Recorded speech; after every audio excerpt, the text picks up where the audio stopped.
Haven't done any research on Express. I meant to this weekend, but didn't get a chance. Has there been any more news on it?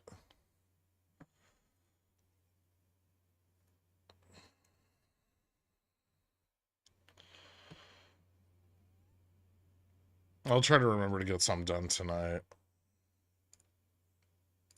Take a look at their balance sheet, their last quarterly statement.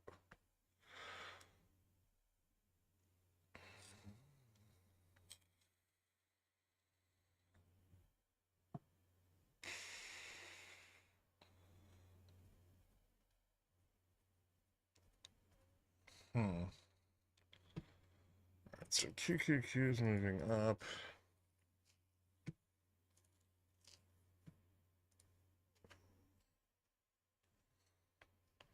Is today ASMR Monday? No, I don't think so. Also, Netflix MOASS. Right out of the gate. Ooh, nice. Okay, that's fine. I don't really want to enter a position unless it falls through that that risk entry level. So I'm not too worried about that. Especially this just kind of looks like sold calls getting pulled back.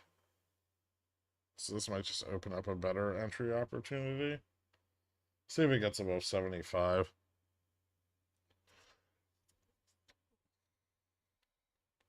Mag 7 is all they have left.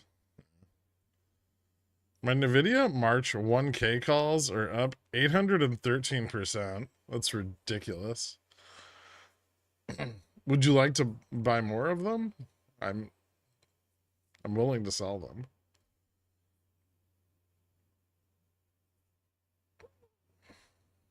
Do you think Squidward ever puts his nose in his mouth when he gets bored?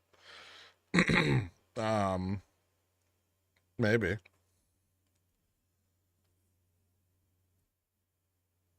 NVIDIA March 1K calls are up. Did you manage to take a look at EX? No, I haven't looked at Express yet. Google's doing well too. Yeah, Google's off to a good start this morning. Kind of started to break above that 145 level. I sort of want to wait to PMIs before I enter anything.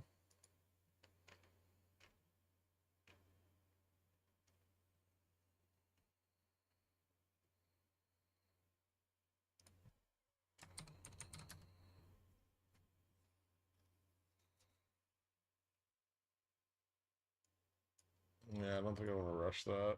IWM looks like shit today. It's down 150 BPS. Back below 145.50. Not quite yet. Vol coming down. Good morning, Dork.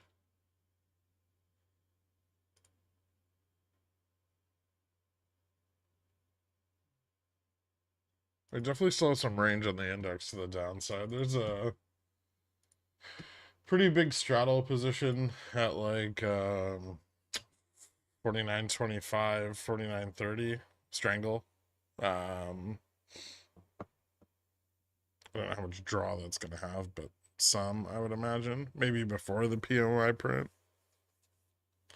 PMIs are at 9:45, 10 o'clock. Hum's getting slammed. Yeah, it is. Yeah, it is.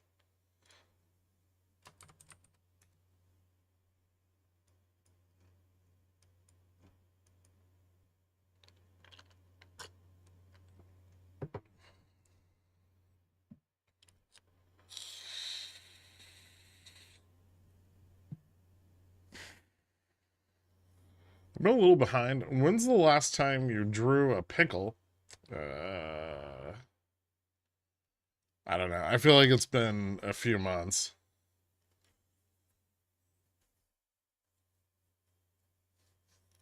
Sometime in October of last year. Cow profits are marking up prices. Well, that's a good way to make money. if people keep paying them. BNet is at 85 cents right now. Yes, it is.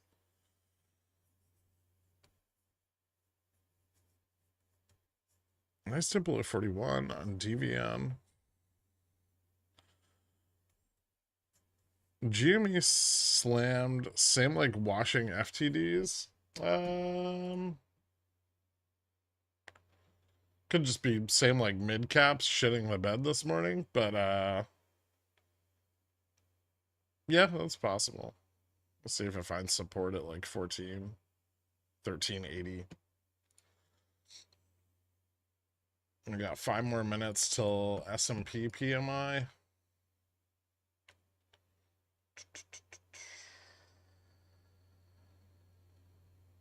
Yep. And then 30 more minutes or 20 more minutes till ISM PMI.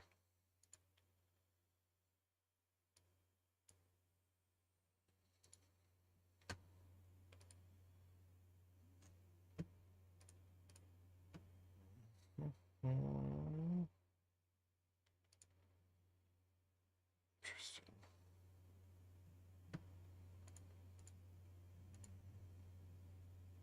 So if Google breaks up there, 147.21.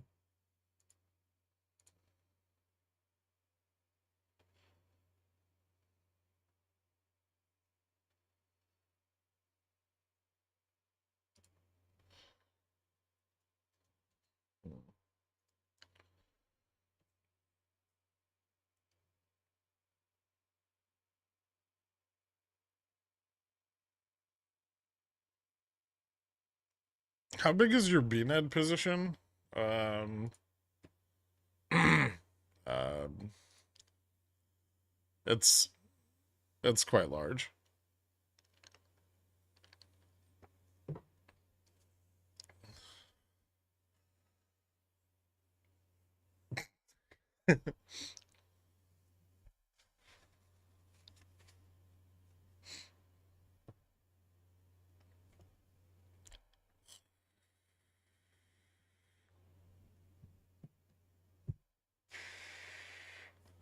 Did Powell say anything consequential in 60 Minutes last night? Mostly just reaffirmed the stuff he said at the FOMC meeting.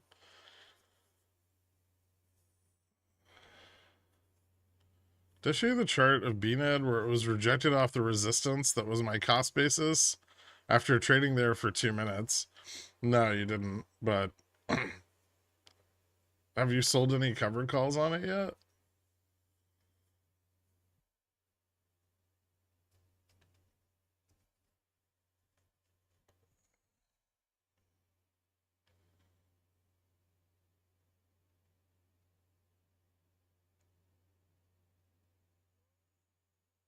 All right.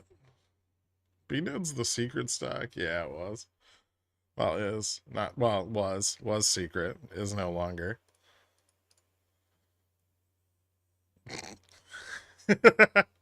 Nice. You've really got to sell more covered calls, Dork. Get that cost basis down.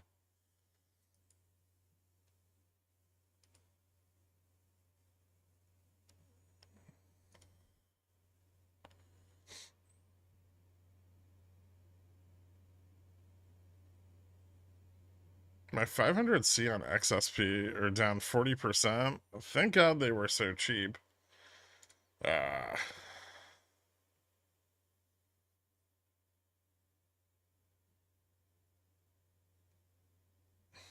Hmm. I wonder if I could buy these for 150.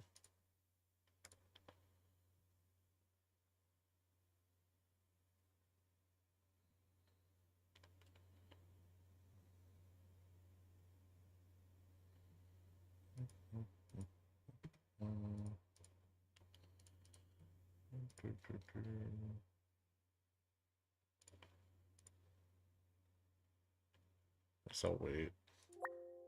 Oops. No waiting. Alright, let's see what S&P PMI looks like.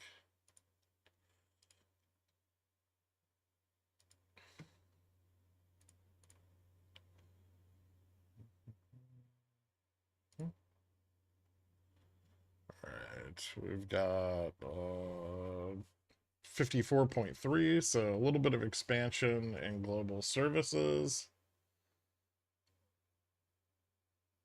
Oh wait, no, that's Britain. Never mind.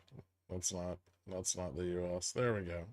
52, 52.5. So slight contraction. Not a big deal. Not below 50. I'd say as expected.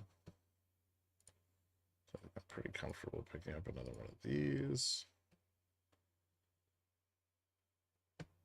And then let's see where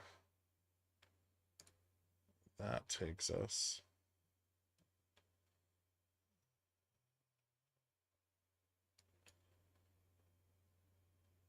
Kind of bottoming out there on the 5-minute. That might move higher. Should have ISM. ISM will be in 15 more minutes. You BNet shares as well as options? Yeah. If we do hit 5,000 today, I'm going to be stacked. Nice. Probably not today. But maybe tomorrow or Wednesday. No, I haven't done a write-up on BNet. I didn't really want to tell people about it, because then they're going to keep asking questions about it, which is the last thing in the world that I want to field. It's a dollar stock, you know. It'll either stick to its business plan and expand its margins, or it won't.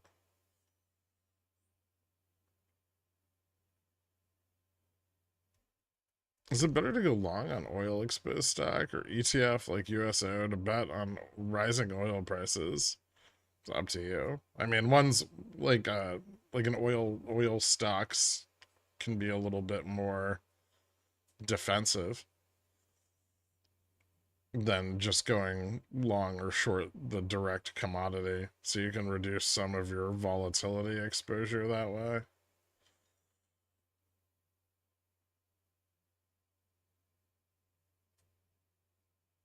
You told me I have to do my own due diligence? Gasp. No, I'm just saying I haven't done a write-up on it yet.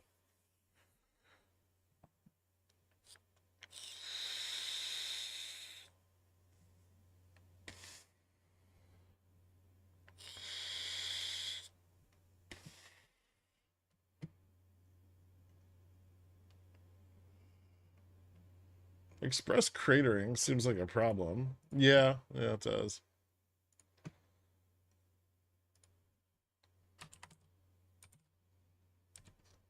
It's mostly a problem because you can't sell covered calls on it at all, or buy puts.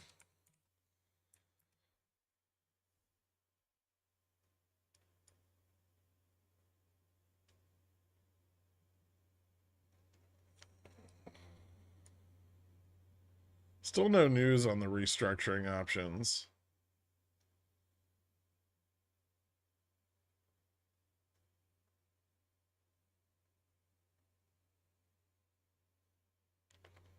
I mean, the smartest thing to do until they release some sort of news about restructuring is probably to get the fuck out, right? That's what everyone else is doing.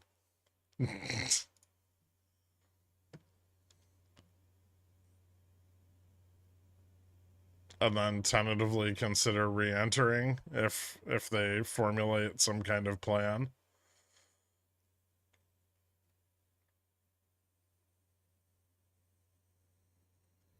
I am the bid on EXPR.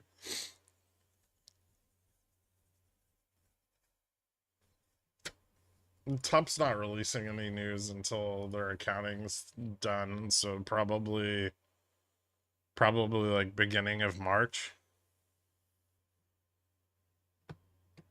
It's been getting shorted pretty hard, but I think it's got some ETF FTDs coming up over the next few days. So it might bounce back to that like $2 range.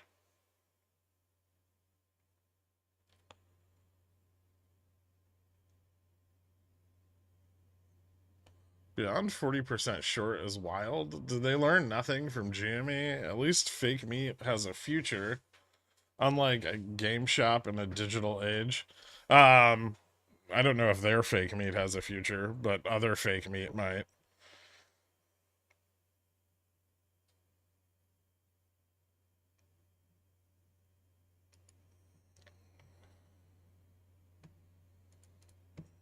Let's see how this is looking. The momentum's still a little bit bearish right now. And we still have that big pile of puts down at 49.25, 49.30. So remember, even if PMI is bullish here, we may see those legs get picked up before a move to the upside.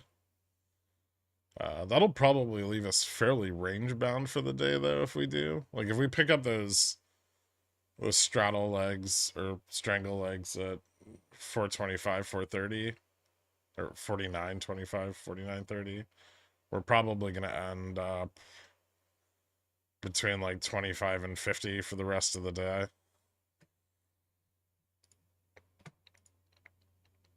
It'll start to become, over time, it'll become less likely that we hit the other side of the strangle at like 85, 90.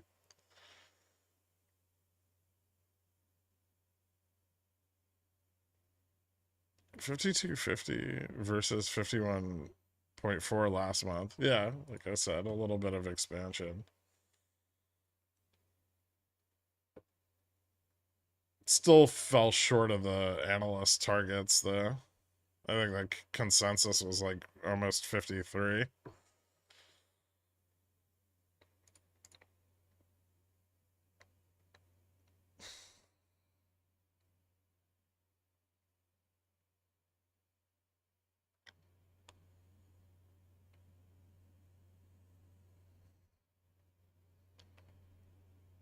Oh, all good.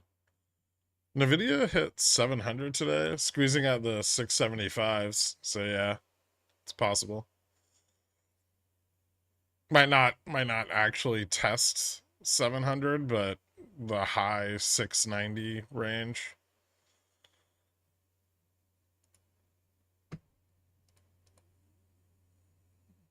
Did I close that fucking debit spread? Okay, I did.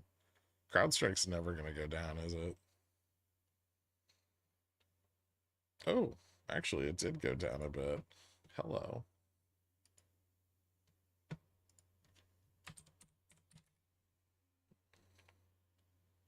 Ooh, what's that support?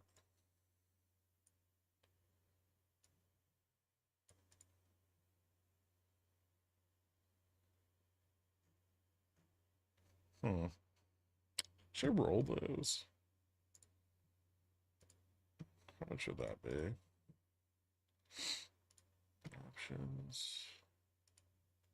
So we have Feb 16 to March 1st.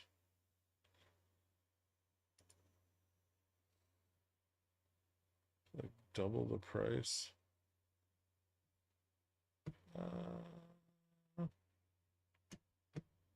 Guess I'll think about it.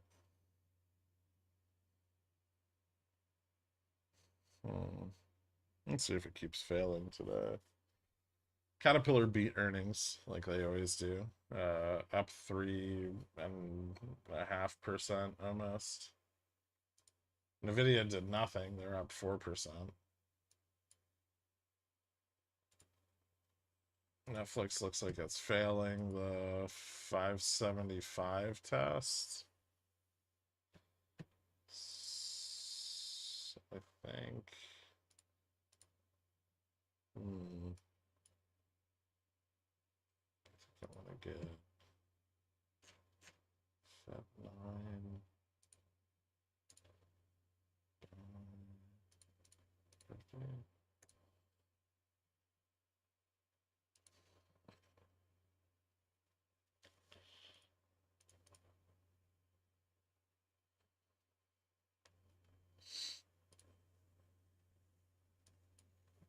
Six more minutes till ISM.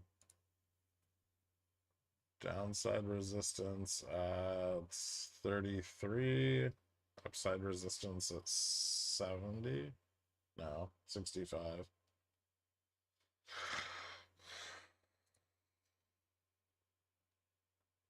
Some fucking put some stank on that.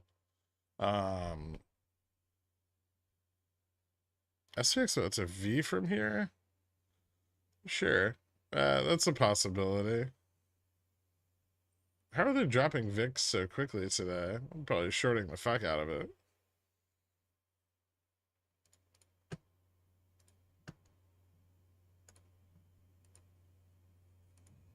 I wouldn't say this is particularly fast. I've seen VIX go down like 8% in one candle, but it's pretty quick, I guess.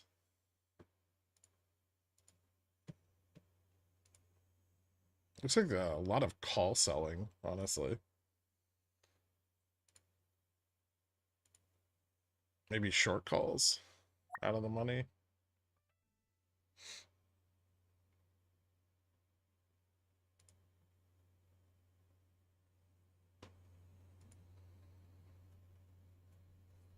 Volume's definitely on the call side, though.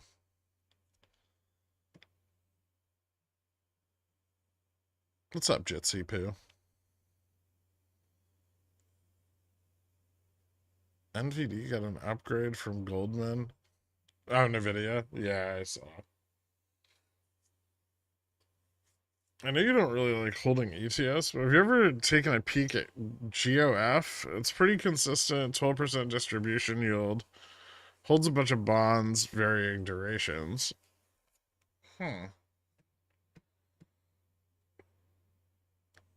Junk bonds? Why is the yield so high? I haven't, but I could take a look.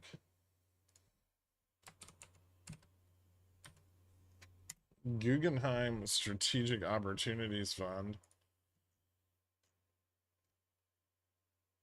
Oh, it's a closed-end fund.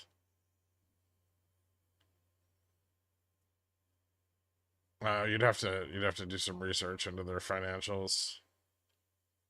Their payout ratio is like 1,300%, so I'd wanna make sure that that's sustainable. That is not an ETF.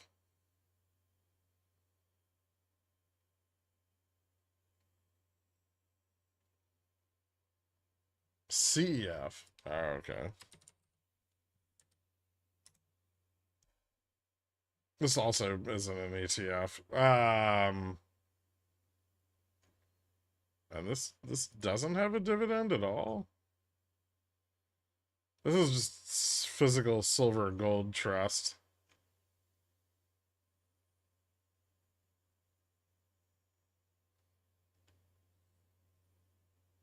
This doesn't have any payout at all. At least not dividend payout. I'm so confused now. You enter the $50 spreads on SPX yet? Yeah. I should probably buy a call on it, but I'm still waiting. Or did I get filled on my Netflix put? Okay, dope. What was it doing? Oh, SPX.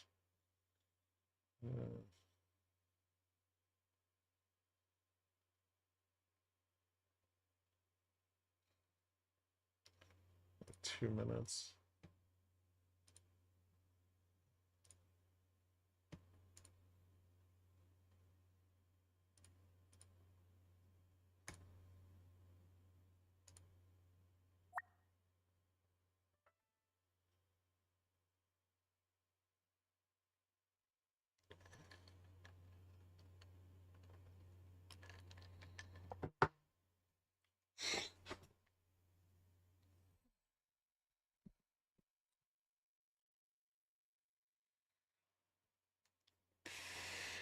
Yeah, GOF. I'd have to look into. I'd have to look into their financials. It looks like they're nearing the end of the life of the fund, which is generally like when the payout ratio kind of out of control. So you need to do some digging into their financials to see if it's a worthwhile buy. Implications on Fubo breaking the 242 daily support. I don't think it matters that much. Fubo's still pretty liquid though, so I don't have any expectations that it's going to go directly up. I could very well get shorted into earnings. We got ISM PMI 53.4. So significantly above the expected 51.7 and the prior 50.5. It's almost like services are super inflationary.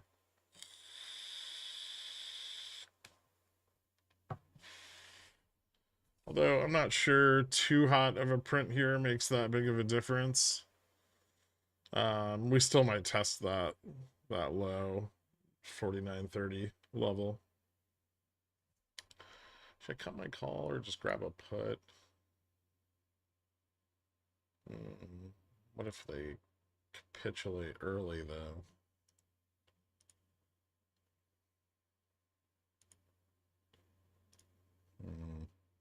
That's a tough choice.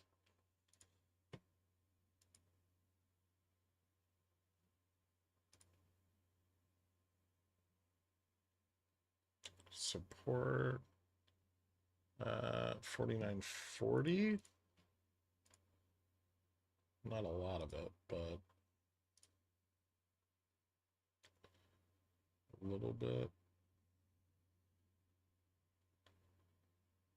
Should be able to drag down to 25.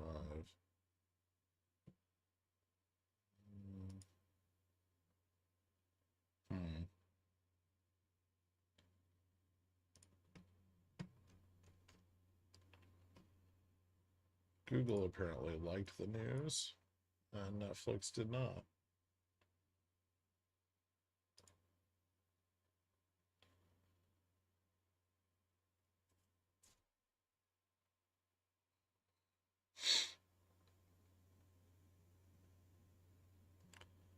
Yo, Guac, I got the Rona. Oh no. So I won't be trading today. That being said, I'm full porting SPX puts because of Pickle's picks last night.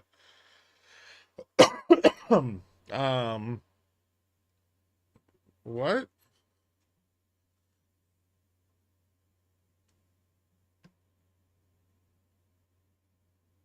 My entire position is cover called, and they're up like 69%. Debating on following your golden rule of 50% by 50% time to expiry or not as their Feb 16s. I mean,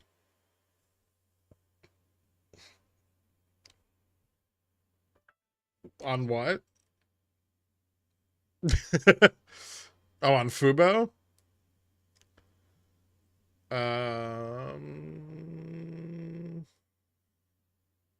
Up to you. I don't expect IWM to perform very well. So that might be a consideration. IWM is not gonna enjoy rising rates.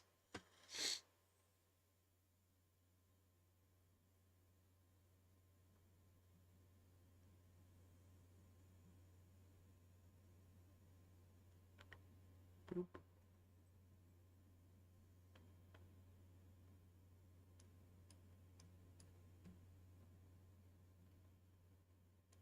$3.50.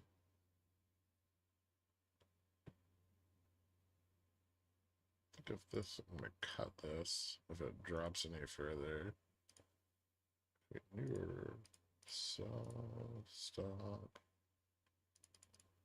$3. No.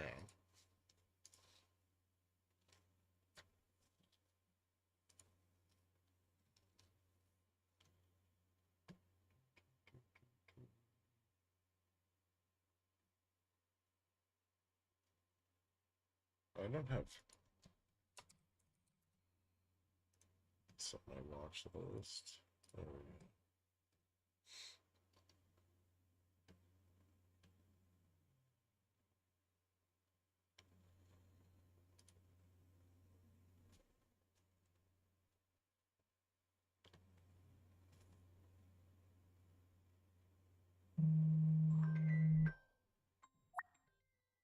Here, 1 second.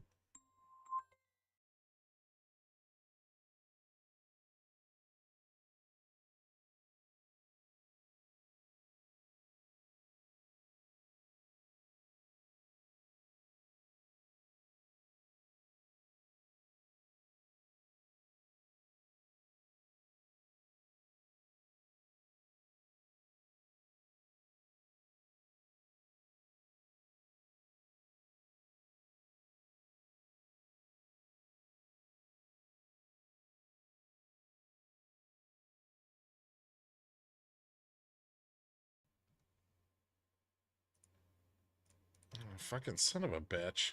Really? I better keep failing.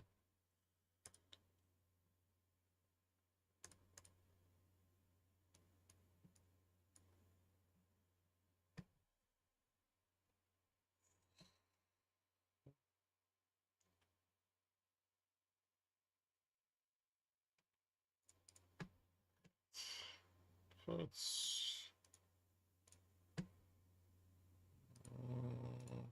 Still a lot of call selling going on.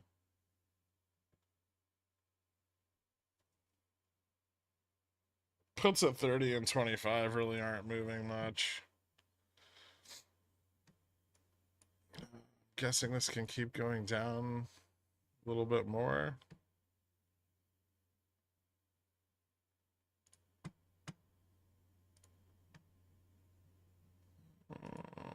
Some support here, I guess.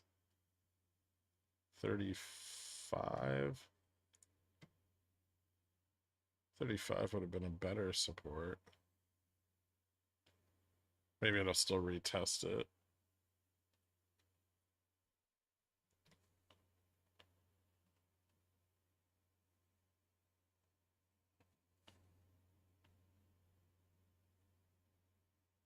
Is there a good option to chase Netflix or Google here? I don't think either of them's very chasey.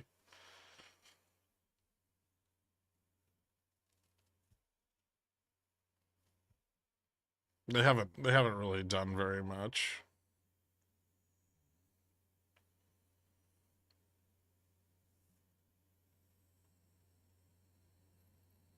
What do you consider a decent entry point this quarter for buying GME shares?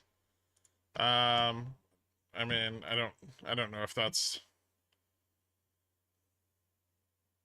a real thing, but I don't know.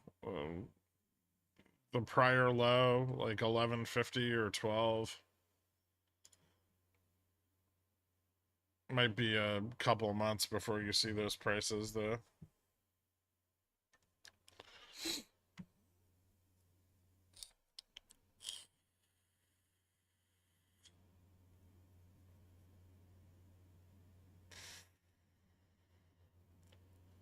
I sold some ladder bear call spreads on Meta on Friday, and they're killing it right now. Nice. Yeah, I kind of thought Meta was a little blown out, so I wouldn't be surprised if it pulls back some. All right, now let's see if we test 35. If we test 35, are we going to go to 30 and 25? Maybe.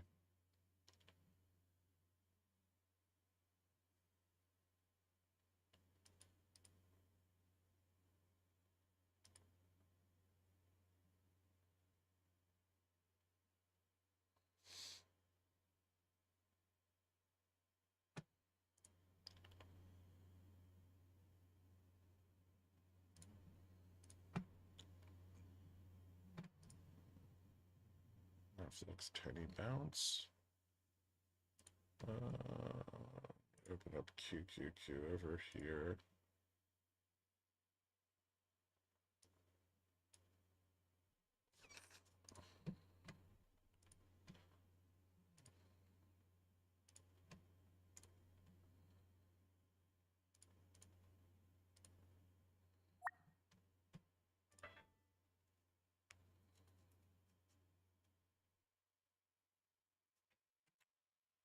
I think this can keep dropping to 35 or 25.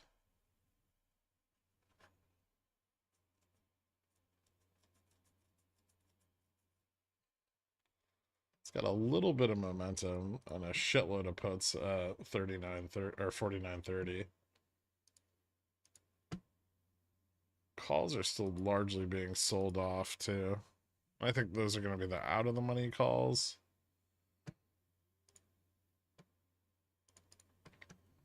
A longer dated expiration.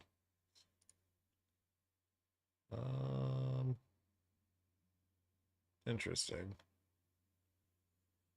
49.50 still got a huge pile of calls. 55.60 looks pretty good.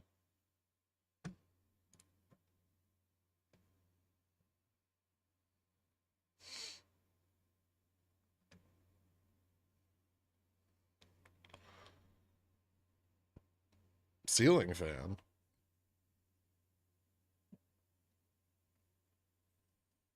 Yeah, call selling on SPX.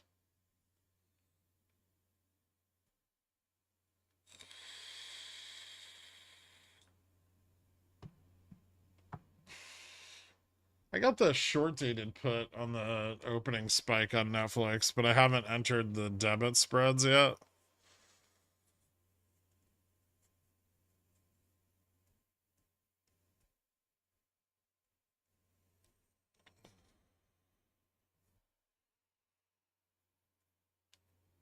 Okay, say we drop to 25. There would be profit taking, then a reverse and rip through sold calls from this morning. So some sold calls. I think the fact that we're dropping to the lower end of the strangle here means that we're probably going to be kind of stuck between 49.25 and 49.50 today. There's quite a lot of gamma on the chain today, so I don't expect a ton of big moves after like this like opening part of the day.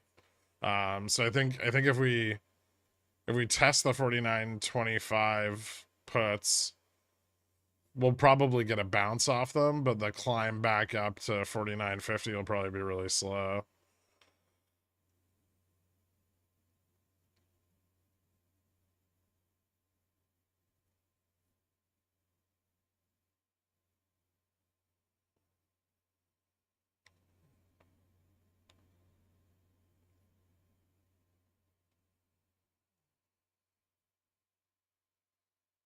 Gherk, I didn't tell you guys about BNED because I didn't want to talk about it all the time. Pickle jar every day, assuring he shares nothing ever again. What BNED price target? Yep.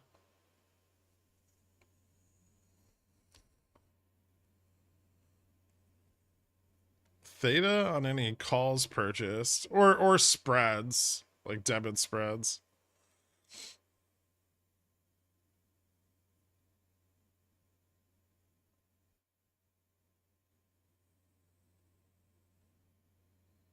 I think we'll know pretty soon whether they're worth cutting or not. Like there's a chance last Friday's rejection was the rejection, but there's still a shitload of call interest on the chain. BNED dead. I mean, it's back to prices not seen since 2 days ago. It just spiked on some news. It's not dead.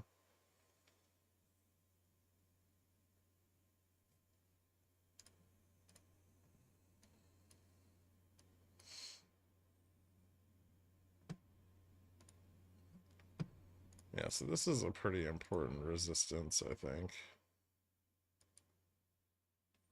SPX is going to need to break down here a little bit more.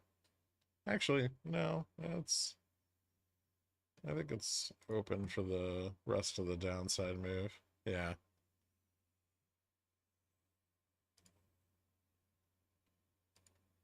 Maybe a little bounce back to 40.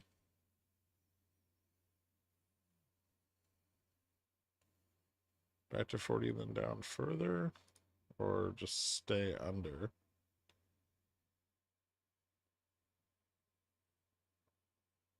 Hmm.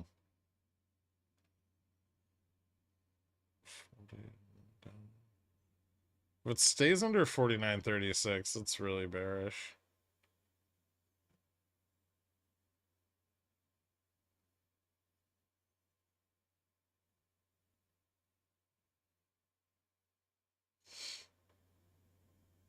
Alright. Google's just rocketing. Well, up 2% so far today. Well, that's nice. What's the next resistance on that?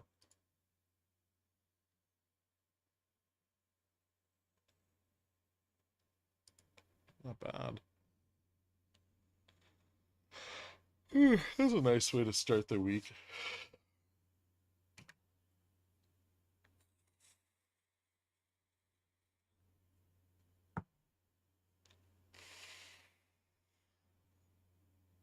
What's up, Seacraft? What's going on, man? Are we gonna bounce SPX right here at VN? Nope.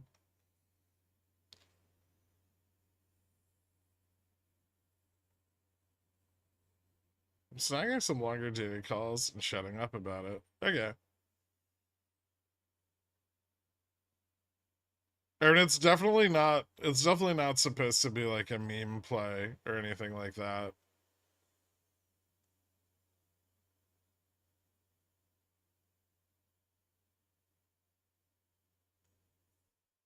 It's more going to be a test of whether they can execute their strategy or not. There's definitely some risk involved, and they have a lot of debt, so be aware of that.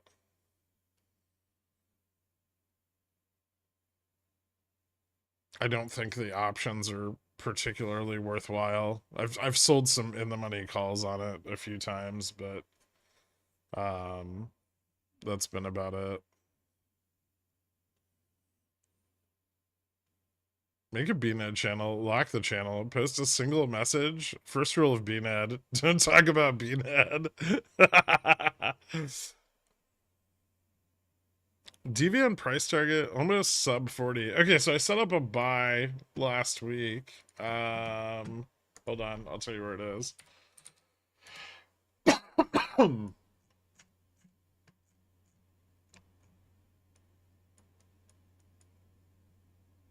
I set up a buy just below 39. I'm not gonna tell you the exact price, because I don't want fucking Cobra trying to front run me.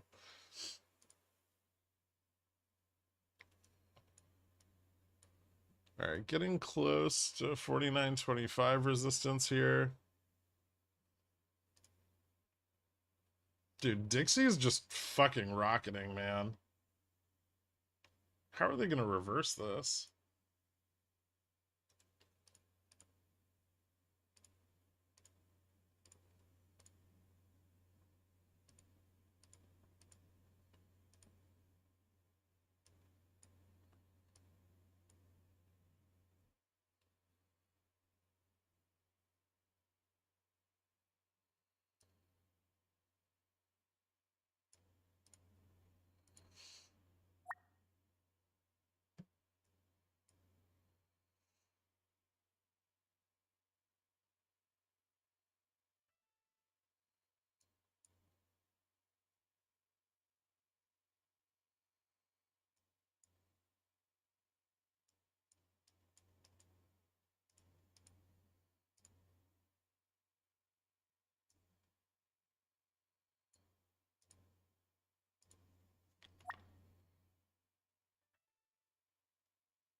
Stopped out of that.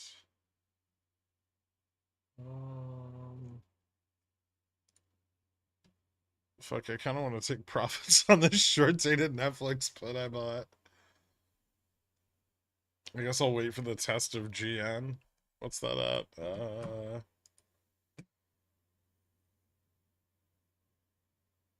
GN's at like 550. Fuck. I guess I'll just wait and see if it breaks down through the trend here.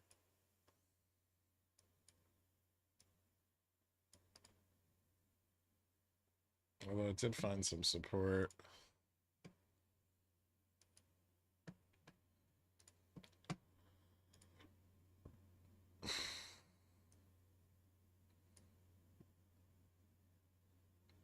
All right, let's see if SPX starts to establish some support around here.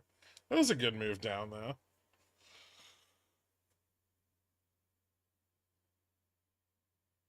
We're below VN now, so there shouldn't be any issues with selling vol.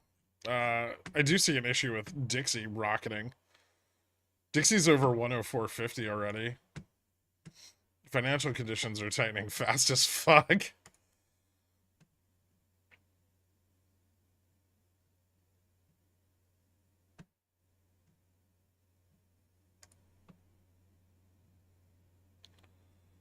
Profits for the Netflix sub? Wait, what? The belly of the curve is going ham sandwich. Yeah.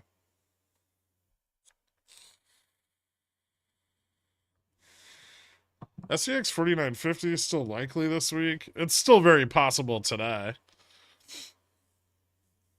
But we are going to need some stable, like, so now we're at the bottom of the puts. So we tested the far straddle leg. We should start to pick up some support here. But it might take like 45 minutes to like an hour to turn around.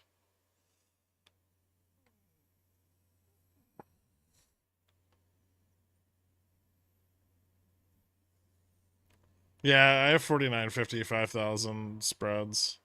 I'm going to probably pick up a few more. I just want to make sure we establish some support. No way, down to 4,900. I mean, right now, there's not a lot of positioning for that. It's not impossible, but I think this will establish. I think we'll establish support here and turn around into the latter half of the day. But we'll see.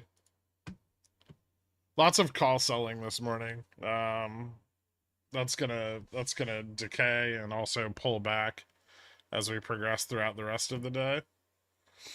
So don't be surprised if we turn around.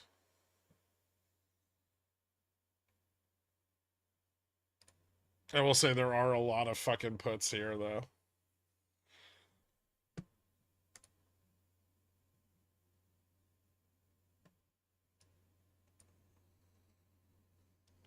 Oh wait, what did I get stopped out on the put at? So I bought it for 880. I made like 100%. That's pretty good. I think tentatively I pick up a $30 call. Fuck, that's a lot of money.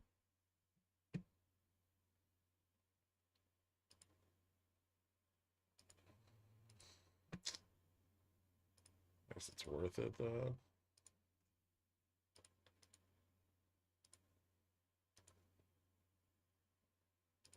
Pick up 35.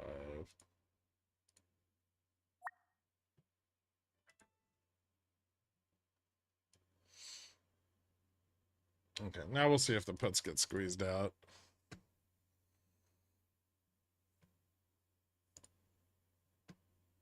Netflix, support at 64. A lot of sold calls at 575. Just as long as it stays under 67, I stay in the put. Yeah.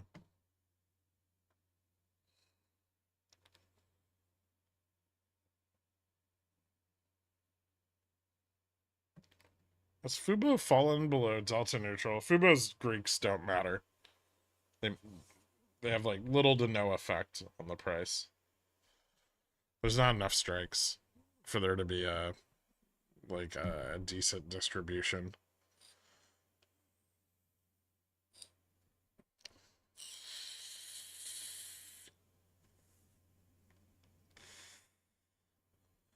When you say call selling, what ZT are those being sold for? Earlier they were being sold like 20, I don't know, 20, between 23 and 34 days out.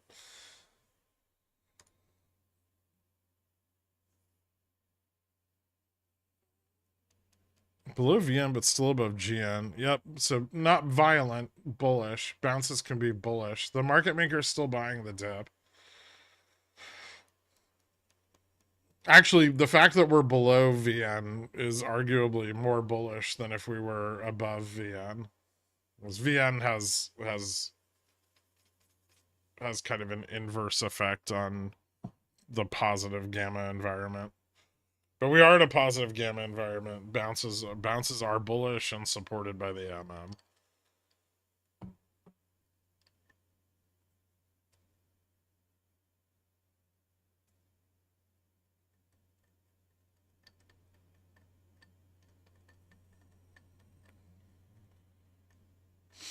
Netflix support here? Well, not necessarily. It could keep falling.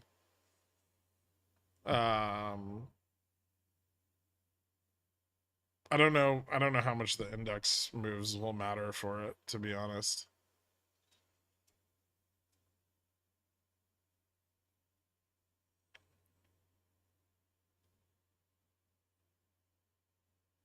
I think I'll stay in the short dated put until it breaks one way or the other, and then if it breaks up, I'll cut it.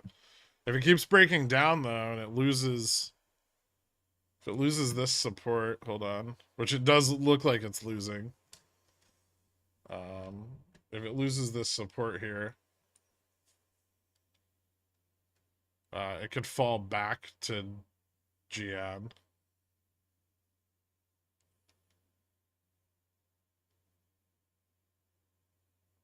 Also, if it loses this support, that's where I want to enter my like longer dated debit spread.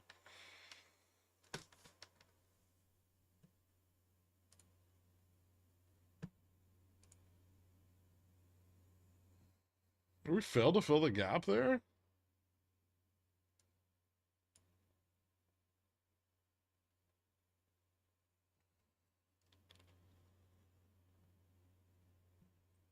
How's Google looking? Looks like it came down with the index a bit, but still pretty bullish.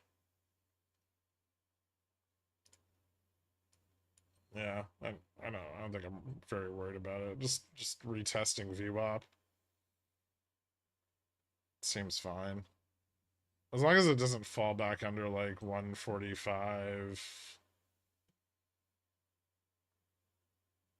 50 60. Well, I'd like it to stay above 145.60.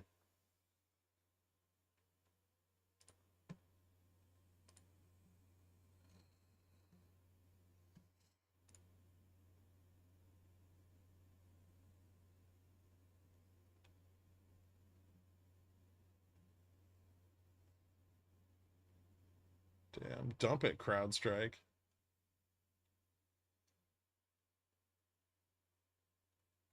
Fucking Nvidia, man. What a stupid, dumb stock.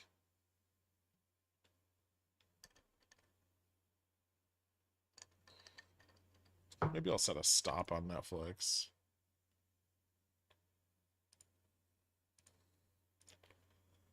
Let's see, what do I want to make? 650. Yeah. No, that's probably not enough. 625. Oh.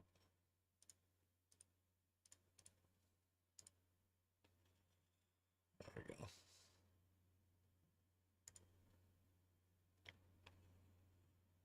When's C3 AI sub 20? Dude, it's been dancing on that fucking $25 resistance for so long.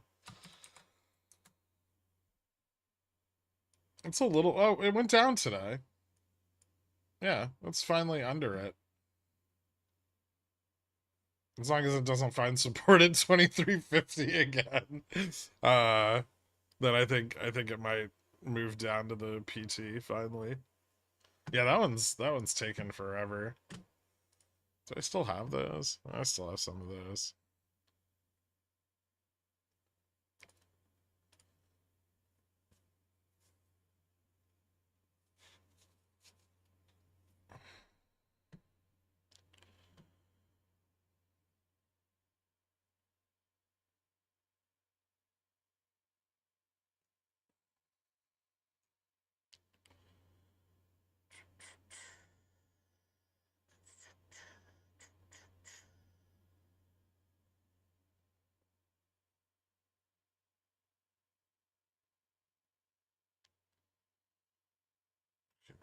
Did I set my stop for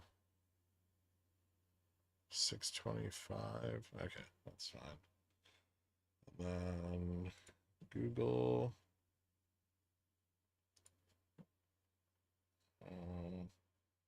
Breaking below VWAP a little bit. 146 call sellers.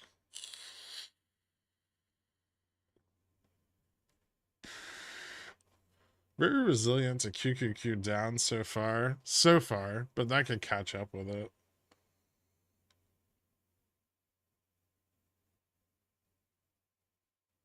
I mean, I think QQQ and SPX will probably bounce, so I'm not too afraid of holding the Google calls. Although I really don't like it falling back below 145.63. Jaime Dimon hands. Happy 1 year, Greg. Thanks for everything. You got it, man. Did you see your stream card today? Oh god, no. AI is I would not ever buy it. It's a shit company. Nvidia's pretty close to eclipsing Amazon's market cap with 1/100th the revenues. Totally normal stuff. Yeah. Fucking bullshit.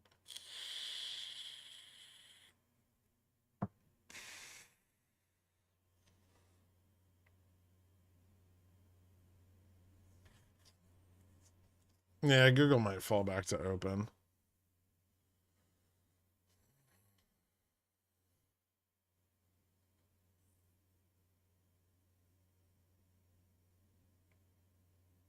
Failing VWAP's not great. But we'll see. How's QQQ doing?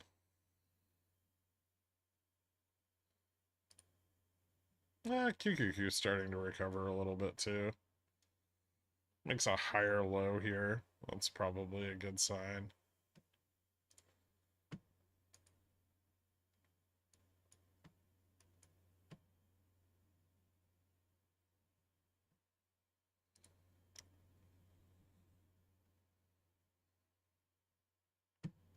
We'll just average Google. Well, it hasn't dropped enough yet.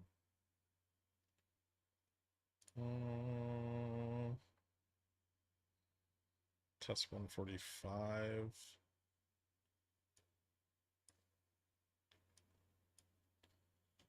Volume's not really picking up on that, but price action has.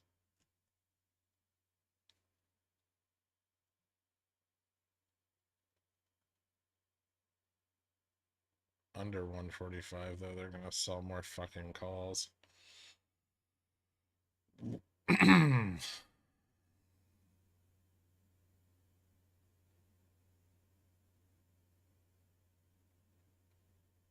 Yeah, I'm willing to hold Google a little. Well, I'm willing to hold Google to see if indexes turn around. If they don't, like if they keep turning around, which SPX is starting to do, then I'll stay in Google and probably just average it down.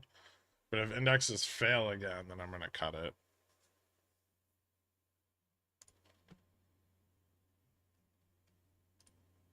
Netflix is losing that support.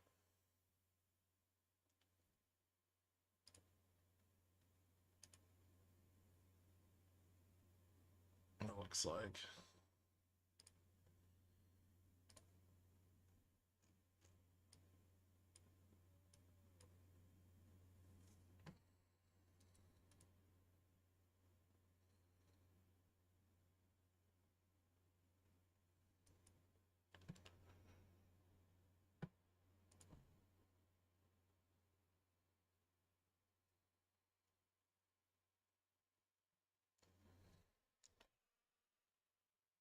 Tesla deading.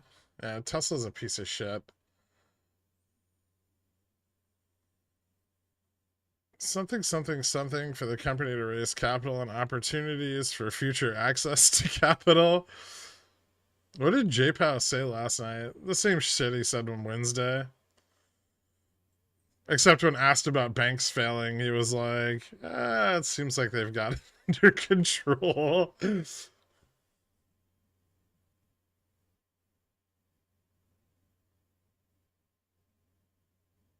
I think Microsoft 407C could prove to be better.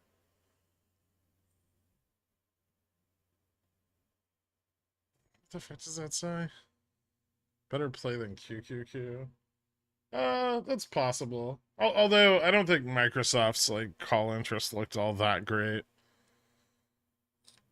However, it's usually kind of hard to tell with Microsoft because a lot of people just buy the underlying.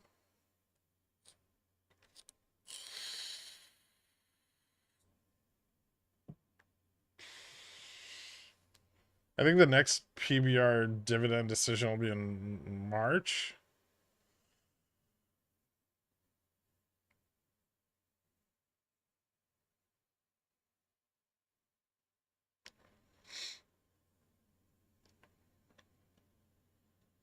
I don't know how bulls are going to fight these yields. They're going to try.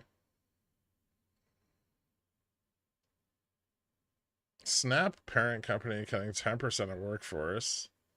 That earnings has like a 20% move priced in.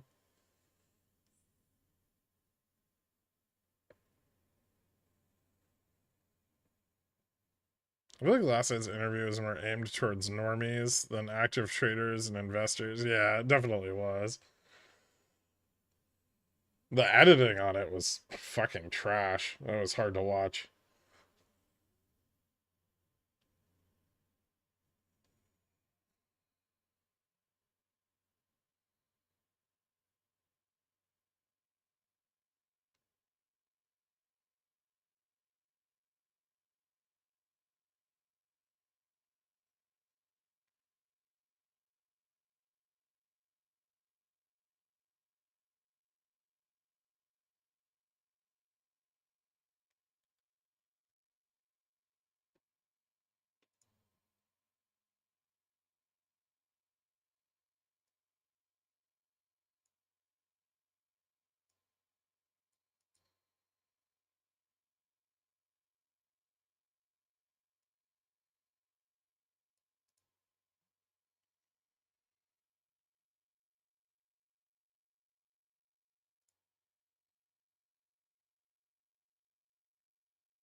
Man, Netflix looks like shit.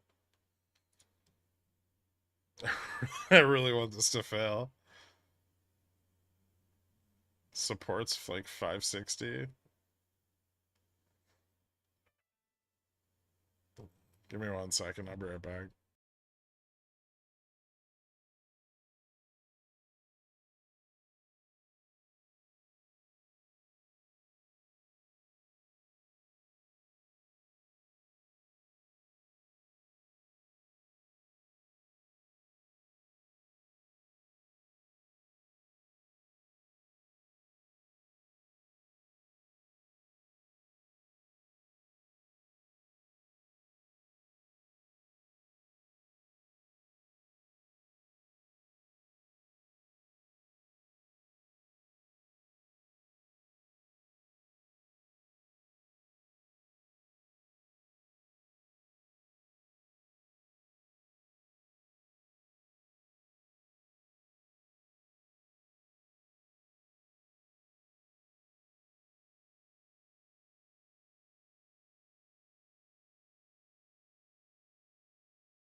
Netflix dumped support.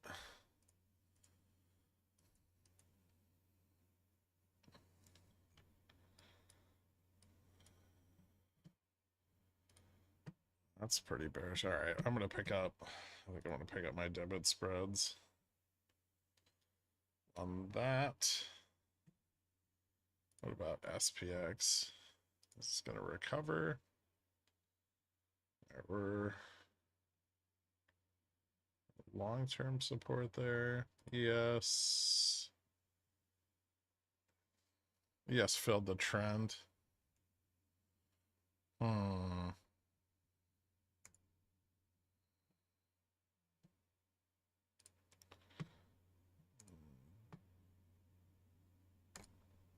Bullshit in the bed? Dork.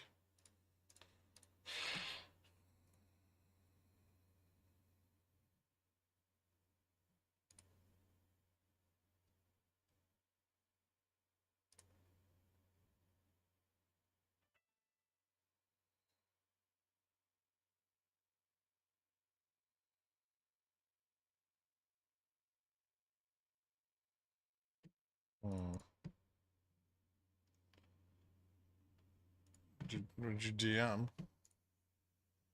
Ooh.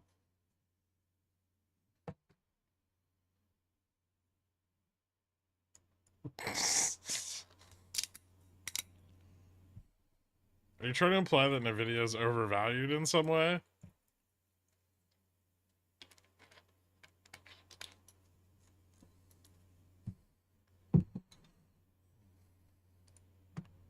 That's crazy talk.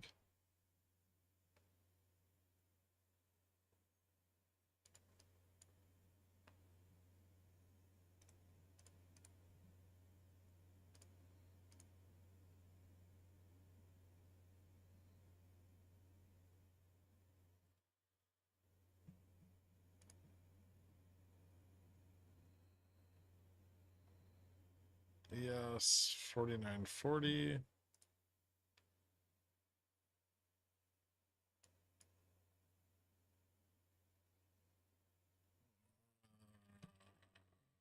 Like that.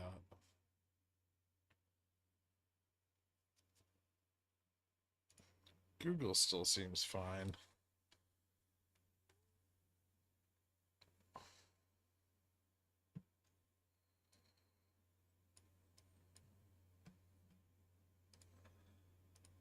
Let's see if this finds support here.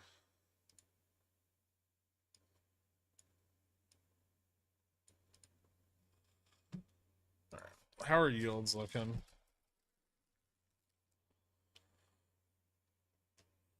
10 years at 4.166.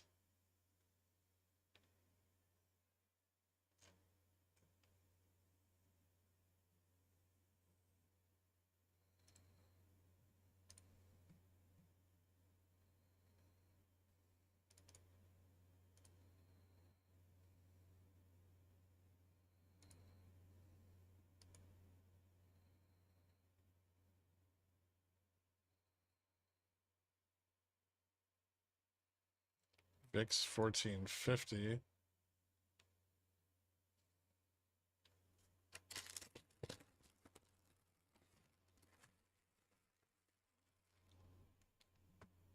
I don't know if Netflix has any supports. I might make one.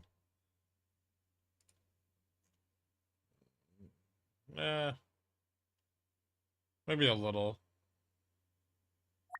I don't think it's a very strong support.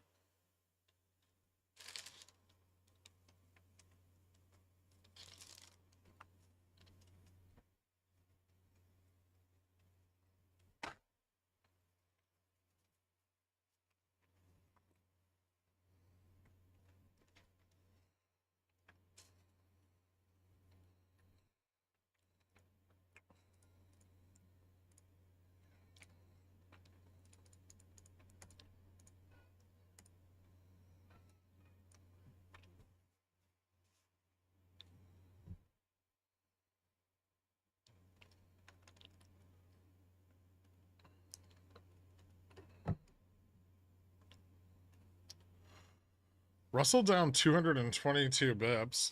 Yeah, that's bad.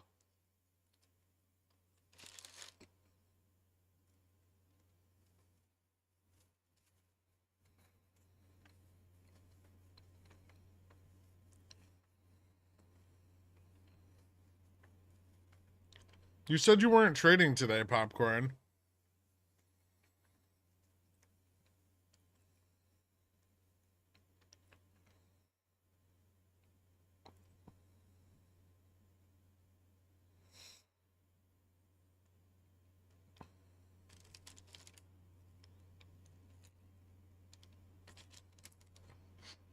Virus made me do it.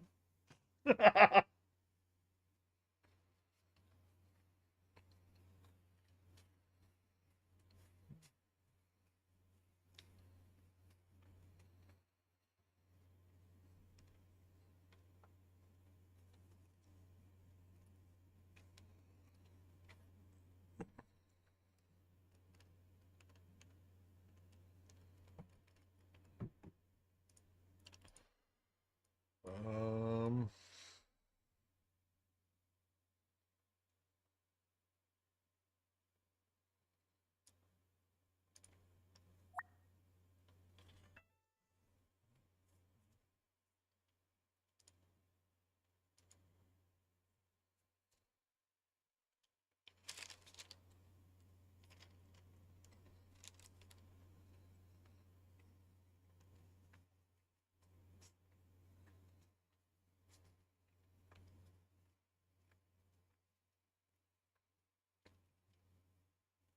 Jesus, it just found like 4 minutes of support, FG. That doesn't mean it's gonna like fully reverse.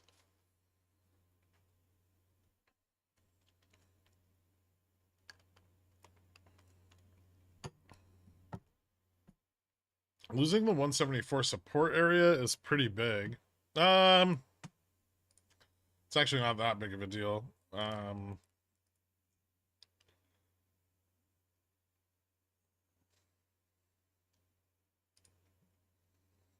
Really important levels on AMD are 170 and then 155.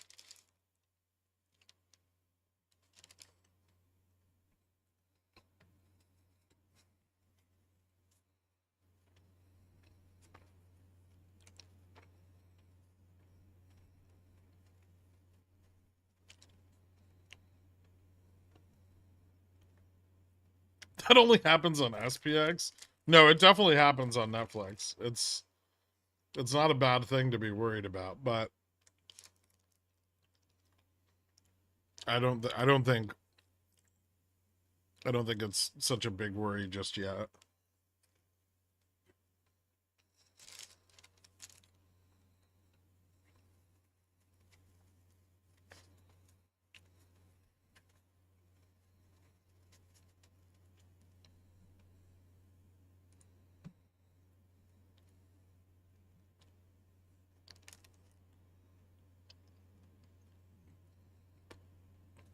Although I am going to get stopped out on the weekly here.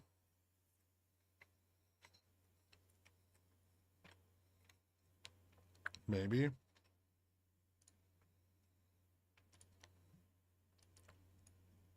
Maybe not.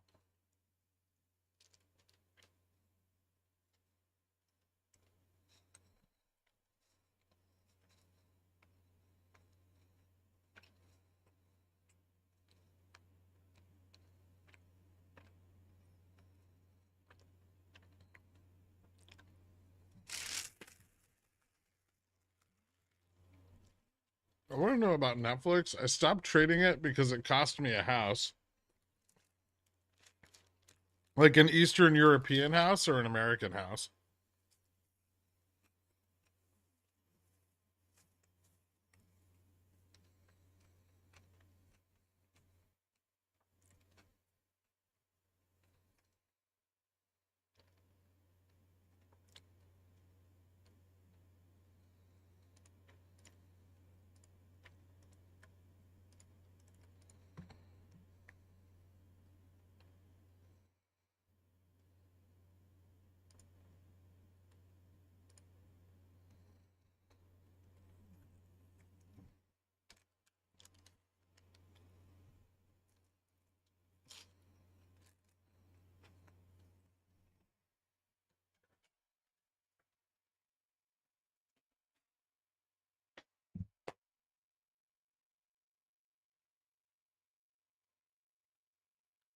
I don't want to talk about it. Also, I'm kidding. Netflix is definitely, it's up there with like nat gas on positions that kill people.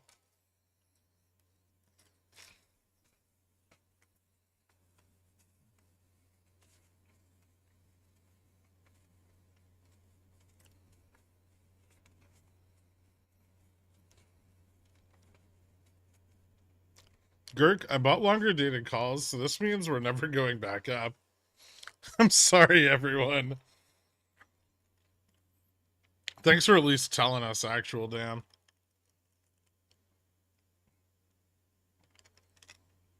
Nobody in here knows Eastern European property values. A Midwest ranch home, same like Eastern EU property. Maybe like a trailer in Wyoming.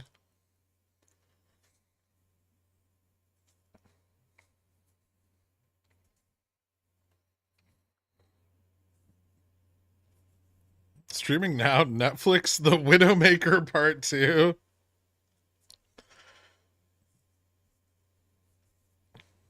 I think my biggest like single trade loss ever was on Netflix. And it almost blew up what's his face? Ackman. Ackman lost like what, 3 billion on it or something. It blew up my buddy, that's how he lost his house to me.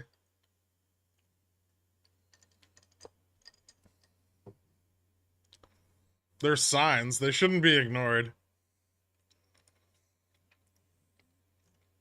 Dork, why isn't this recovering and going to the moon? Also, what the fuck just happened there?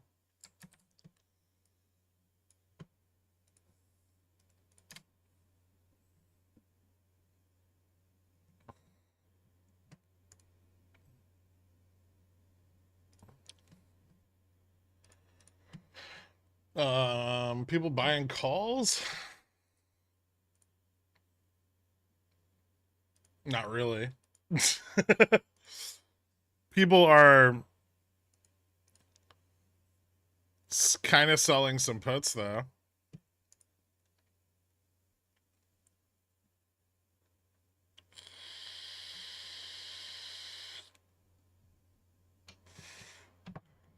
I think trading on an airplane is good practice. Taking positions, knowing that at any time you could lose connectivity, enforces stops on all things. Ha! Glitch in the matrix.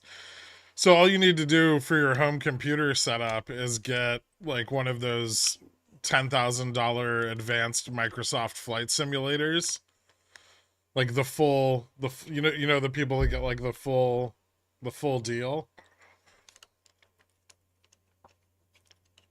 I think you'd be like, fuck, I've got to manage this SPX position and land this goddamn plane at the same time.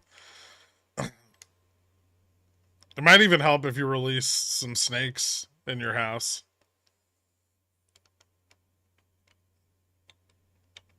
Like you just create a more stressful situation than the trade itself. It's kind of like smacking yourself to get rid of pain somewhere else. I'm tired of these motherfucking stocks on this motherfucking plane.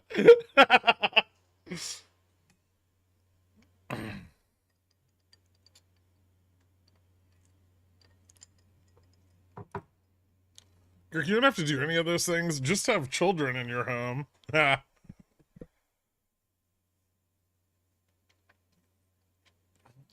sounds too stressful. I can deal with that.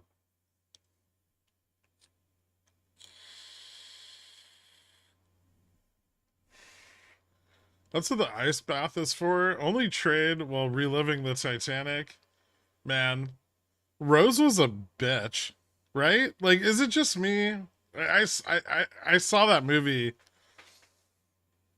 a couple weeks ago again, and what a fucking nasty bitch. What a selfish, awful bitch. Not only did she let Jack just die, right? Like she was on this giant fucking door and she wouldn't let him on it. But then like in the last moments of her life, surrounded by her loved ones, all she can think about is some dude she fucked 70 years ago.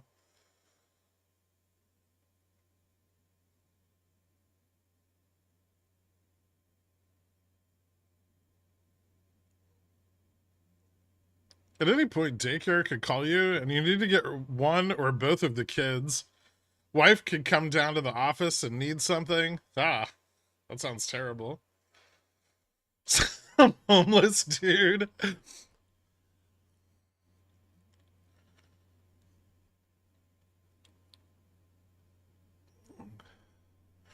He must have had the perfect yaw to his gentleman's sausage.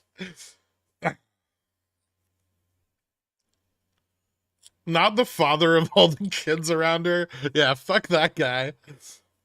What do you expect from a Nepo baby?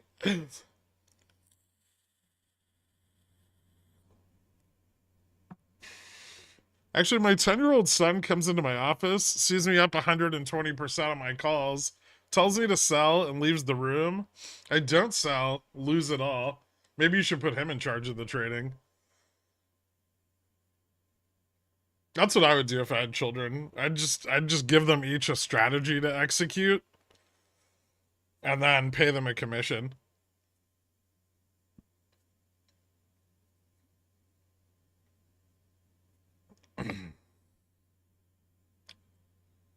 Be like, you know that 2 hours between when you get out of school and I finish work? You're gonna trade this. Yeah, that's great parenting. Yeah, that way they earn their keep, you know? Speaking like somebody who's never seen their child attempt to follow instructions accurately. Well, I assume that if I had children, they would be perfect like me. So, it shouldn't be a problem.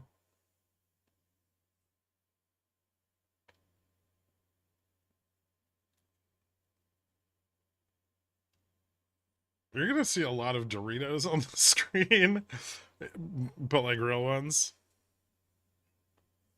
Okay, so don't ever have children and you keep thinking that.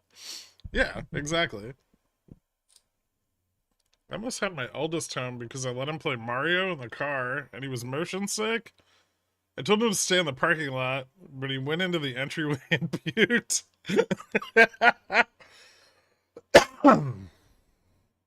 Imagine not having dinner because you mismanaged a 20K trade. Exactly.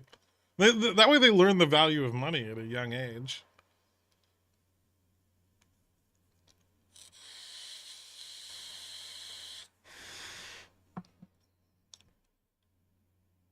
Kid, so anyway, I started buying more GME instead. I mean, if your kid gets wrapped up in super stonk, you just serve them with adoption papers, right?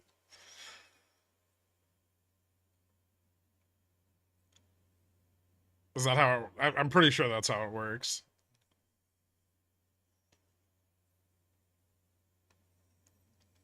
No, the bit rate on the stream is dying very like the fucking stream. So they give me more bandwidth.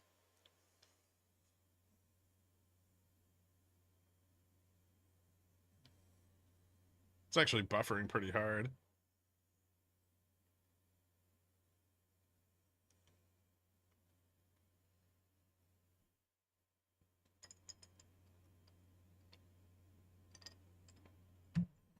You're fucked, Potato Tom. No, it's not just your internet.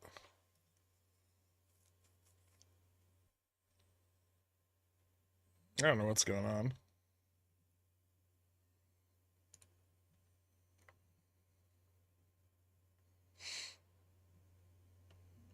It was XRT shitting the bed? Nice. That's what I like to see.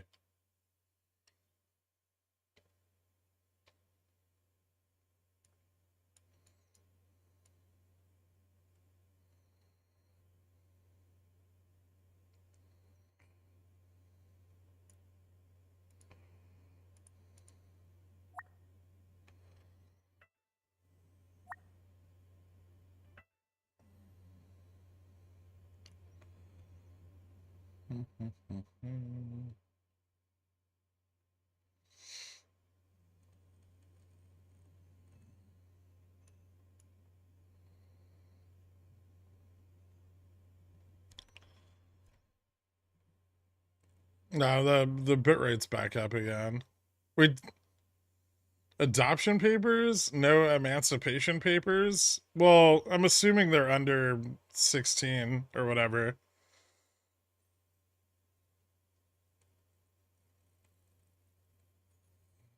Orphanage papers? I don't know. I don't know what you serve children with. How do you tell a child this isn't working out?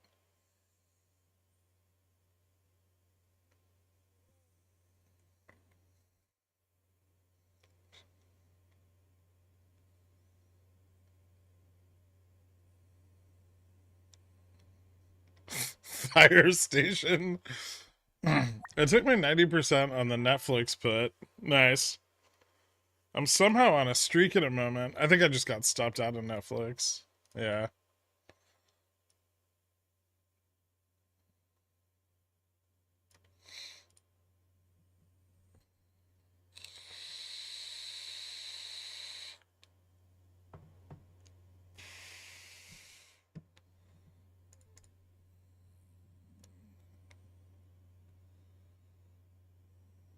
You just leave them at the fire station? It's actually legal. Wait, but like, what if they're like 15?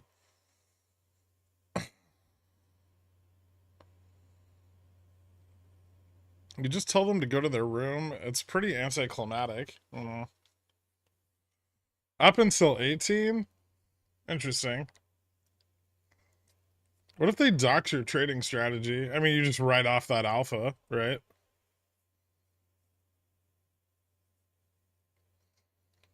I don't think an NDA is binding. Keep them on for 18 years, then let them go for harassment before they can get their retirement. Warning, like it or not, you get attached. Ah, that's silly.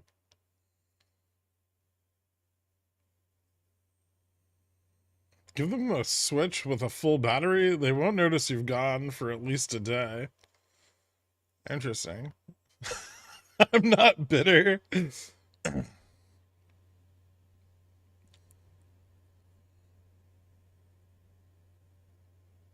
Just ask your mom. My mom loves me. I don't know why, but she does.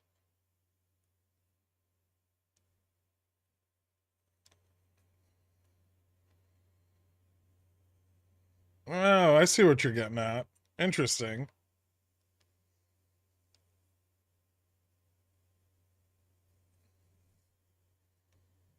You bought her a Lexus? Yeah, I don't really think that's made up for a lot, though.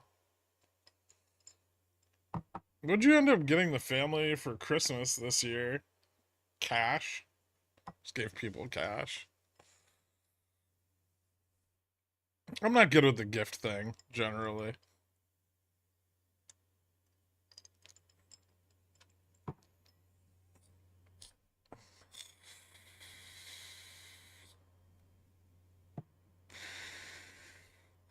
My stepdad left me playing golden tea at a bar once between his rec league softball games, and neither of us noticed until he got back after the next game. Well, at least you didn't notice. Maybe he was hoping that you'd get abducted in the interim. Have you ever thought about that, Brett? Like, what if it wasn't an accident? What's your opinion on bond yields doing silly things today? I said the top end of the yield curve was going to go up this year.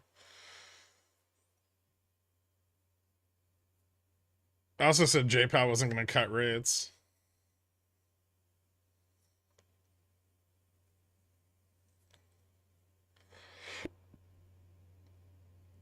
Is this a bear flag or it's another bear flag? But it's longer than the first one and slightly more bullish.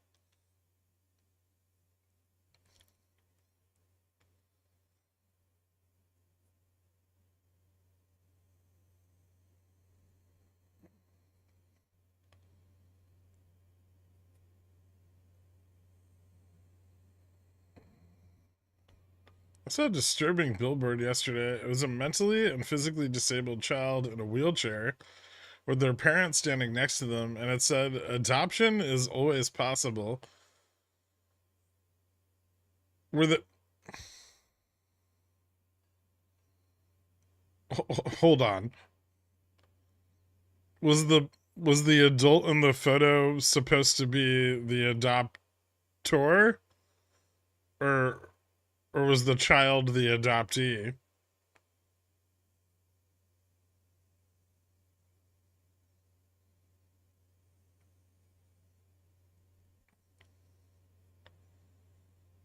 I thought you said he would cuck rates. Well, no, it's just the American economy. That's the only thing J-Pow likes to cuck. He likes when we watch while he fucks it.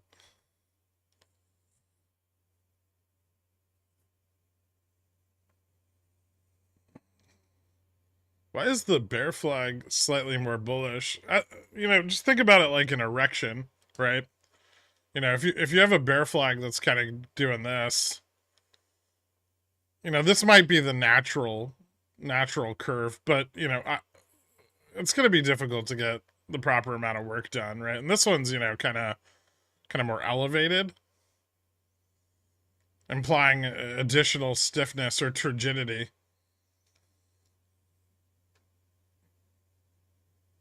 So if we compare it to the previously more bearish flag, you see how that one gets kind of limp towards the end? And then this one actually picks up stiffness.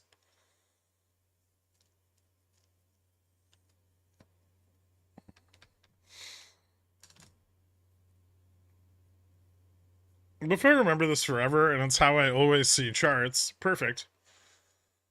One step closer to accepting the patriarchy. Everything men have ever created, dicks. Big buildings, dicks. Fast cars, also dicks. Guns, dicks. Swords, dicks. Hot dogs, dicks.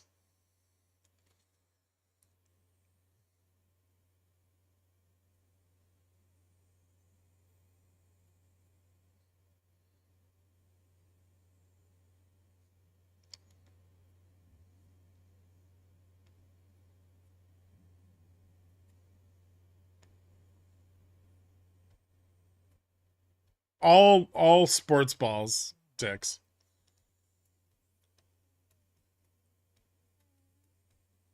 I mean, 90% of sports ball games involve putting balls in a hole, right?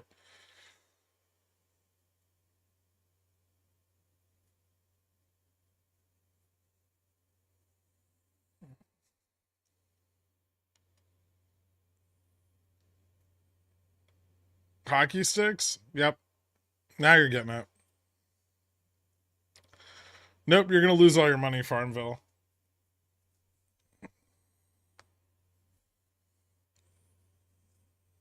What about hot dog buns? Something you put dicks in. AI dicks. It's true. Yeah.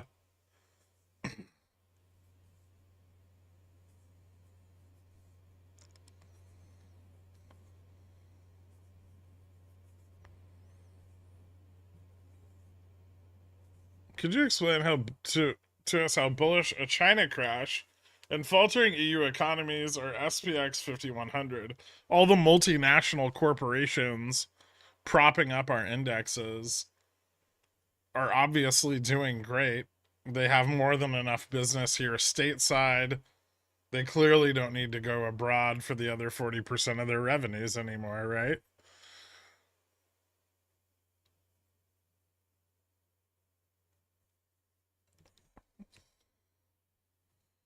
What about pizza? That guy was a genius. Yeah, but then he took dicks, chopped them up, and put them on it, right?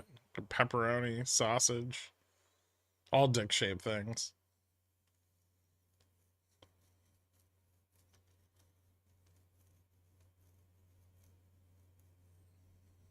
Mushrooms? A little bit.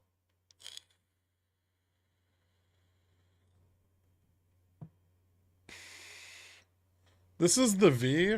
It's the attempt at the start of one.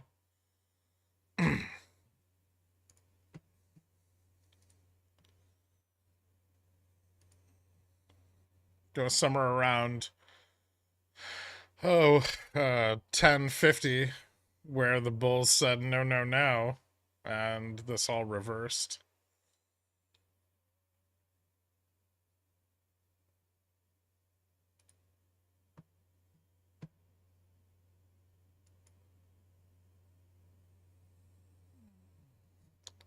Fixed income is saying this is gonna fail. Are you trying to imply that it's abnormal for the dollar to go from like 102.90 to 104.50 in 2 days?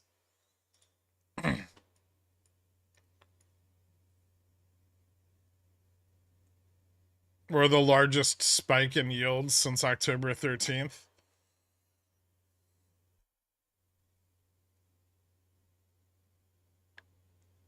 I still think they've got enough calls on the chain. Ah, thank you. So I should just keep piling every paycheck into an ETF. We just got an all-time high, so we go even higher. Now you figured it out. I'm gonna need to work on my Spanish.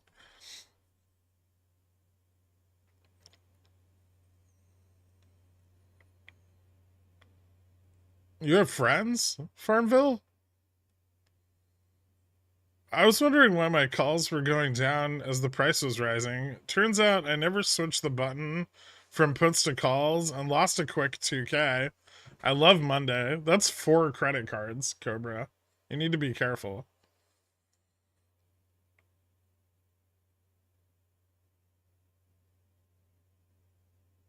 Do you think 49.50 is doable for today? Yeah, that seems pretty reasonable.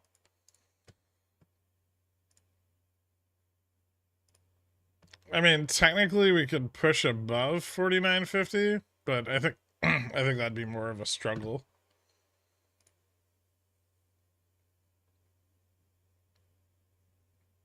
And breaking away from 49.30 is still going to be kind of tough. There's still a lot of puts at 30 and 25.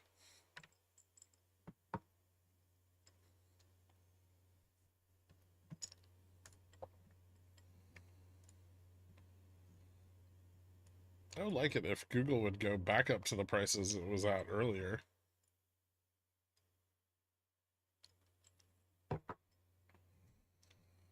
This is not the kind of action I paid for.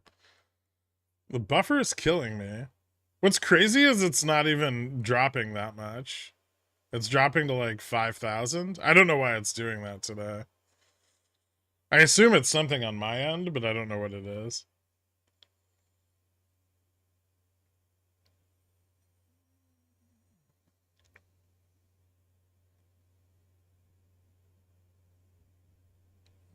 Maybe it's just it should be fixed now, but maybe it's just the ingest server.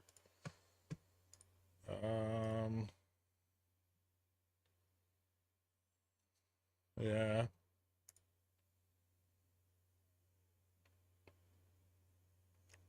I could try switching the, let me see if I can switch the,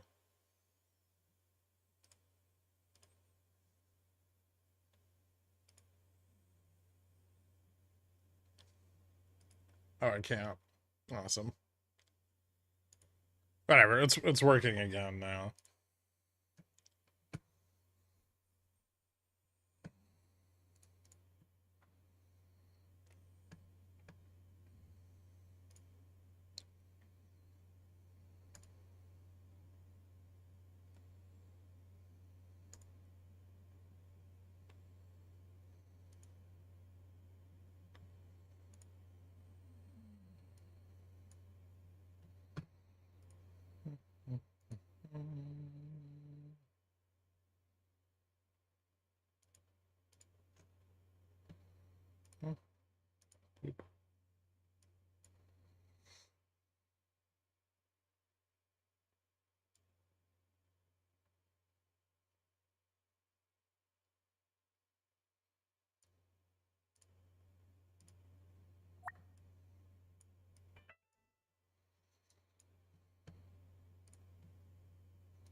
Google cutting back on bandwidth? They're poor now. I mean, you might not be that wrong.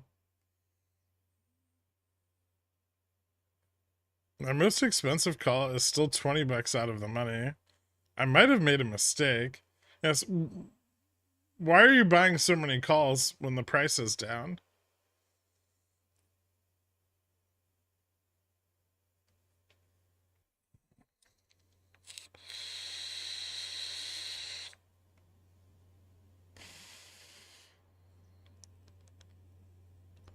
Like, I feel like you bought calls here, which is understandable. But then, did you also buy them here and here and here?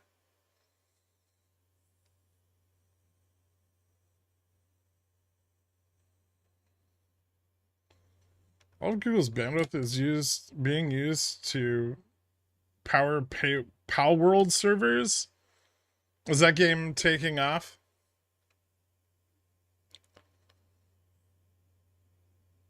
Every dip will be bought. The prophecy must be fulfilled. Yeah, but he's buying like 5,000 calls.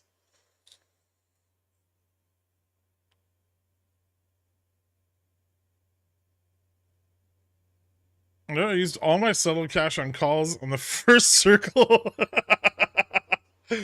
Oh, Jesus Christ.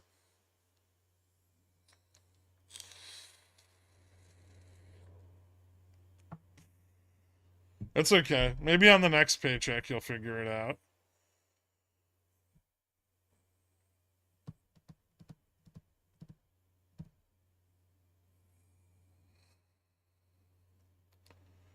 I have a 495C. Okay, well that might not be so bad.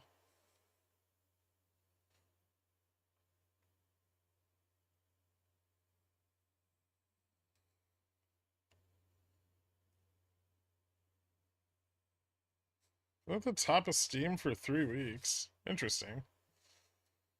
What's up? Ooh, neato. Oh.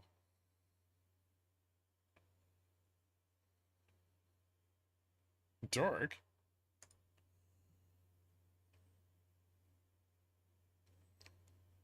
You know the one I'm looking at's 28 weeks, right?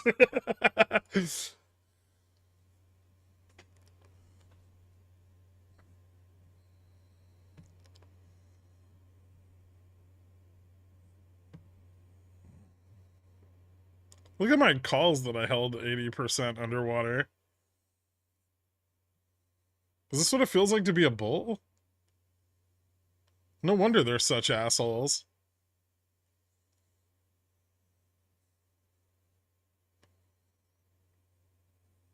And average down. Yeah, I did.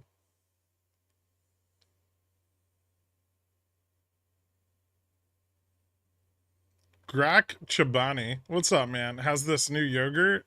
Oh, you weren't calling me that. Stuff is so good. I'm just waiting for your flavor to launch. Oh.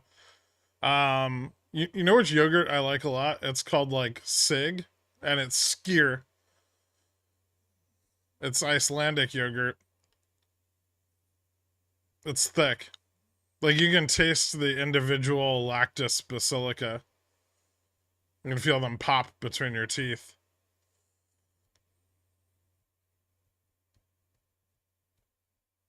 You should try the peach cloudberry or the lingonberry.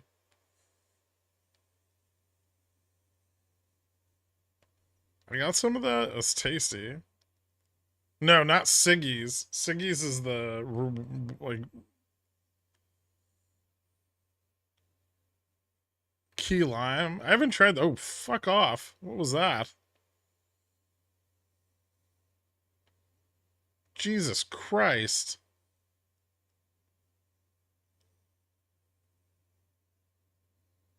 Fucking stop hunt was real. Get out of here.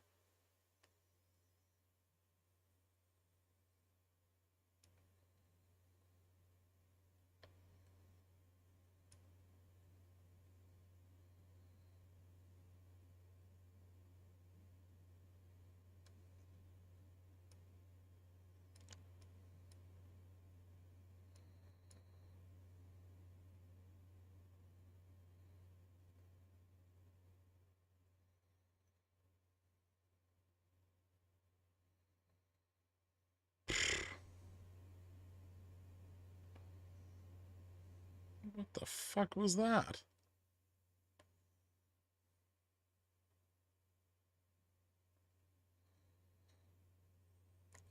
Someone sell puts on across a VN?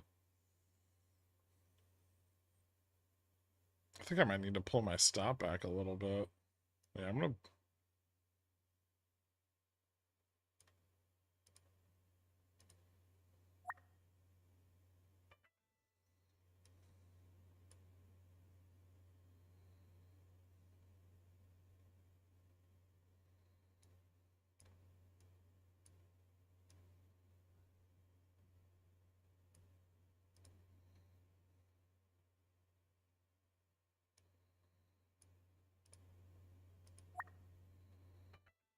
Motherfucker.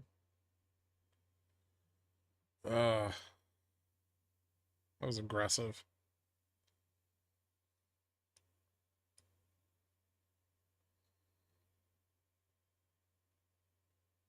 Maybe it's for the best.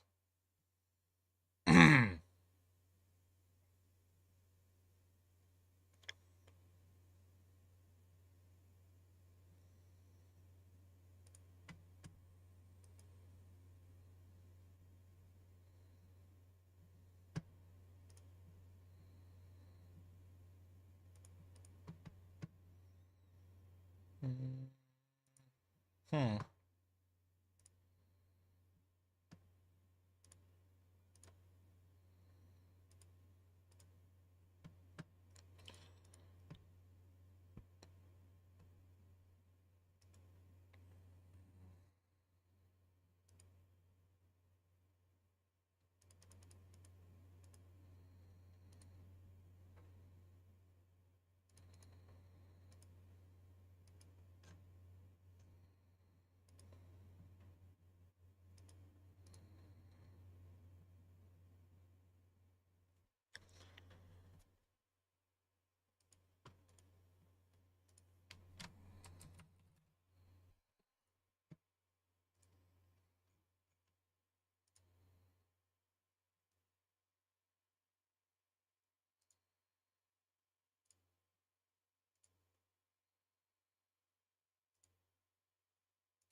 Bill auctions in 5 minutes.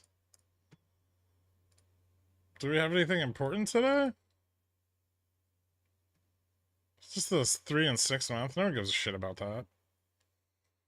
Bostic speaks at 2 o'clock. Oh, we have the slew. The senior loan officer. Sluice. Dork Sluice at 2.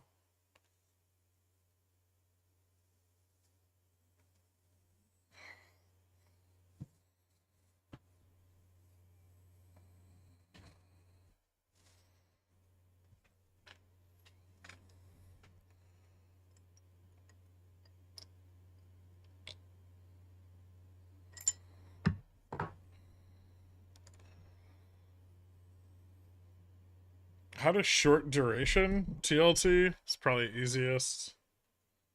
You can go short like UB.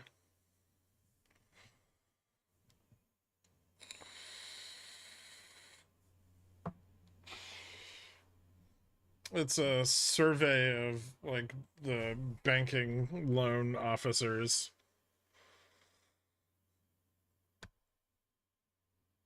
It's, I guess it's not that exciting, but it gives a lot of insight into credit conditions, which is something that's generally pretty underreported. Gherkin inherited a house because of Netflix. No, I got a house because of degenerate gambling. That degenerate gambling happened to be on Netflix.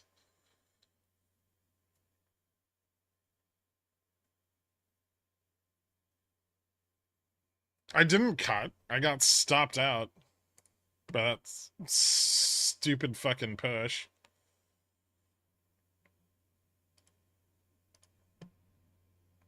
And now I only have enough settled cash left for XSP.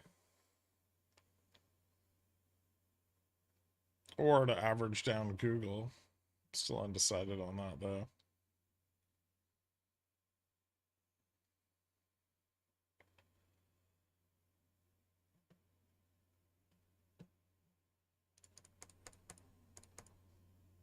At least I didn't get stopped out of those.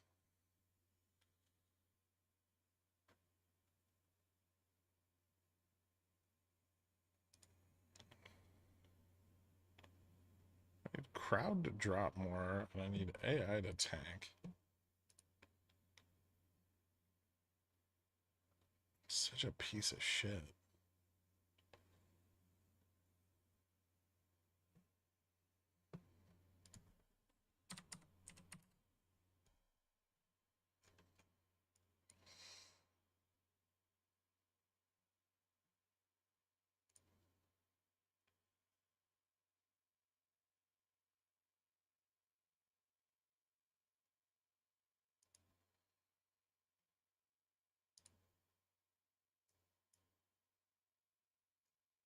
Damn, Humana dumped fucking hard today.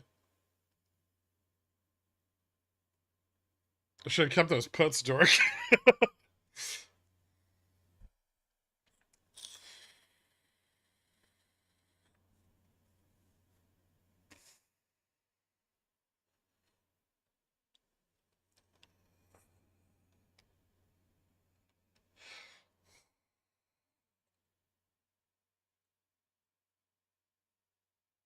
I wish you'd gotten my house and my ex-husband gambled it away. I might have had a chance to stay in it. Maybe. Why would I? Yeah, but I wouldn't have wanted a Midwest house.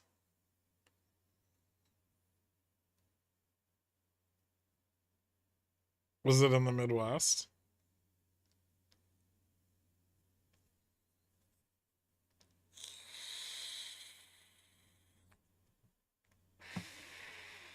Hmm.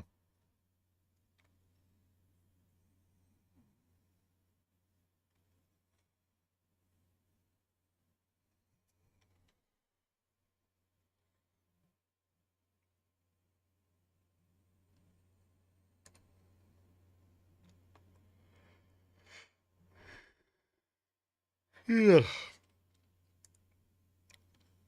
You could have said the Midwest branch of OnlyFans thoughts.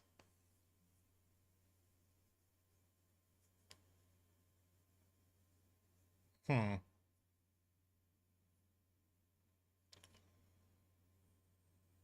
Did you salt burn your friend out of what? I don't know what that means.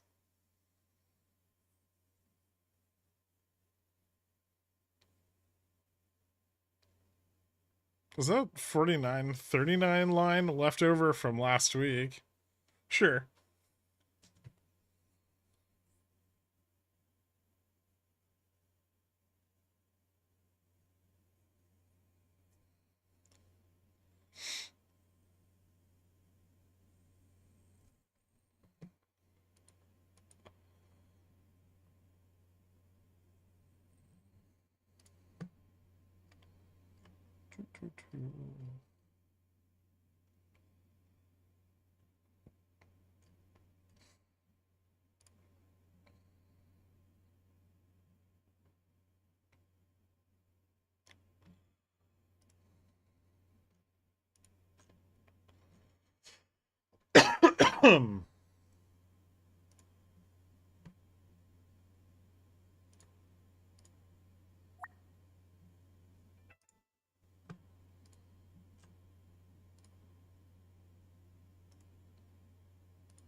Slow V or fast V now? Faster V?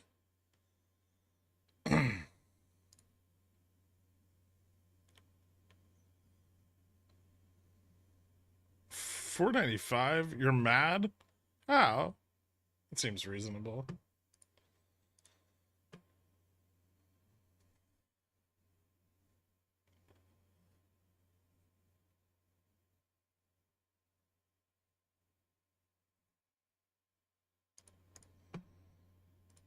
Thermal auction came in way below spot.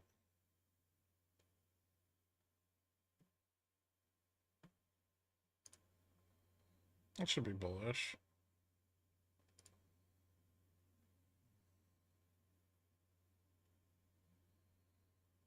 What was the 3 months?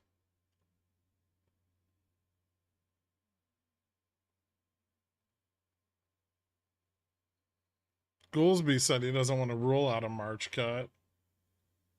5.235. No, it came in the same. Yeah, the 3 and 6 month both came in flat.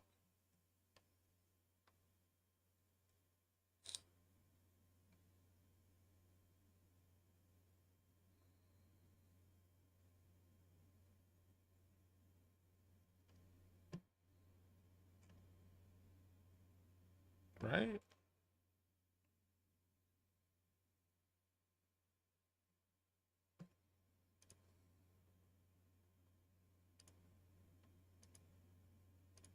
says they came in flat. Why does it say they came in flat?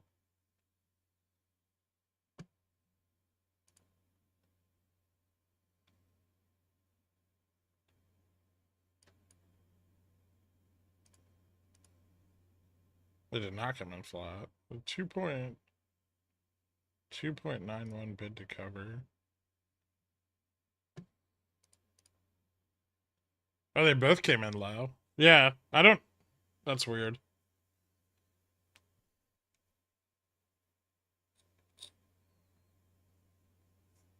Oh, because they don't give you the spot price for 6 month auctions. Or for bills. Never mind. Spot's still 5.3.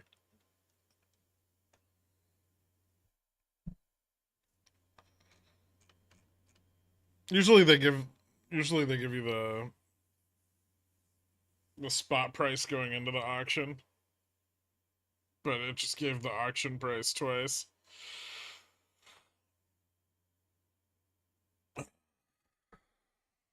I can't believe all that money I sent you over the weekend. You sent me money over the weekend?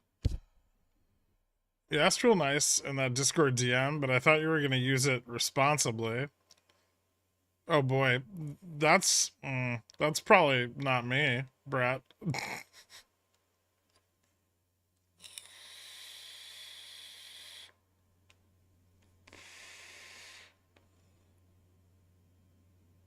You still think 50 is the Bulls' target? They still have a lot of calls there.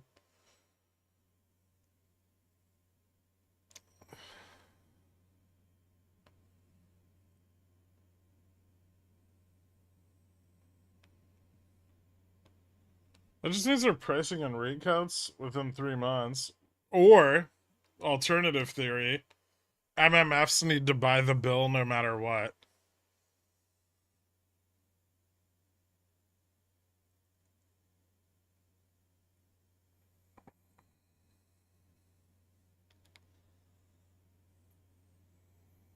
I swear I didn't put all those gifs of you on tenor. Only the one where your shirt is off. I know.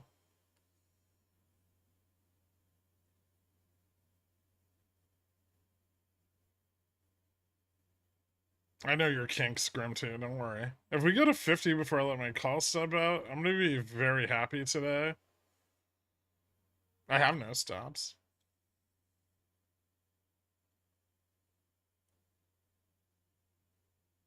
It'd be interesting. I think it's not impossible that we bounce higher.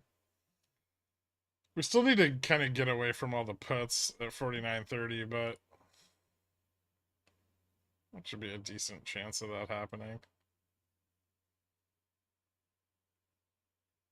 It's going to be hard to break 45. 45 is going to be tough.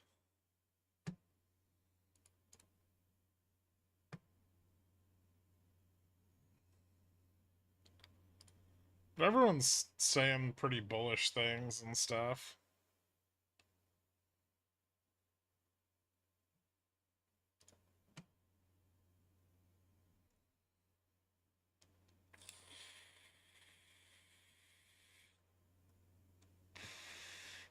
You don't need stops on calls. Calls cash settle. Is there a reason you don't include the VIA and horizontal in your SPX charts?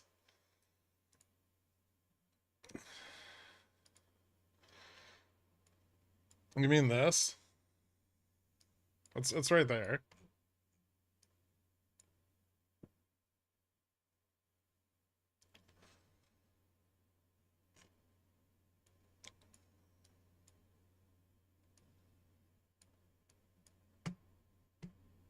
It's orange.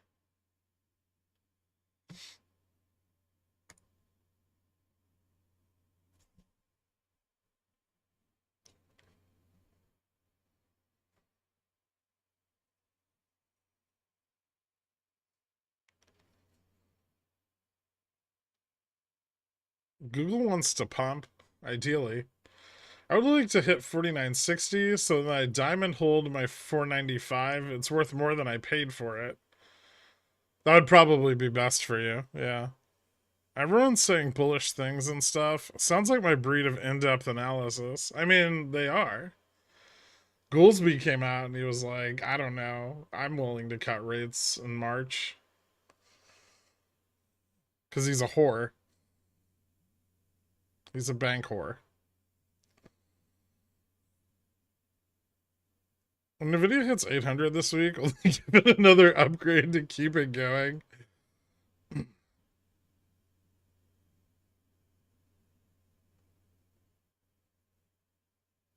Sometimes there's special lines you don't tell us about, like the pink one, and I'm not smart. What pink line? That's crazy talk. I don't label the SPXW neutrals.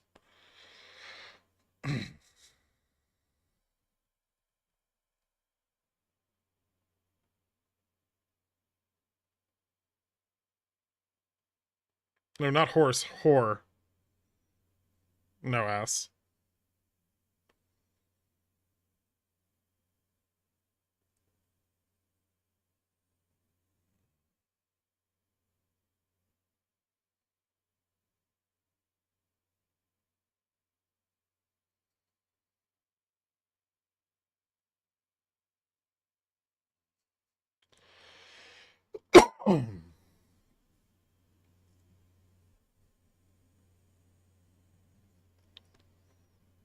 I see.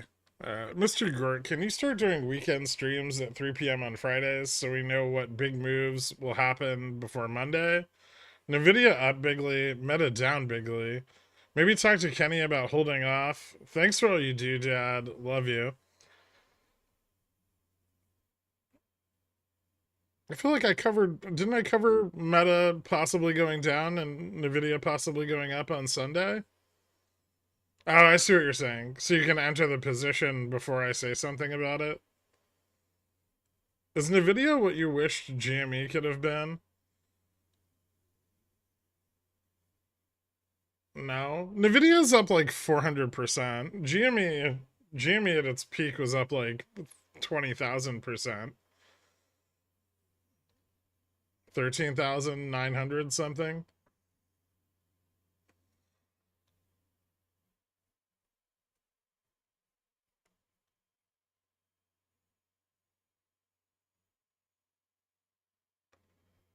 He's told his dummies to stop selling puts. They've tried, they don't listen.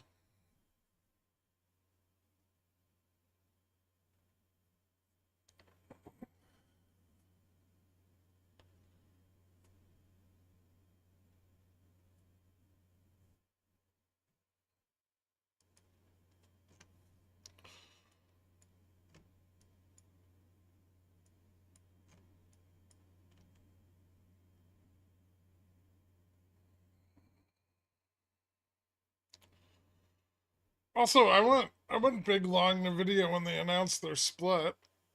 So I made most of this upside move. Well, like half of this upside move once off of Nvidia already. Like half. Are they buying calls at least? Like a couple.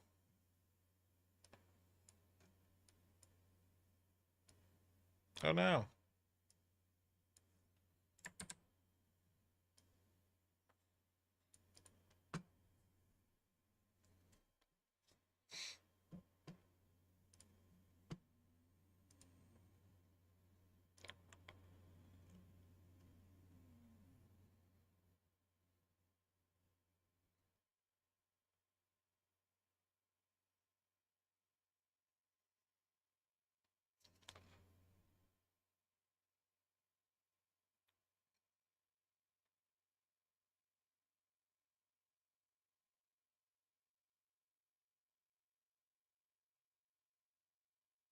Were Nvidia calls into the split like one of the very first Pickles picks?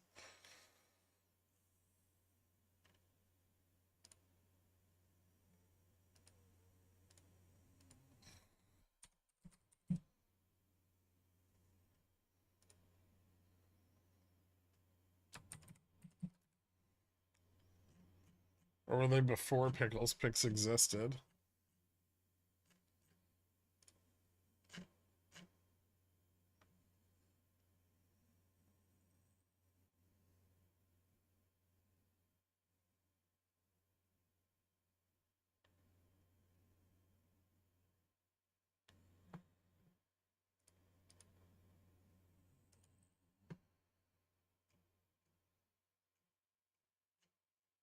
Oh god, back when we were playing Spurt.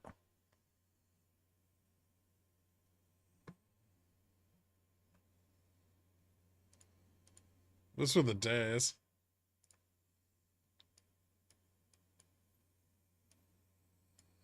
Spurt was awesome. Yeah, it was.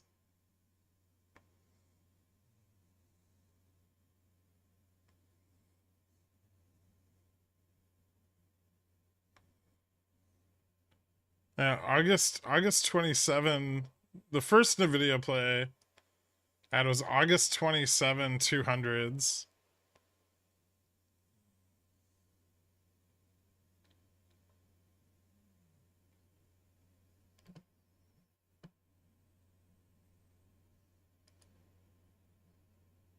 That run into the split on Nvidia was almost as ridiculous as the current one.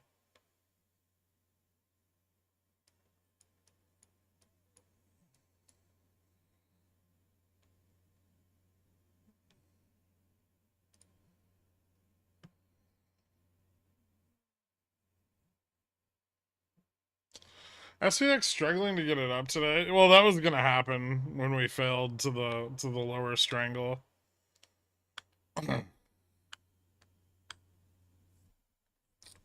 But we could still move higher tomorrow.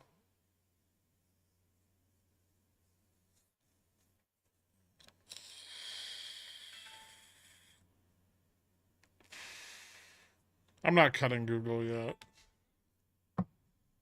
I think Google's still above my risk. It just opened a little higher than I wanted it to today. But I think it's fine. It rejected off of 146.50. But it's getting support at 144.50. So as long as it finds support here and then moves up into the rest of the week, then I'm not too worried about it. I'll probably add some more calls tomorrow if it doesn't break back above 145 today. But it was kind of building bullish positioning last Friday. As long as that continues, then it looks pretty good. Not if yields and Dixie keep doing what they're doing.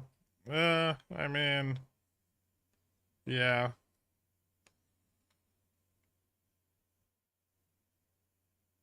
I don't know if that'll matter yet. Like Vol's still pretty much under control.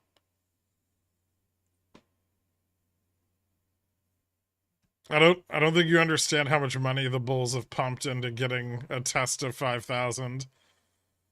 But it's a lot. If they get burned on that, that would be pretty crazy. BTU dropped because of earnings coming up. Also, China's economy going down the toilet.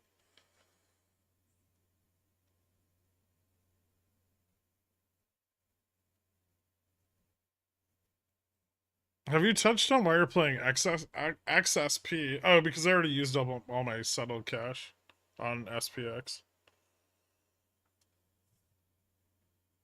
Because I played like what five SPX contracts today, Netflix and Google. So I only had like 300 left in settled cash, but I still wanted upside exposure, so I just picked XSP. I guess I could have gone with QQQ, but with yields rocketing, I don't really trust it as much. Like at least SPX might get some headwinds if oil turns around. Tailwinds. I'm not a captain.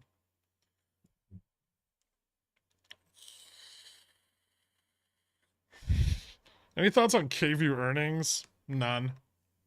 No.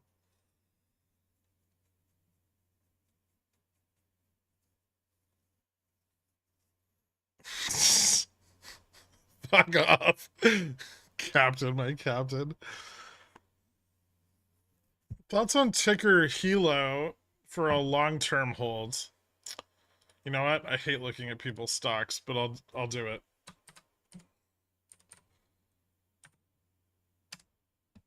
JP Morgan traded fund trust hedged equity laddered overlay ETF. So I assume this is just the collar, like the ETF collar.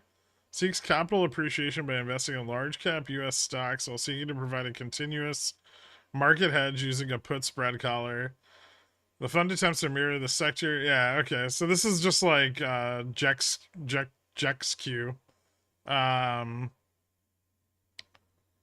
It performs, generally speaking, it performs a little bit better in bear markets.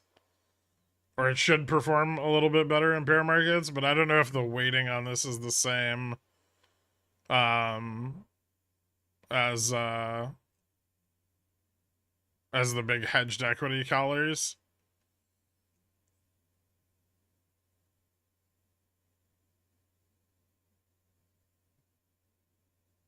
But it should return like a consistent income. I mean, do you want income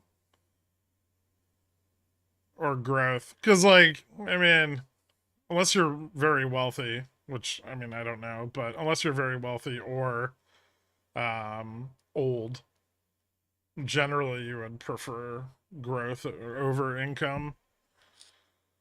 This is usually the kind of thing that you would hold in like an IRA or something.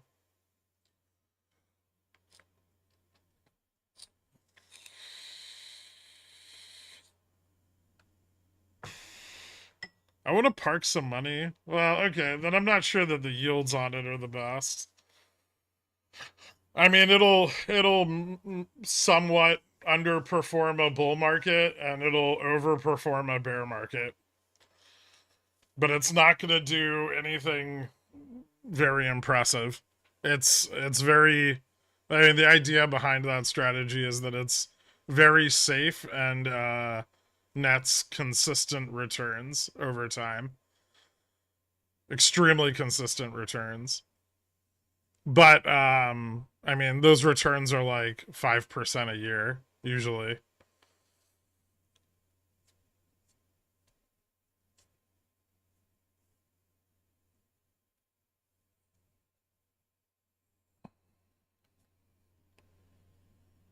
I mean, just remember that like US treasuries are probably, I mean, depending on their price, probably a better return in the same time period. Like if you buy the 20-year at 4.45 and it goes and it goes back down under like 4%, you're gonna make a lot more money off of a treasury, like a treasury or duration, than you would off of that fund. Depends kind of on what your thesis is. Are you talking about JEPY? No, we're not. He's talking about Hilo, which is like it's kind of like the JPM collar, but an ETF.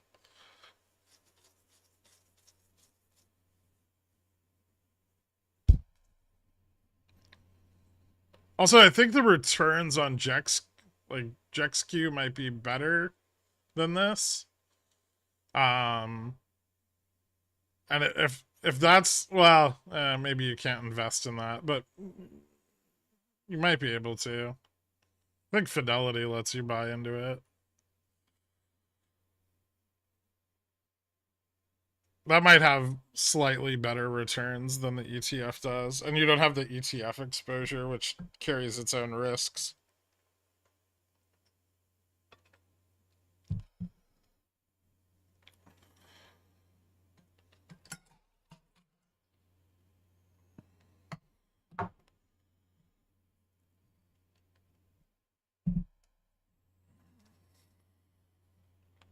I hope Jensen Huang challenges Elon to an MMA fight. No.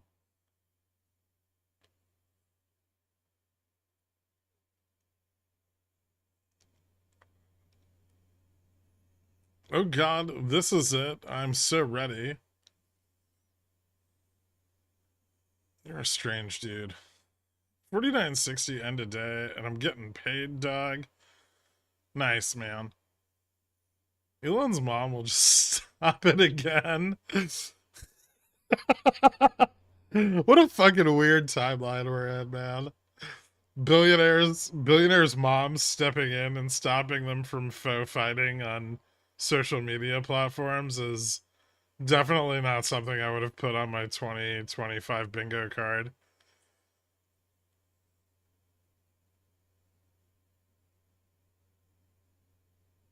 Killing Harambe was a mistake. Yeah, we really beefed it. Well, PMI up was bullish. Was it high enough that that the inflation caused downward action today? I mean, the inflation isn't realized immediately. No, I think our downward price action is just due to yields being higher, and I mean yields and dollar rocketing, right? And then you know that ties into that VIX correlation, right? But beyond that, we were a little bit closer to the put side of the strangles, and we kind of just fell into them a bit. I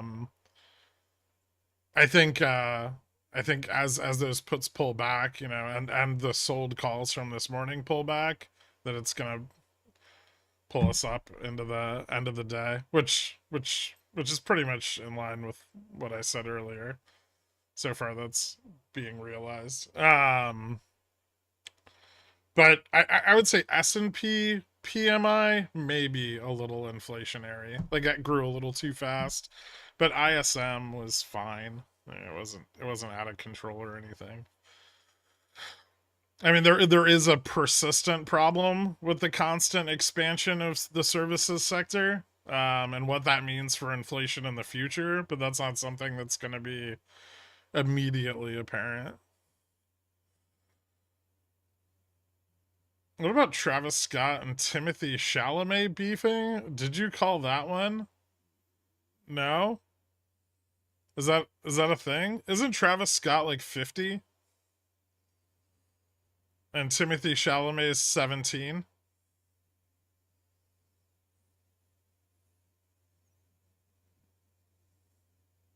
Not the Blink 182 drummer. Oh, who? Is there another Travis Scott?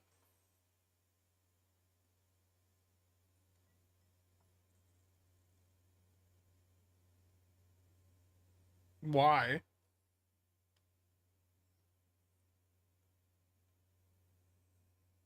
Travis Barker's Blink 182. Oh, yeah, that's right.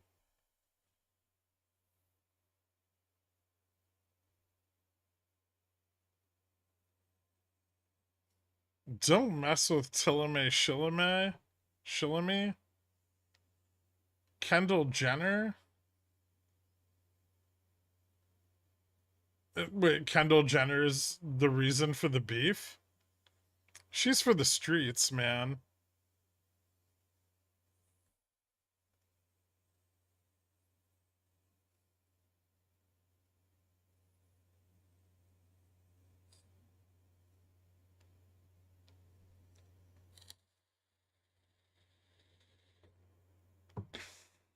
Oh wait, I think I know who Travis Scott is. He's the guy who like he's the guy who like made fun of the disabled guy who came to see his show, right? And the guy who like pushed the photographer at his concert. Is this the same Travis Scott? No, that was Trump.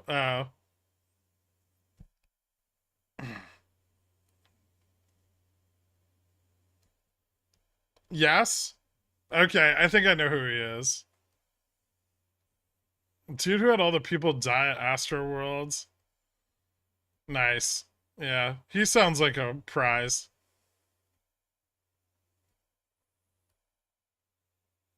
He has a baby with Kylie Jenner. I don't know. I don't know who all these people are. I've never seen an episode of the Kardashians in my life. I know they're somehow related to the Kardashians or part of that sphere.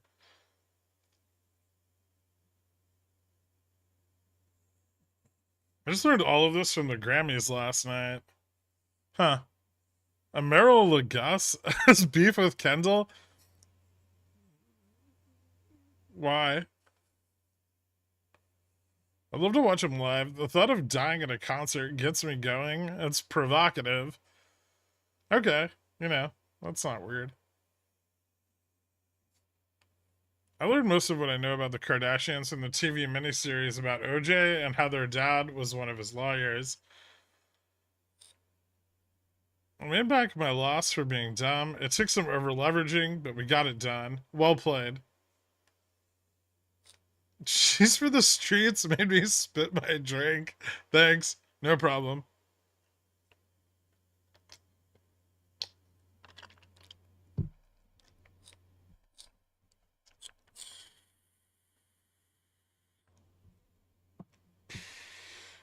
I'm making a point to not learn anything about the Kardashians. I don't think there's any knowledge to be gained there. You saw Kim's first episode, right? You mean when she fucked Ray J? Who hasn't seen that?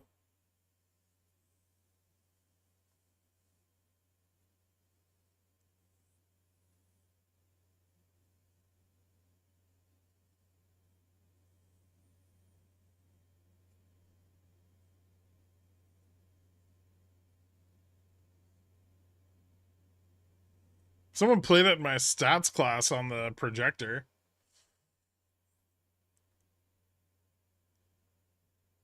I couldn't care less about the Kardashians.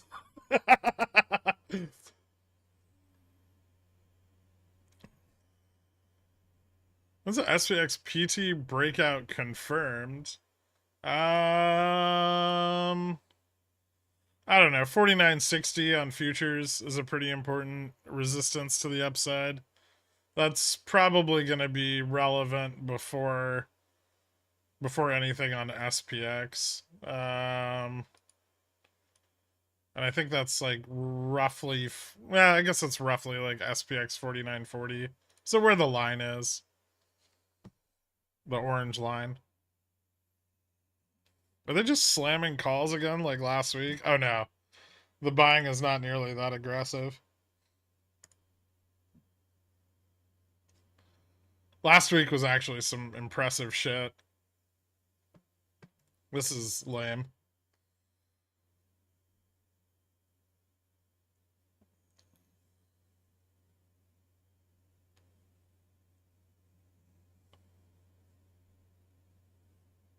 I don't want to watch any of these people have sex. Byronic.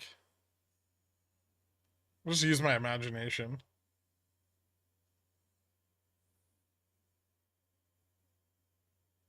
Who the fuck is Tila Tequila?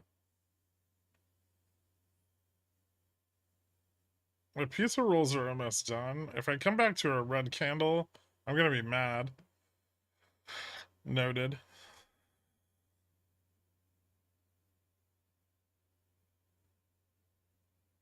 Do you think there's anything that could stop SPX from reaching 5K this week?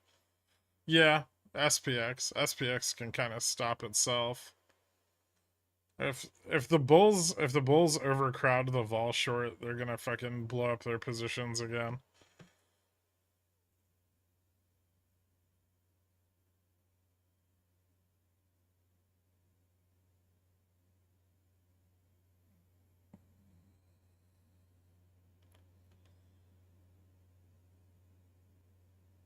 Bear Song Friday?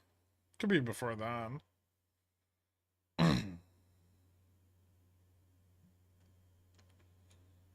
Fuck you, Google.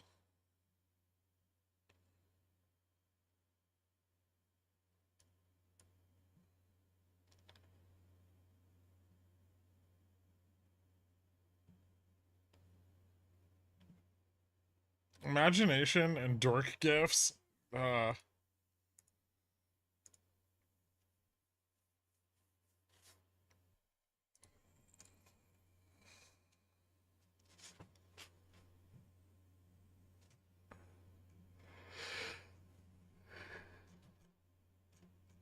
Some of you guys have serious issues.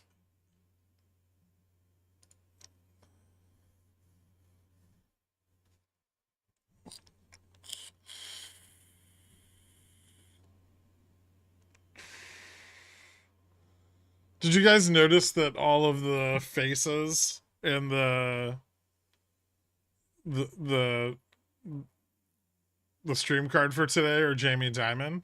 He's all of them. It's beautiful.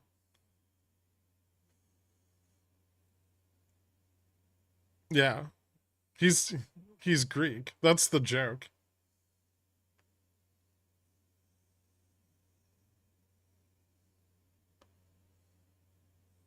Are you bullish on Chinese markets turning around soon? No, not soon, but eventually.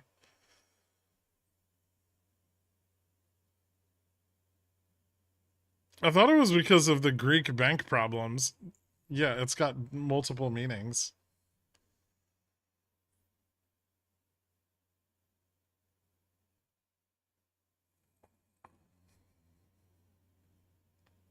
Are you bullish on Kirkland chicken nuggies? No, not particularly.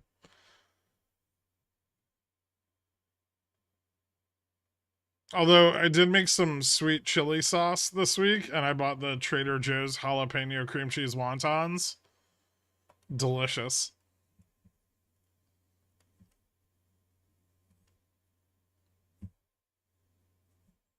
It has more layers to it than a rap song. Thank you, Andre. Did you end up averaging down your 49.55,000? Yeah, I bet. I bought 10 more of them. So they're still not at break even. I think I lowered my break even a little bit for today at least. If I have to carry them into tomorrow though, I'll need SPX. I'll need them to go in the money.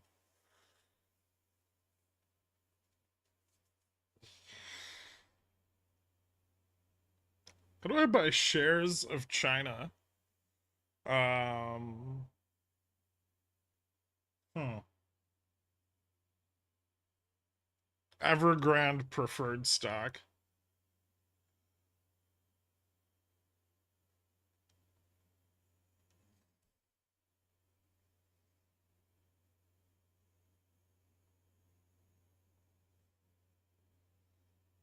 Doesn't wrap usually have very few layers? I mean, you've clearly never received a Christmas present from me. What are your thoughts on the 38,000, $12 and $13 puts traded today on GME?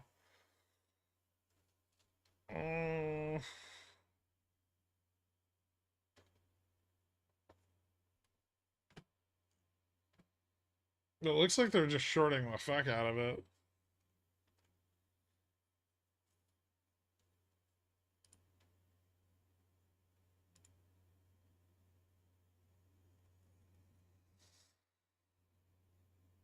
That's reasonable. Mid caps are down pretty hard. Russell's taking a beating and yields are going up. So short vol's confidence is getting restored. We're going to see a breakdown in dispersion. So that should mean selling more volatility on underlying stocks. And they'll probably start with small and mid caps.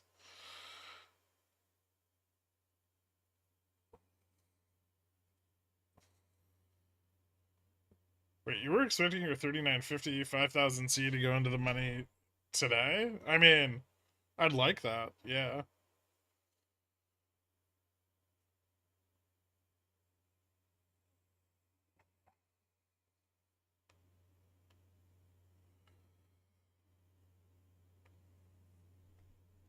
I mean, beverage companies tend to do pretty well in recessions and market drawdowns. They usually have negative beta.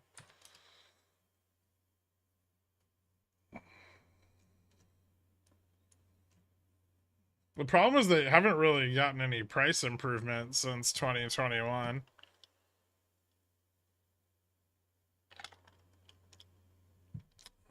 They were kind of one of the meme stocks.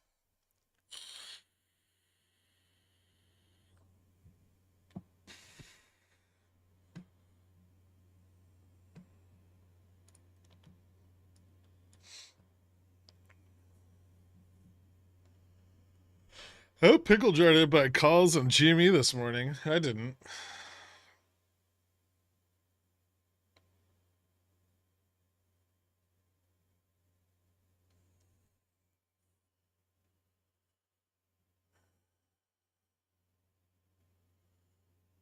What membership tier for a Christmas present? Pontiff. Definitely Pontiff. I thought the gift of knowledge that keeps on giving was given out year round. It is. Like an option Santa Claus. I'd like that too, but I thought it was a 2-day play. I hate the idea of cutting it at a loss today. I mean, it is. I bought them for Wednesday. So it's technically a 3-day play.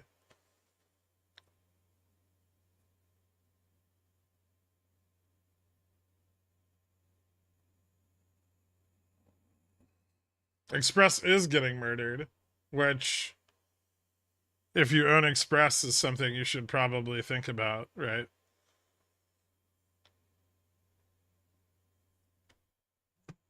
I don't know. I don't want to look up the put skew on it right now. You could feel free to do that if you want to.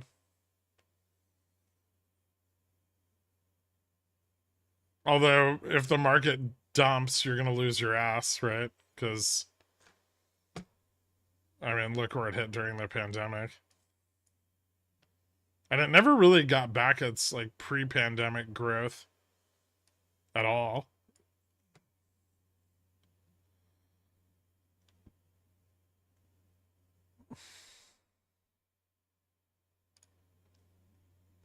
That one kind of looks like it might still be carrying a fat bag of shorts on it.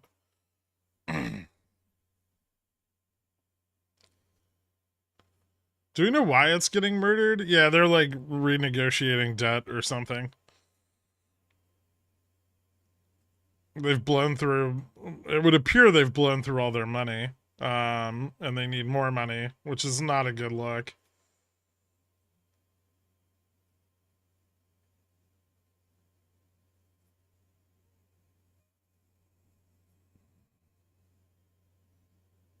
Because a year ago they were in quite a strong financial position, so maybe they shouldn't have bought bonobos. No, not Wendy's.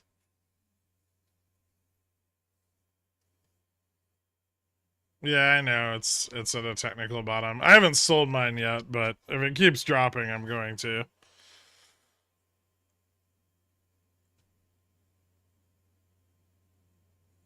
Market green end of day. Oh my! I mean, let's see if we can hold this resistance first.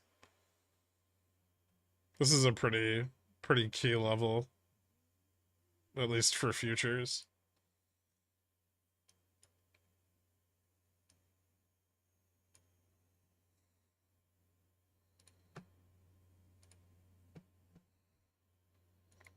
And also the bull signal, for those of you that don't pay attention to this ever.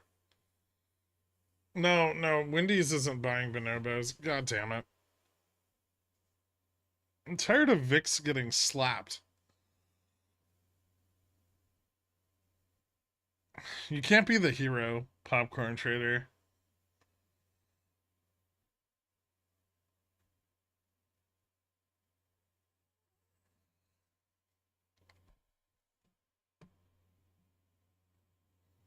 I know you don't, Farmville. Otherwise, you wouldn't have bought calls when we broke to the downside of it. It's not a buy signal, it's a bull signal. I don't care what you do with your account at this point. It's just.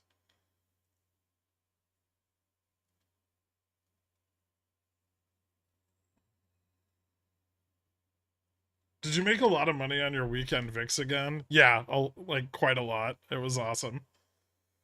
9 out of 9 weeks. I would call Popcorn Trader a sub, not a hero. I mean, he's the one trying to defend VIX's honor. Like, you know, white knighting for the VIX isn't going to get you very far.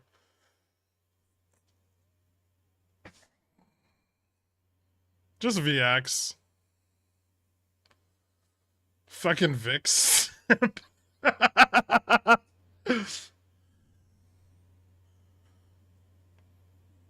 Do you make money from YouTube streaming? Not much.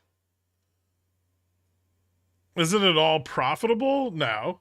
I mean, well, not compared. I make like, I don't know, like $50 a day in ad revenue or something on a good day. It's not dumb or inappropriate. It definitely doesn't pay all the bills, but it's fun to do and I enjoy it. I think you might have the best stream cards on YouTube. Oh, without a doubt. Because they're not all just pictures of my face slightly shocked.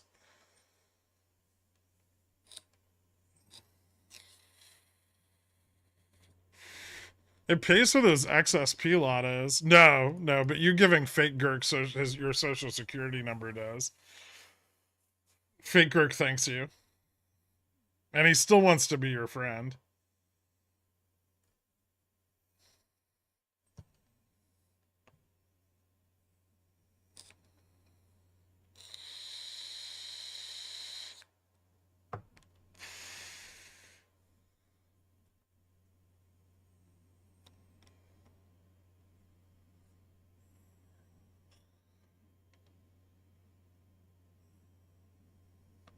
Now the numbers for subscribers, I don't know them, but it's like there's what, like 800 billionaires, and then I think you guys pay 25 a month, and then YouTube takes most of that, and then 30% for taxes, so it's like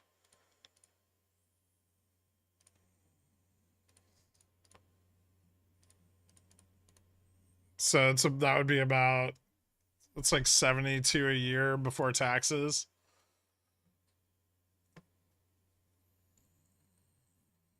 That stinks for people that actually stream for a living. I mean, most people who stream for a living have like tens of thousands of followers, right? Or hundreds of thousands. Hey, Gherk, has your thesis on NVIDIA changed from your prior position?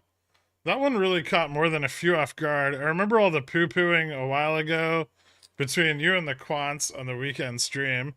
No, I still think they're massively overvalued, but I'm not stupid enough to take another $200,000 short on it. Not yet. I'm not gonna say I'll never do that again, because I definitely will, but not yet. Right now, my only positions on NVIDIA are some like 550 puts and some synthetic longs.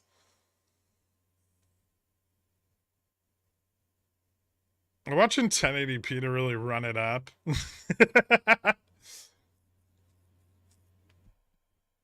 Most people who stream for a living don't spend so much time trying to get people to unsub and stop watching. I don't try to get people to unsub and stop watching. Just cause you paper handed Pigeon Whale and gave up on our blood in, blood out contract and made me sad. It doesn't mean I want you to stop watching. You've never once told me to smash the like button. Smash the like button. There you go. What criteria would make a thong to use to keep?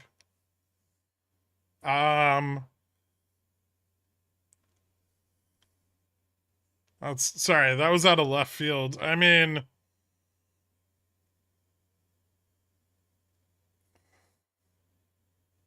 what? Vato Locos forever. Fuck yeah, knuckleballer.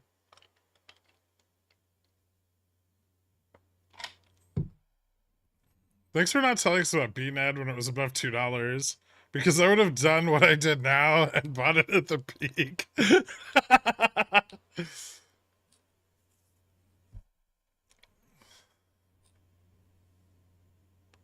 How many likes did you just get from that statement? I don't know. I wasn't looking. I had to go back and read that myself. I was sure I misunderstood. No, it was pretty.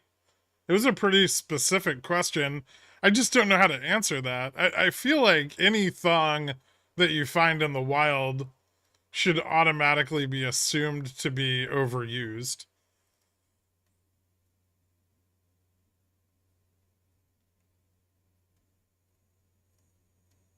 I hope you're not long VX anymore. Oh no, I closed that before market open. I don't keep them. I open them Friday at close, and then I hold them until Monday morning. That's an interesting trade. It shouldn't work, but it has for the last 9 weeks.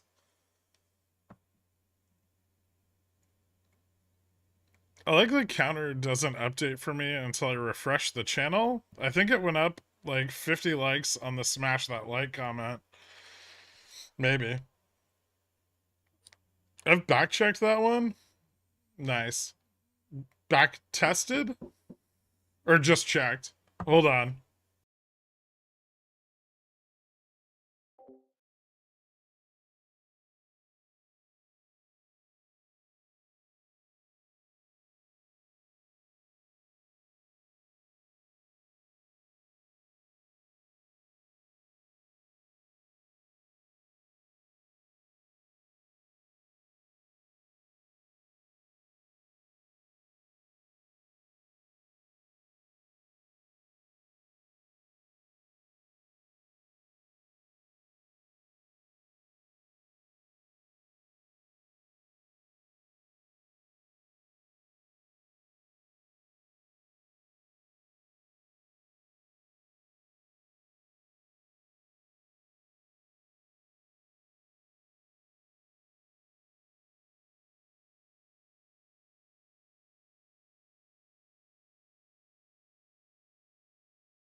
Right.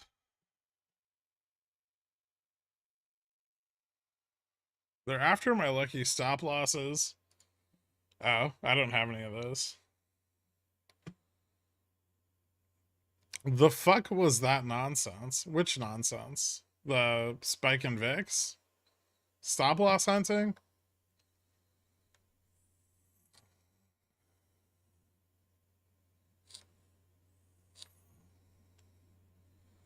This once in a lifetime buying opportunity on SPX on that last candle. Bot algo only responds to smash, not hit the like button. I don't even say hit the like button.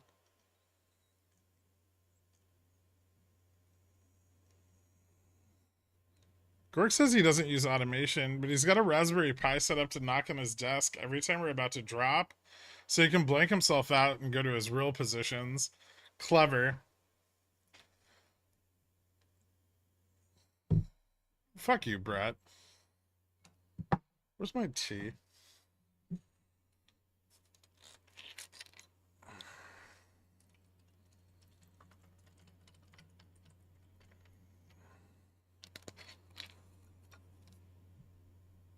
Is this a diamond top? No.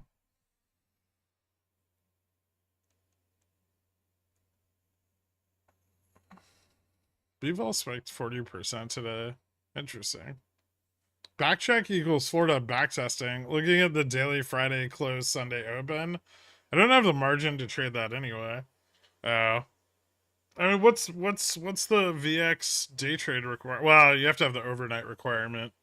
But what's the overnight requirement for VX on futures? Like a 1,000 or something? I don't think it's that crazy.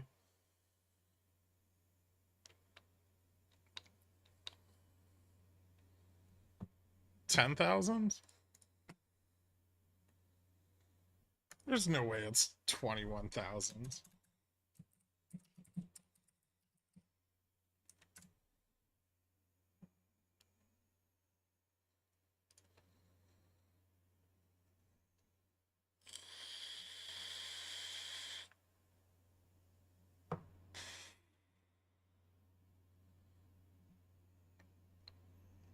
It's 10,700.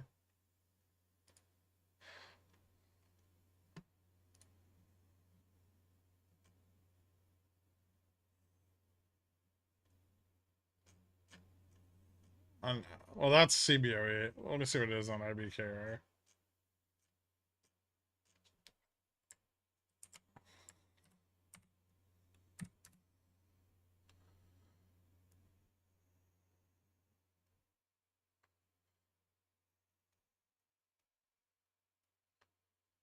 Overnight on VX is 9,000, but the minis are only 900.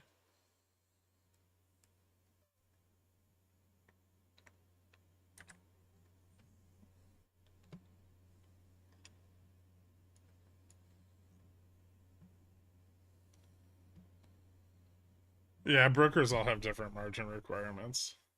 TDA has ridiculous. TDA is terrible for fucking trading futures.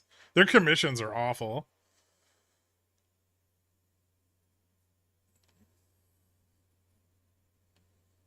What? Minis? Okay. Back to Florida studies. All right. Yeah, the minis shouldn't be down. Puck me. Puck you too. You've made me back everything I lost last week already this morning. Thank you so much, Brett. I'm glad to hear it, man. Congratulations.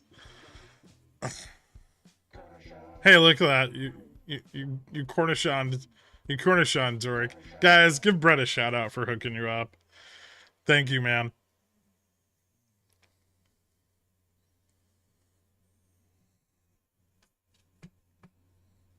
I don't know. I haven't traded the VXM contract. I'll have to look it up.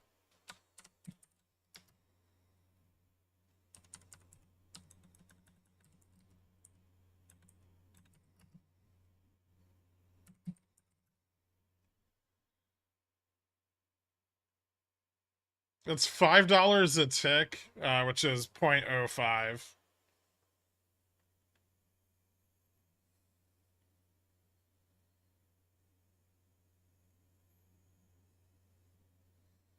0.05 points.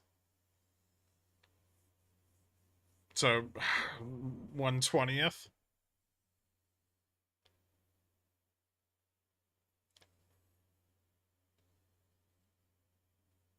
You're right. I hate TDA for futures, but I don't trade enough to justify another broker for it. Fair.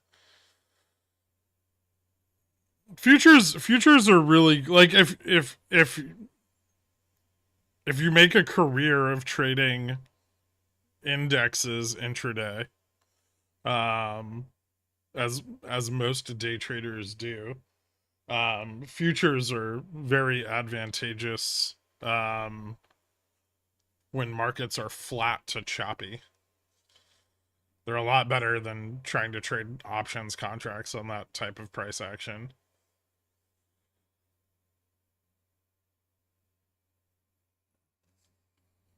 What do you do when you accidentally bought back into a position you had an earlier wash sale on?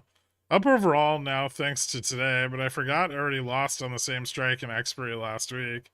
I mean, most brokers won't log wash sales on options anyway.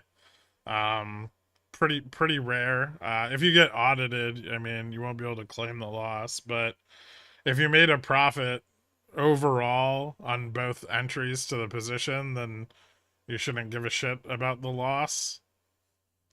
Like you shouldn't need to claim like the wash sale as a loss. MMQ's okay, but I don't like MES, and I've never traded MVX or VXM. Futures carry more risk? Not necessarily.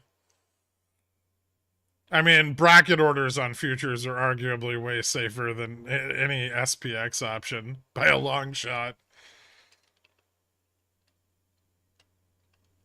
Gherk, SPX big rippin'. I know, I'm here too.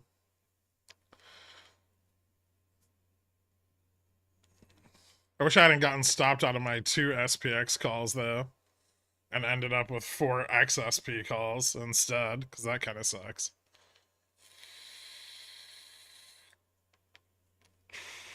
It's like a quarter the amount of leverage. I like to sell verticals on SPX. I do too. I sell a lot of verticals on SPX. Really safe. I mean, the put side is safer. It can be hard to make money on the call side. Depends. But, I mean, generally, if they're far enough out of the money with enough data and well managed, it's very easy. I sell a lot of like 30 DTE condors on SPX and naked short strangles.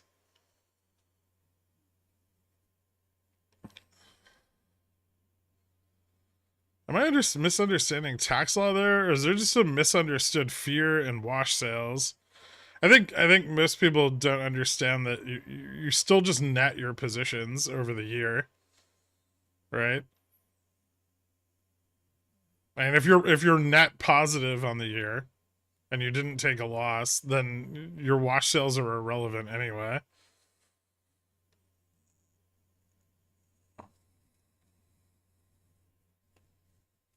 There's also a lot of things that like are part of tax law, but brokers don't like log the trades the way they're supposed to.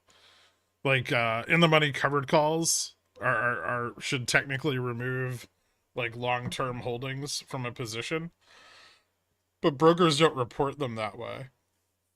Like I don't think any broker reports them that way. And so since the broker doesn't log the transaction, it doesn't get rid of the long-term holdings. Some brokers might, but at least as far as I'm aware, none of the ones I use do. You have any thoughts on MSOS for this year? MOASS? Or is this a stock?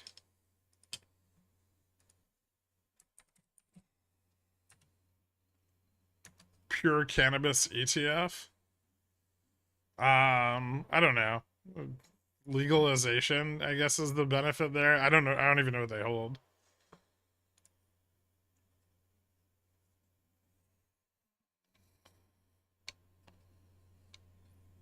I think someone was selling puts on it a while ago. Maybe it was like Poopy Pants or something. Net positive on the year. Ha ha ha ha ha. Very good, Mr. Pickle. I still have 4K settled cash for SPX calls. Want me to let you know when I accidentally buy the top? Uh, Awkward.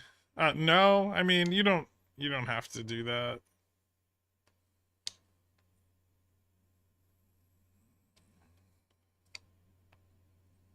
The wash sale rule should apply. It just doesn't matter because the position is closed before the end of the year.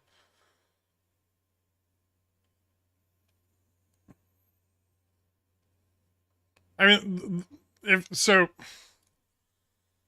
you buy 100 shares of something and it goes down $5 and you sell, and then you buy another 100 shares of it, $2 lower than that, right? And then hold until it's up $15. You're just gonna pay taxes on the net, like the net profit.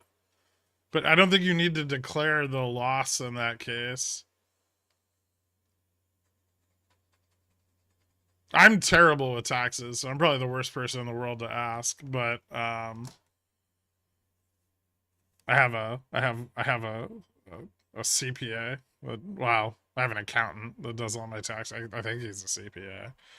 And then I have a tax lawyer that goes over my returns and tries to save me money.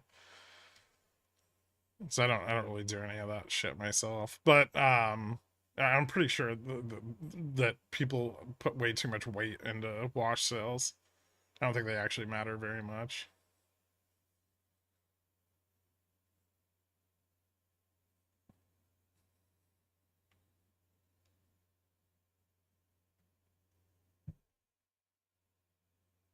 Goldman Sachs upgrades Nvidia to 800. That was like this morning or yesterday.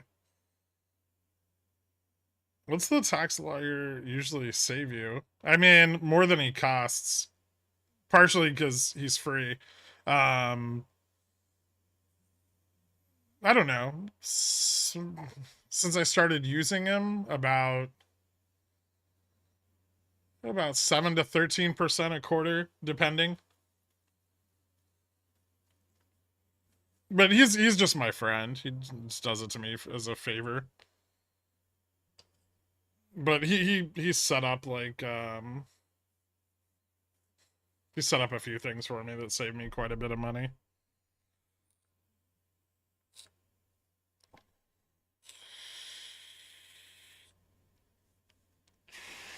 Not Eskimo brother.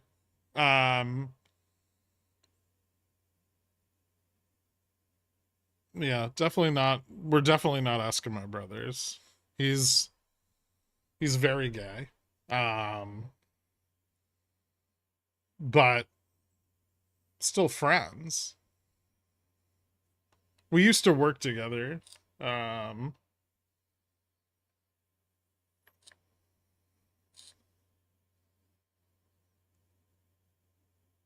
Has anybody asked you why they're down 50% on their BNED position yet? No, because I've instructed them not to talk to me about their BNED positions. I don't care.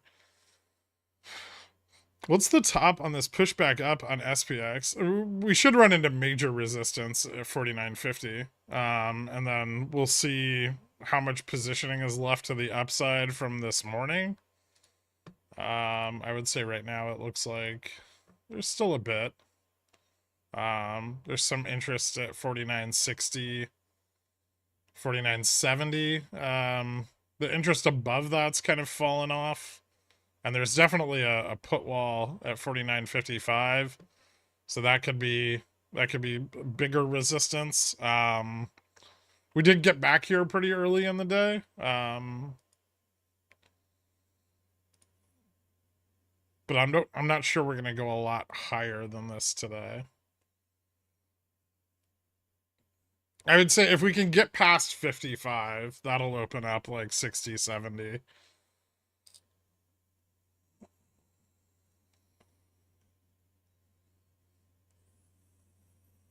I don't do cocaine.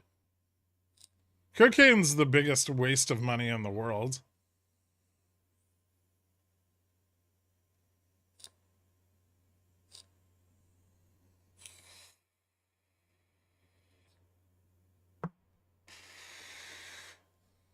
Even more than strippers? Yeah. Yeah.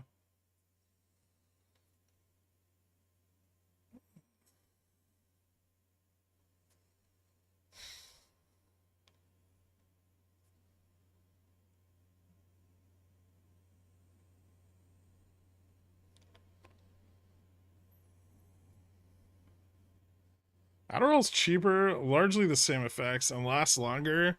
Plus, you can get it on prescription. I remember the first time I did cocaine, my buddy pulled out a couple grams and cut me a line. After I did it, I was like, you spent $50 on that.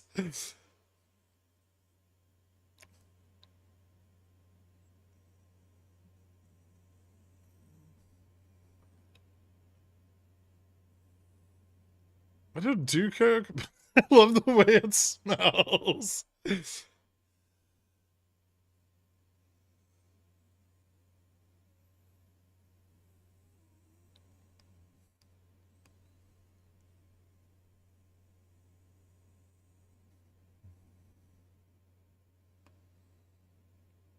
I tripled my port today. Thank you. Nice, SV. Well done.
How are they shorting vol so hard above VN?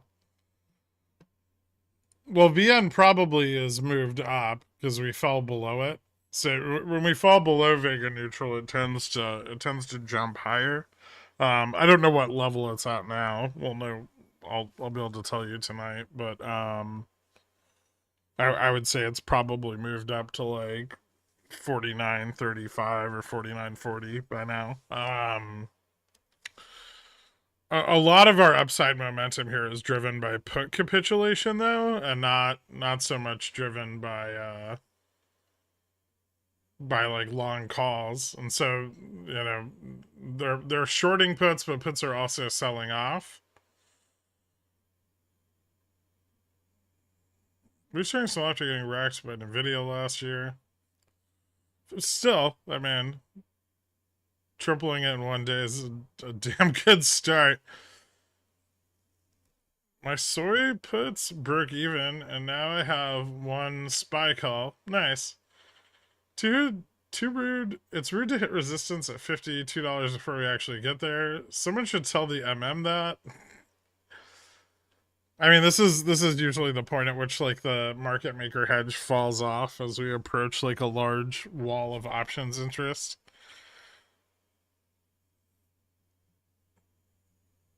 Cocaine's just a drug that makes you do more of it, right? So like you take cocaine and then 5 minutes later you just want more cocaine. It's it's not worth it.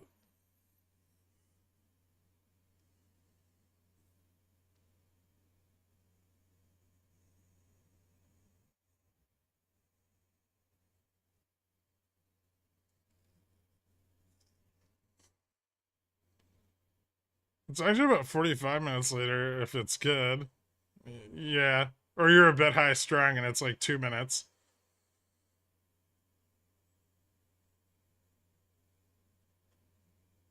When you play to cut your XSP calls vertical trying to understand, it's not a vertical, they're just calls. I don't know. It's like 12:45. We still have plenty of upside left. I don't think I have any reason to cut them. You hoover some schneef and then the schneef hoovers you.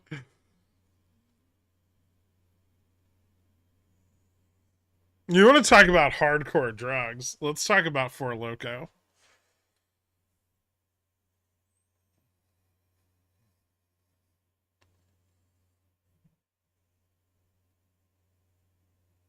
Pre-ban. Yeah, of course. There is no other Four Loko.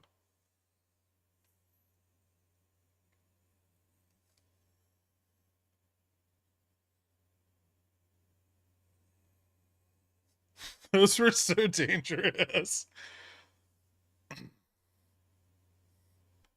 I drank OG Four Loko when I was 16 and almost died.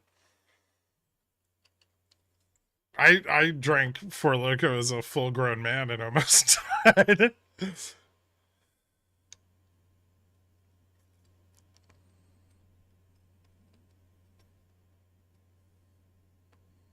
I wonder how many men are gonna die like 15 years from now from pancreatic cancer from having 3 Four Lokos while they were in college.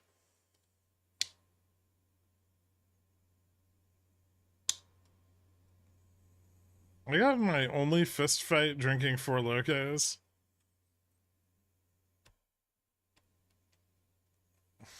It made me too aware of my heart.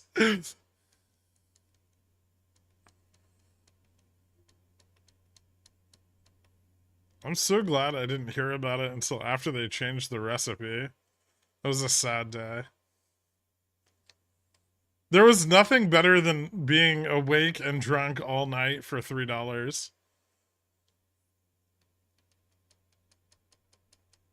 My grandma called me last night to tell me she had pancreatic cancer.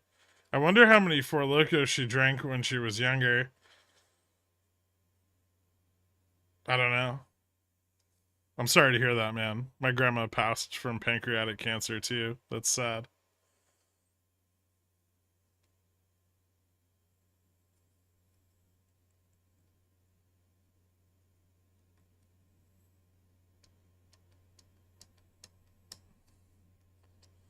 The risk return on Four Locos was prime. They were a great investment. Steve Jobs had it too. Yeah, but he tried to treat it with vegetables.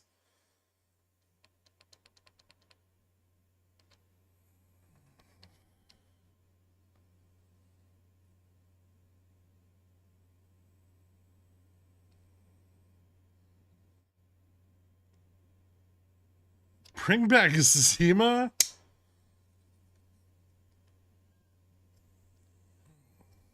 For years, I thought it was some crazy high ABV with caffeine drink. I mean, that's kind of what it is. It's like 12% alcohol in a 24-ounce can and like 300 milligrams of caffeine. But then it also had like taurine and guarana, I think.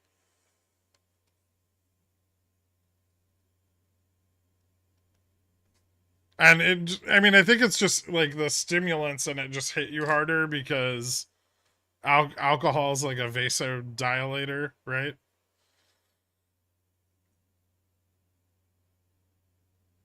I also died of pancreatic cancer. I know you did, Patrick Swayze. Roadhouse.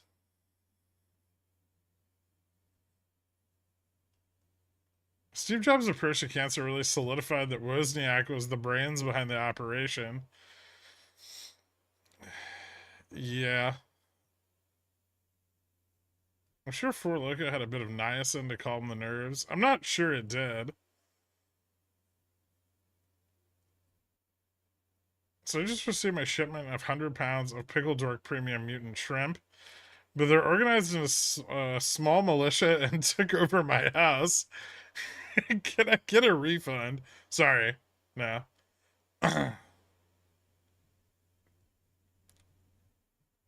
As soon as they send us the deed, though, we'll send you a lease.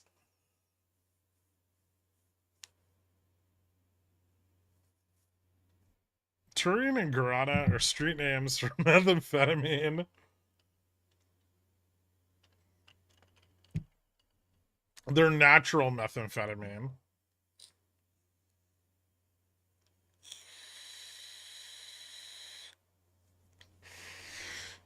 Four Locos? Yeah, we don't talk about Fight Club.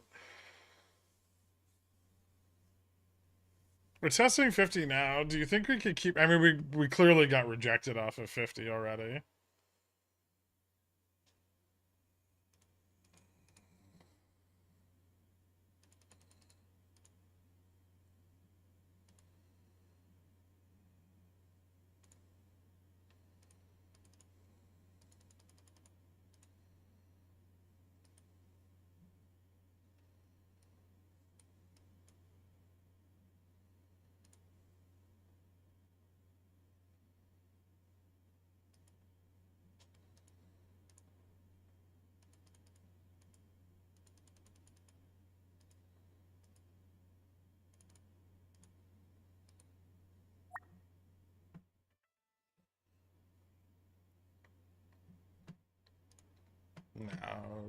No. Yeah, this might start getting a little more bearish. The momentum's starting to fall off to the upside.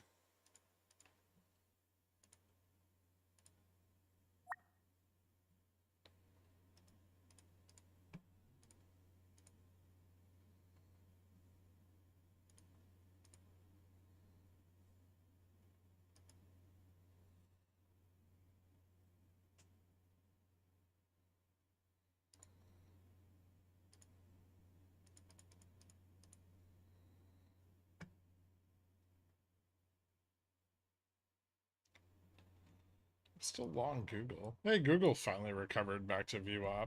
That's cool. Consolidate and push again? Possibly, yeah.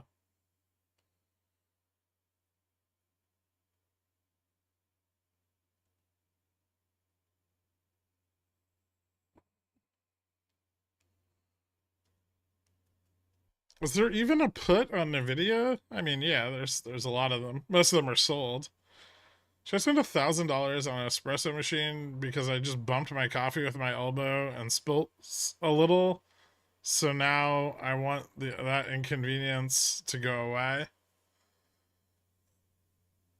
That seems reasonable. Let me know if you want some recommendations.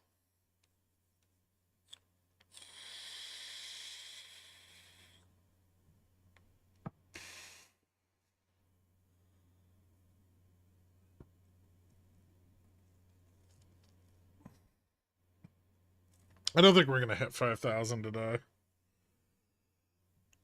I think the chances of that are very, very small.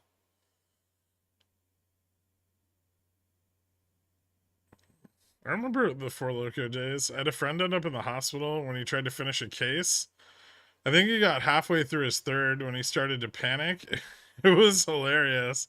Yeah, funny. Nobody should ever consume more than 1 and 1/2 Four Locos in an 8-hour period. What coffee beans do you use? Where did I get beans from last? Onyx, I think, is the name of the roaster. I have like a 5 pound bag.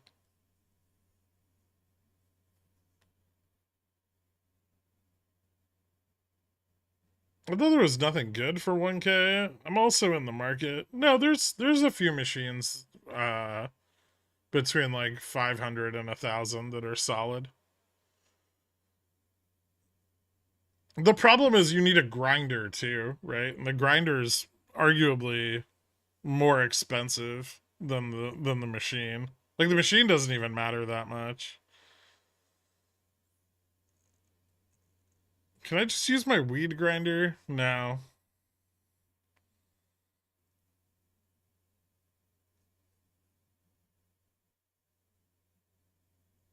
You can get like there's like the god like the baby Gaja, the Gaja Pro or whatever.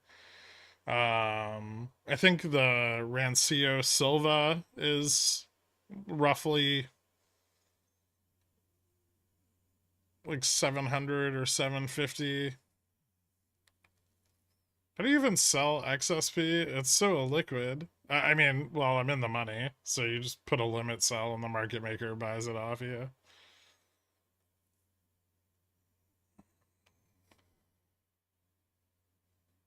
Hand crank grinders are better than electric ones if you're going cheap, right? I mean, some of the hand grinders are just as much as like the cheaper electric ones. Also, they fucking suck. I mean, they're fine if you drink like 1 cup of coffee a day, but it's just such like a douchey process.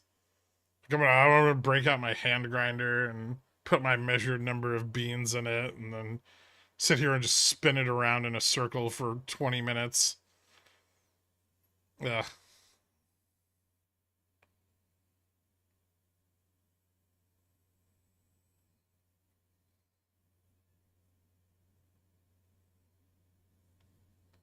And you hate them, but if you had to, which super auto would you purchase?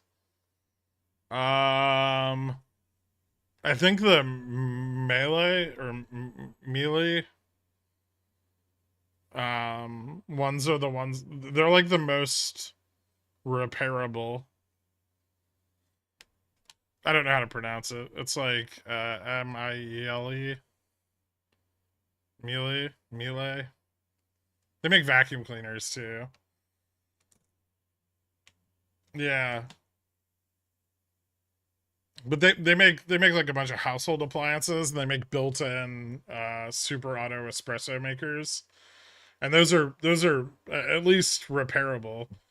The Gaja ones and like the Juras, they're a bitch to repair. So basically, they just break. They're gonna like guaranteed break after like 6 months, and when they do, you're just fucked. You need to buy a new one.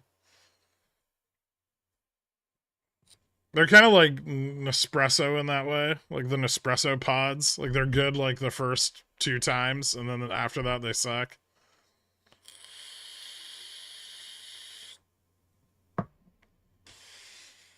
It's not bearish, but we got rejected and upside momentum died off. My sister has the Breville, and I was surprised how okay the coffee was. I guess it's not super auto, doesn't do the milk. I know the Breville Bambino is like a really popular like starter espresso machine.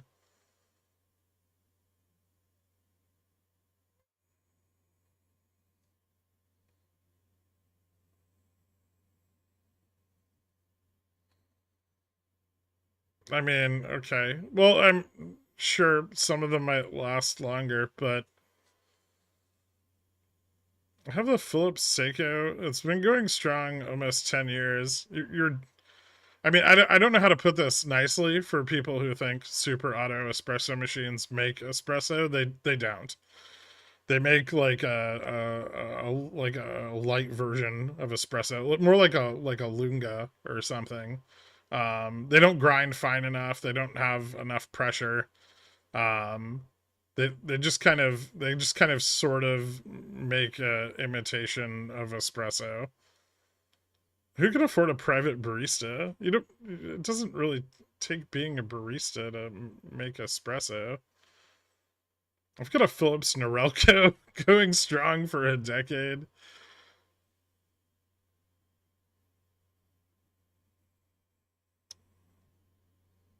It's espresso, Jeff. Who can afford pretending to be a private barista? I don't like mocha very much. I don't like coffee even. I only like espresso on ice, and that's it. I don't like any other coffee drink or other brew method.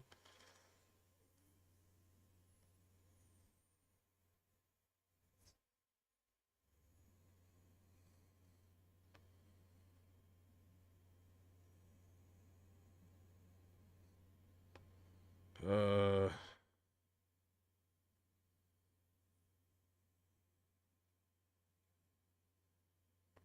so McDonald's frappe. It's not really an Americano. It's not as watered down. But I guess it's close to that. Yeah. Americanos are 50-50 water and coffee. I mean, I don't think the bean is specifically for espresso, right? Coffee beans are just different roast profiles. None of them are like they can be used to make espresso, but that doesn't make them an espresso bean. Espresso is just the grind.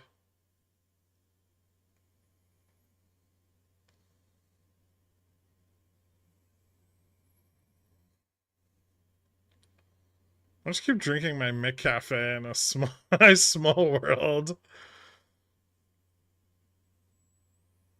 Oh God. What about affogato? I mean, that's kind of delicious. But that's not real. Is that really a beverage? That's kind of like a snack or like a dessert. King Charles diagnosed with cancer. Wind down. I don't think that's gonna affect anything.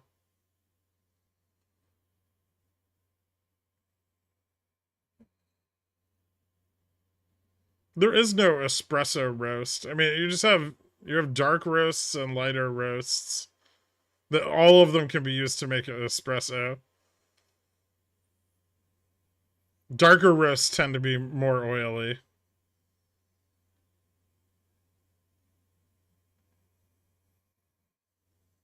If he has prostate cancer, he may die within 15 to 30 years.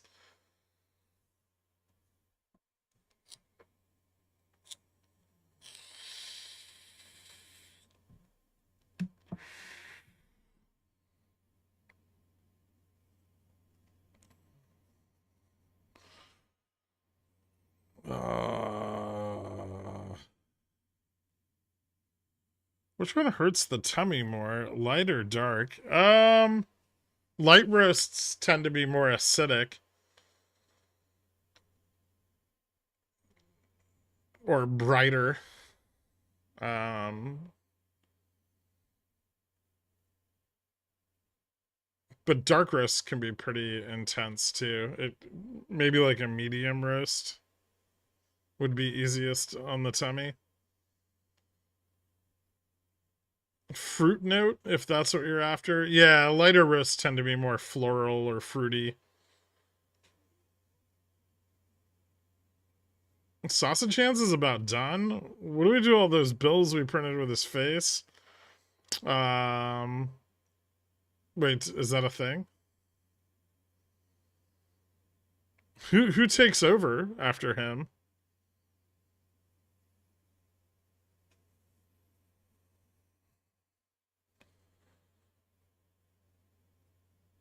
I don't know the order.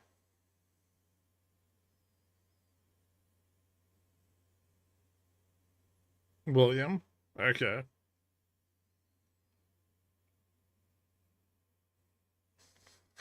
Russell Brand.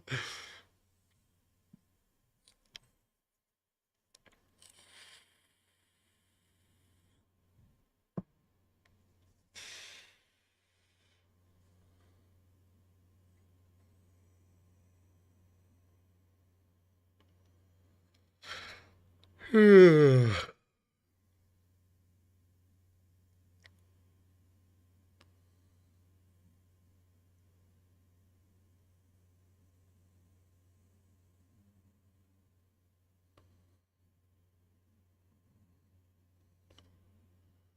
you have a good clock guy? I'm in the market for a Mora clock. I know a guy who repairs grandfather clocks. It's a long story, but if you're in the tri-state area, I had to take my diabetic cat in for surgery. My 330 39 4935C printed and the time and limit sold for 15. Almost the top tick.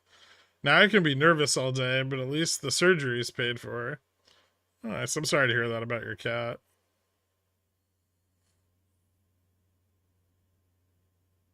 It's a Swedish grandfather clock. I'm in New Jersey. Okay.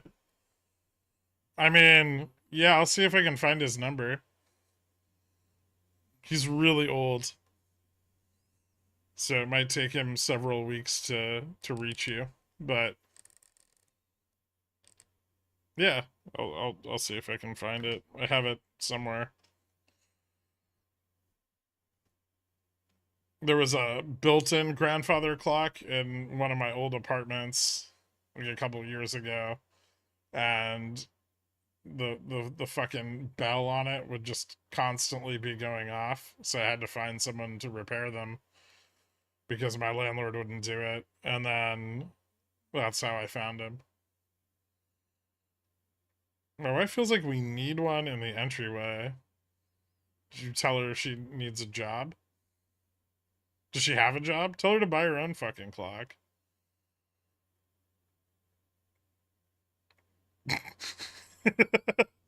Do you want a grandfather clock in your house? They suck. They're constantly making noise.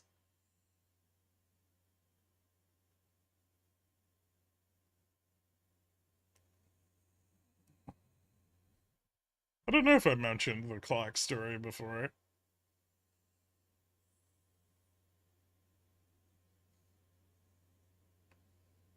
Yeah, well, the winding them's not that hard.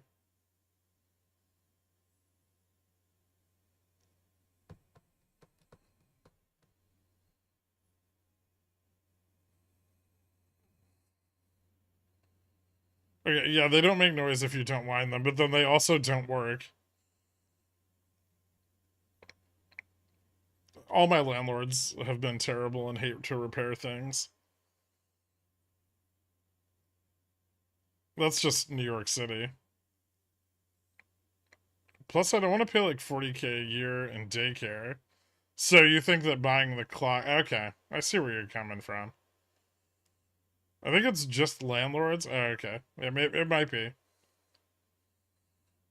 Actually, no. My landlord in California was awesome. He would like stop by and be like, "Hey, is everything cool? Like, do you need me to fix anything?" And I'd be like, "No." And they'd be like, "You want to get some beers and like hang out?" And I was like, "No." And they'd be like, "Well, I'm not doing anything today." I'd be like, "Well, that's nice." And they'd be like, "So let's get some beers." And I'd be like, "All right, fine." But yeah, it was, and that was, yeah, that was. He wasn't a stoner or a hippie, but he did come over like 3 times a week.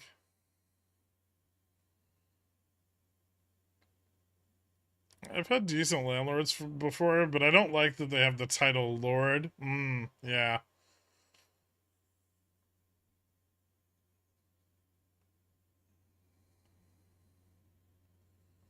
What self-respecting Lord would fix anything themselves? They also never accept my Scottish lordship. I see. Did you show them your papers? Your proof of gentry or whatever? I don't know what the fuck it's called.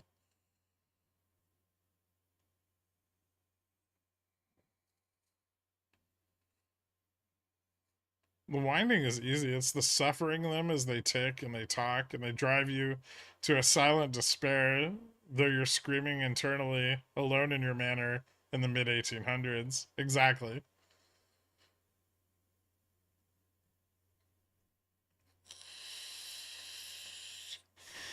Stand your grandfather in the corner and ask him the time.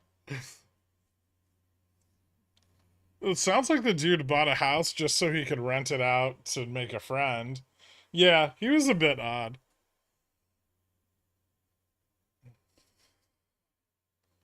Sounds like your landlord wanted a piece of your grandfather clock. One sec.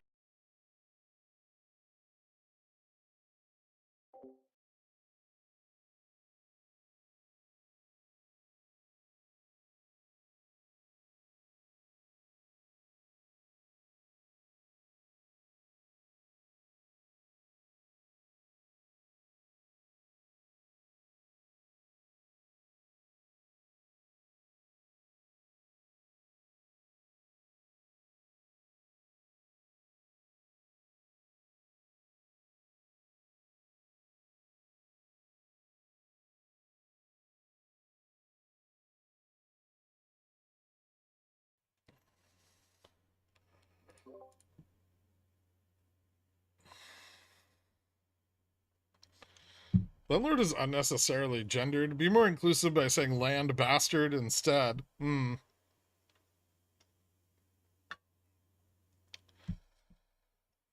Principality of Sealand? Isn't that the country that's just an old, like, oil rig? That would improve my grandfather's standard of living by at least 70%. He would pay for the beers, actually. And there were, like, 2 months that I lived there where he was like, don't worry about the rent. And I was like, what do you mean? He was like, don't worry about it. He was usually drunk, but yeah. He was chill.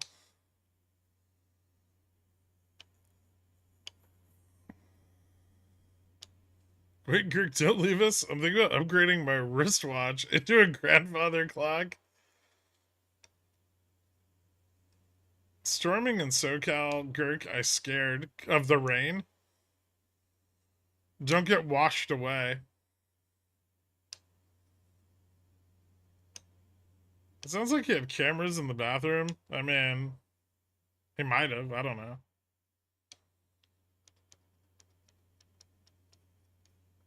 I think he just had money and he didn't care.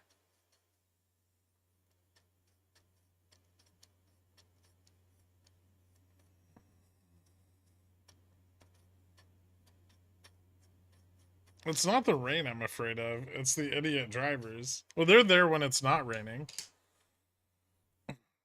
I mean, rain in Southern California and traffic is the least scary thing ever because everyone goes 5 miles an hour.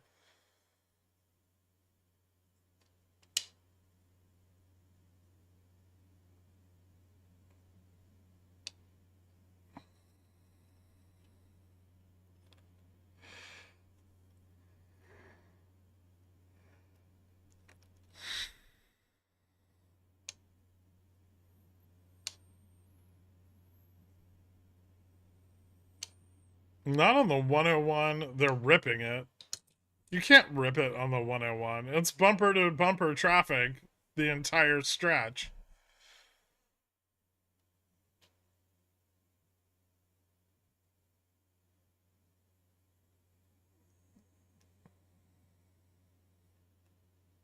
Until all the river flash floods start becoming a thing anyway. What do you think Cat's new GM will be tomorrow? No idea.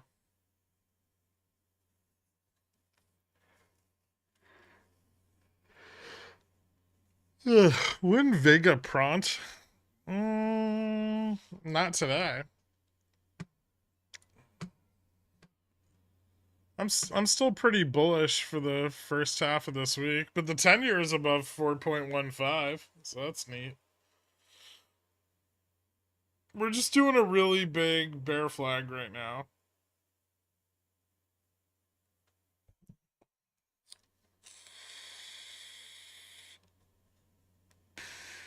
Living in Iowa is a million times better than living in New York City. False.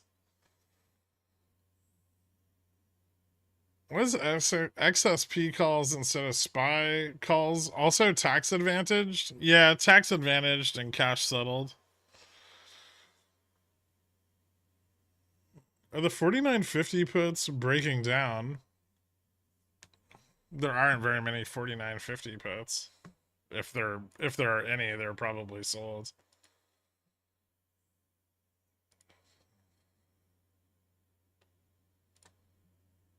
But no, they're not really going anywhere. I don't think they're bought to open though. Maybe from this morning, but those are probably already they probably already took profits on those.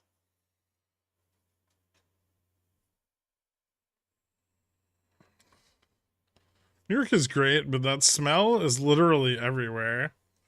What smell?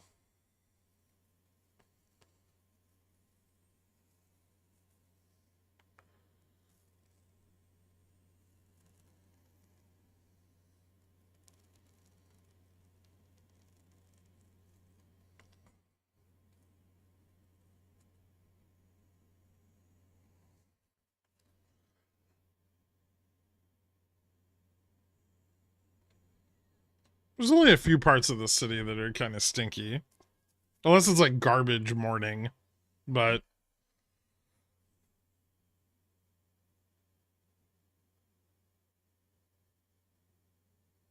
they usually get that. And it rains enough that mostly that all washes away.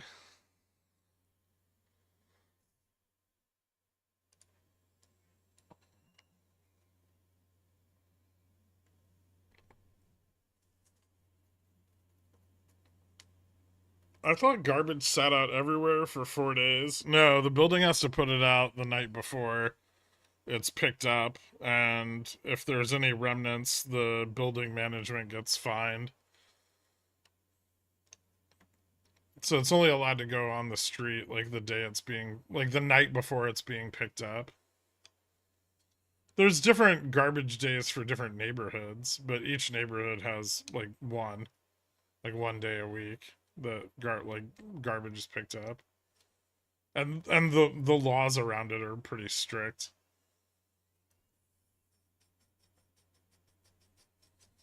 There's some exceptions, like if there's like a bulk, like if they're doing renovations or something like that, and people are putting out bulk items or something. But for the most part, like garbage and recycling is.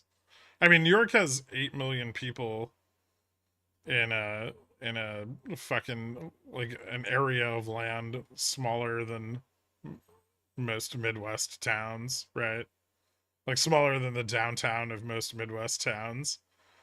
And they managed to prevent widespread disease pretty consistently over the last 200 years. I would argue that they have some of the most efficient sanitation practices in the entire country.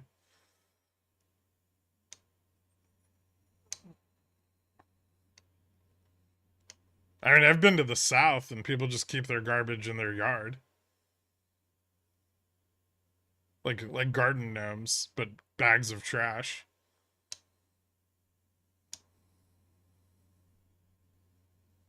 Yarbage.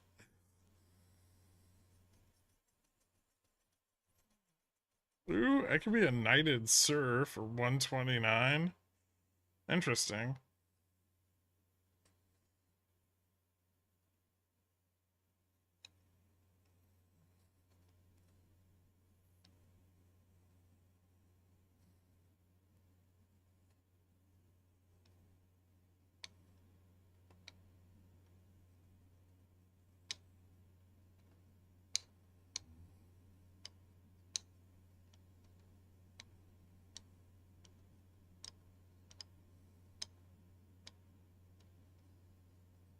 Can you imagine if you got sir on your driver's license? That'd be pretty cool. I like the idea.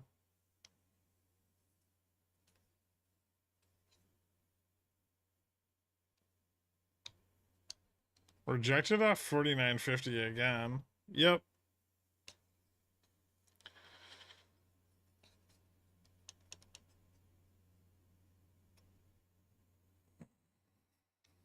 You're also susceptible since you've been around that environment for so long. A lot of people visit the city and get sick because of the exposure. They just have shitty immune systems.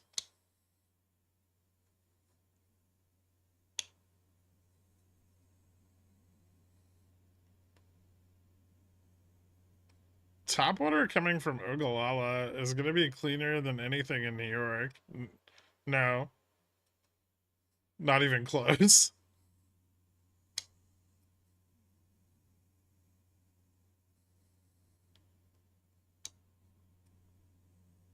That's just the New York City flu. That's why Gherk doesn't leave his house between 12:1 and 3:1. Shh.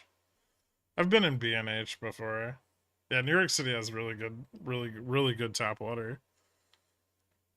I mean, I wouldn't say it's better than anybody else's, but they have very good systems for getting it into the city. It's not fucking it's is that not a fucking impressive store? I mean, I guess if you're into photography and video editing and filming things, then it's a pretty neat place.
They used to do business with B&H. They don't pay their bills.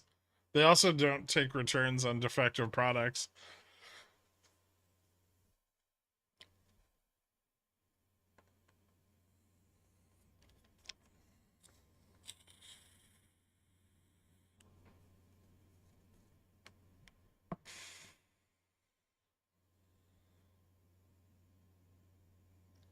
New York is ranked 48th in terms of water quality violations. I don't think you'll find that those are in the city.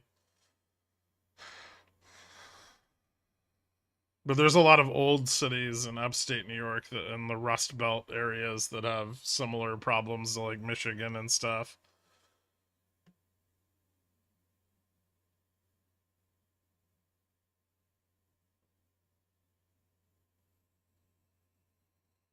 I may have been a filmmaker in a previous life. Porn.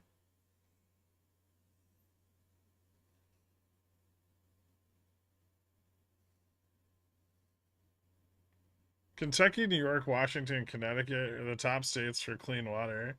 Yeah, all of the water in New York City comes through like a aquifer system from like up in the Catskills.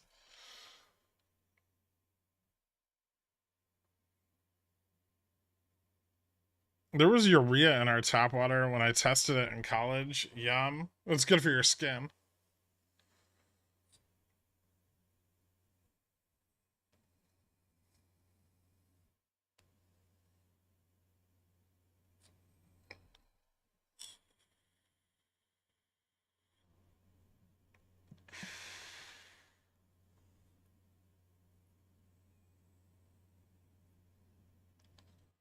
That's exactly what I told my wife.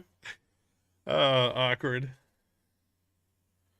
After 2 rejections, is a break above 49.50 looking less likely? No, I don't think so. I'm not really sure it's going to make that much of a difference. We'll probably just get more call concentration above. Like, we're already starting to get, like, some 49.55 and 60 calls. Some more of them. So probably just upward consolidation into the resistance until it breaks out. I don't think we're going to have a big pullback. At least it doesn't look like we're going to have a big pullback from here. The put interest to the downside's kind of weak.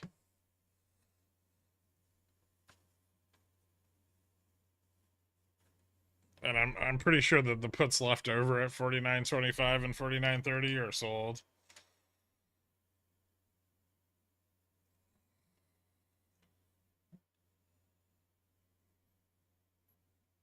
It's also the largest unfiltered water system in the country, mainly because it would cost like $1 million a day to filter it all. So crazy impressive that it's as clean as it is with 0 filtration. Yeah. And I've never met anybody who got sick from tap water in New York. It's usually pretty clean, doesn't have like a lot of chemicals, doesn't taste bad or anything. You know who has shit water? Southern California, Colorado, and Nevada. All of the places that get their water from the Colorado River, disgusting. It tastes like dirt.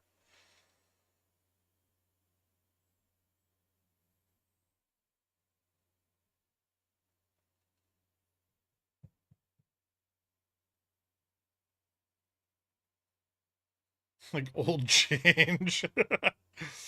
I've never drank the tap water in Flint, Michigan. I wouldn't know.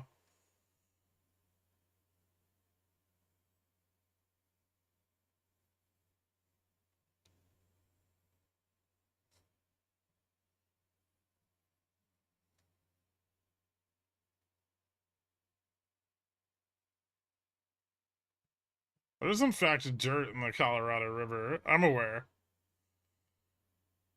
But it tastes like water in Vegas. Have you ever gotten like dehydrated in Las Vegas and not had any of the like hotel bottled water readily available? Drinking tap water in Vegas is like somebody took some mud off of the bottom of the Colorado River and just squeezed the water from the mud into your mouth.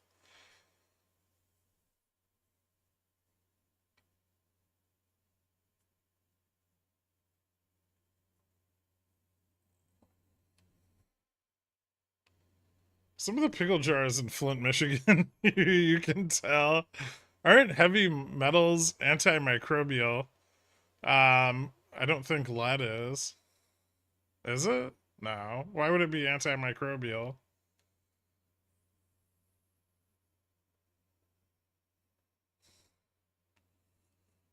You're not supposed to drink from the fountains, Greg. Used socks are the best filters.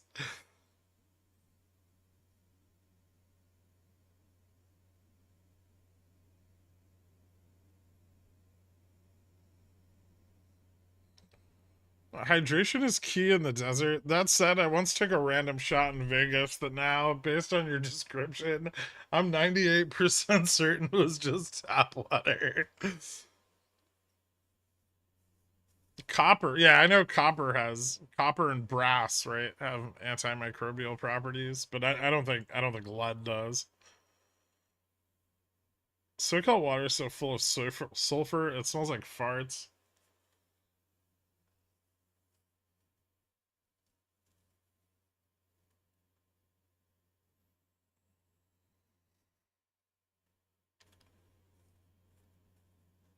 Silver is antimicrobial?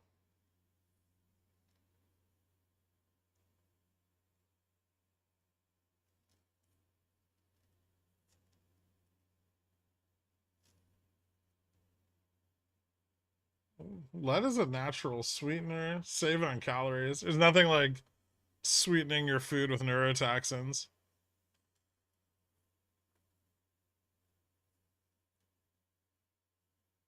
Is this what Burry meant when he said he was going long water at the end of the Big Short? Maybe. I think they are still long water.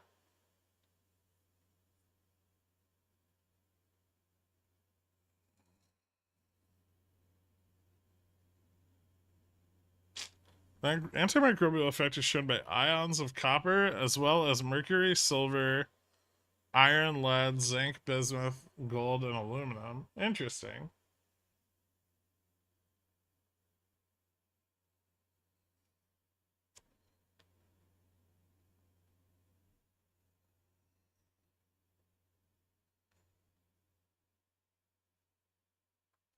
Aluminium.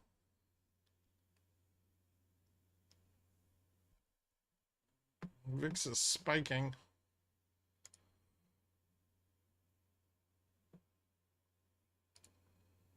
Hmm.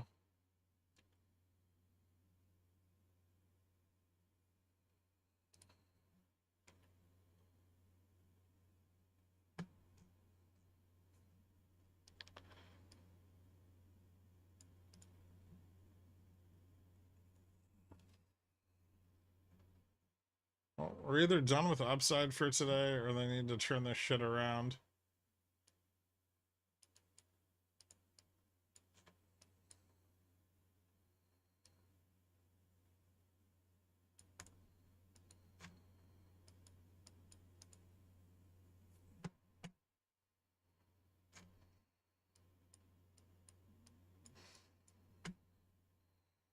Uranium has to be antimicrobial.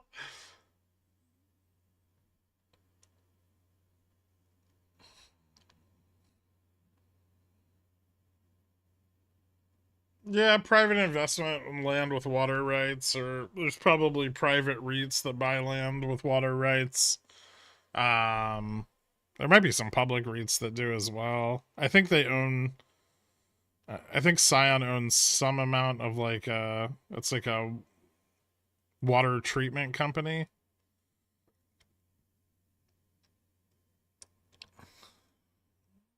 One of the Feds. I think it's Bostic. Is it Bostic speaking today?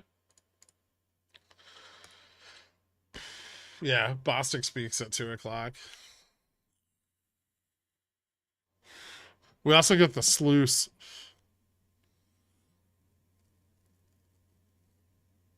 How's call volume looking above us? It was picking up at 50 and 55 and 60. 50 still has a lot of calls. Puts at 45 are kind of weak, but they pick up a little bit at 40.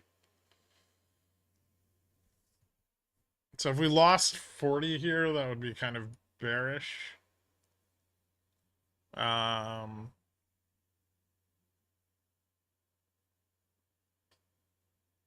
but I think as long as we don't lose 40, or at least don't lose 40 substantially, it's not a big deal.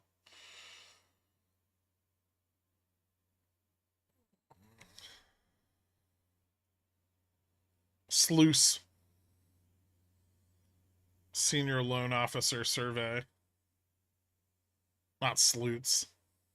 That's different. I mean, some senior loan officers are sluts, but that's a.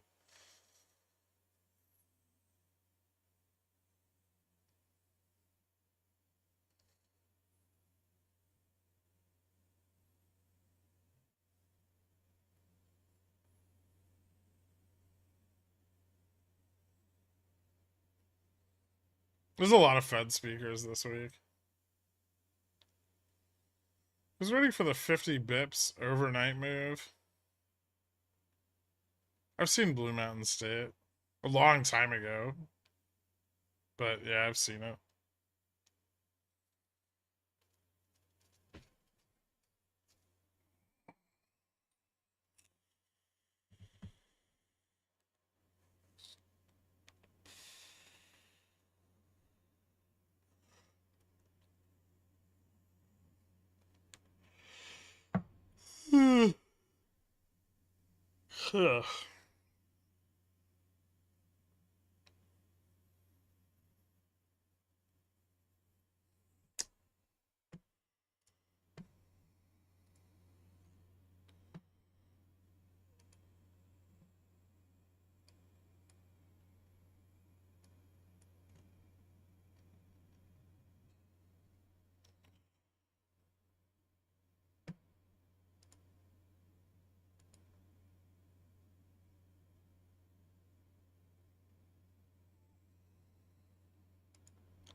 Hmm.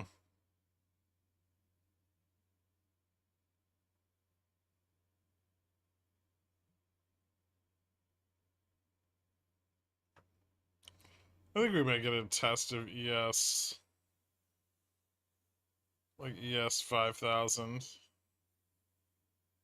We might not get a test of SPX 5000, but I think we'll get a test of ES 5000, but before the end of this week.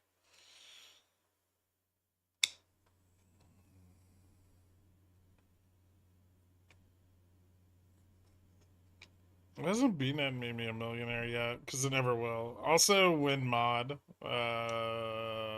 Just get back to me on that.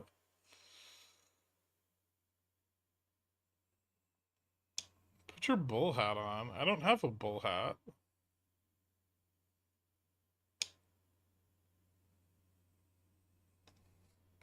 Jimmy dead, Gherk? It's... I mean, it's getting the fucking shit shorted out of it today. I love how GME gets treated like a company with a shitload of debt, even though they have none. Like, no one cares about it, and it's so small that it'll just, like, track the index regardless. The French loan. That's fixed rate.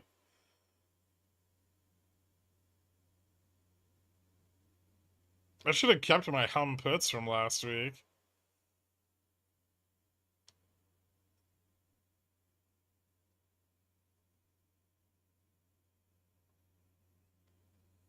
If I put 500k into BNet at 82 cents, you're telling me I won't become a millionaire?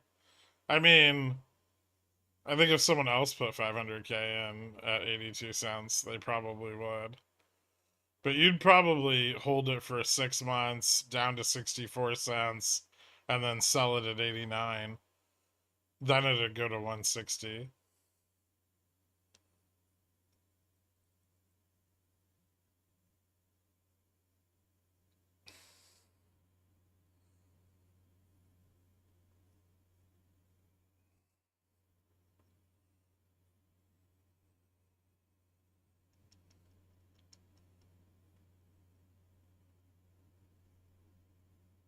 They're long treasuries, they're getting wrecked. I think it's just like 3 and 6 month securities. So I don't think they care.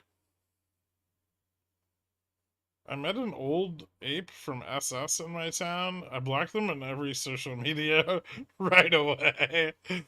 Ah, I'd hate to live in a small town with super stonkers. You've just given me another reason to never live in the Midwest. Are we turning around or are we slipping now? We're just not doing anything. We're just chopping.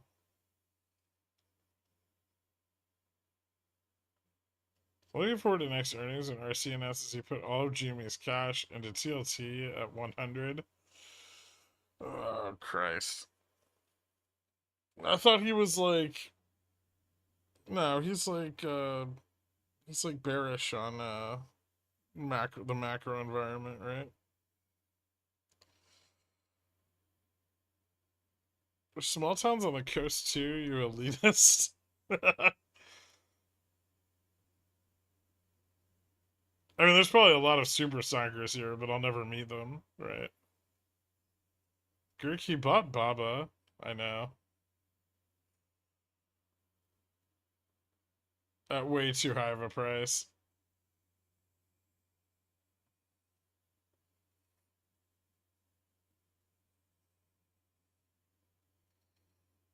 Who do you think is taking all the pictures of the buildings with the lights on? Kenny.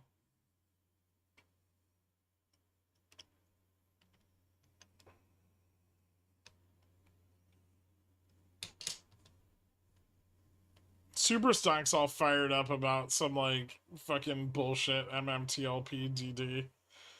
Where they think MMTLP holders got ripped off because none of them know how to read the conversion documents. 10,000 upvotes. All of them morons.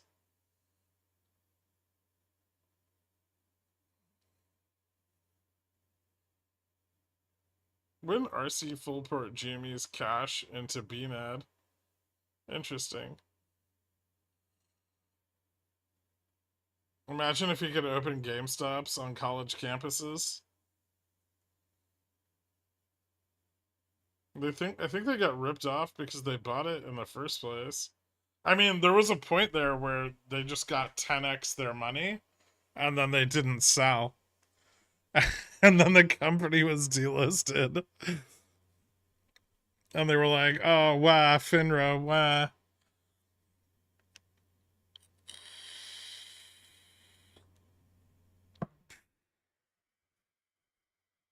It's a tale as old as time, Gaff.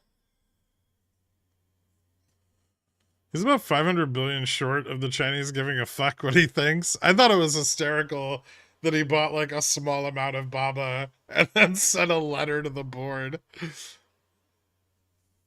like, did you know that your company is undervalued? And they're like, listen, our CEO's in a gulag right now. Shut the fuck up.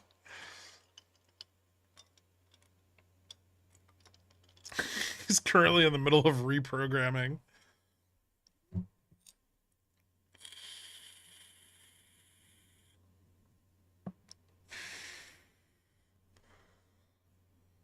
I mean, effectively, he sent a letter to the CCP letting them know that their company was undervalued.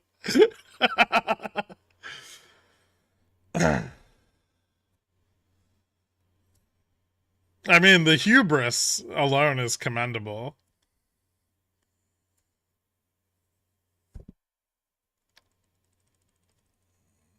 My favorite was the people complaining that their brokers were not allowing them to buy a company that was about to be delisted. Are you talking about Bobby? Or MMTLP? Same story, I guess.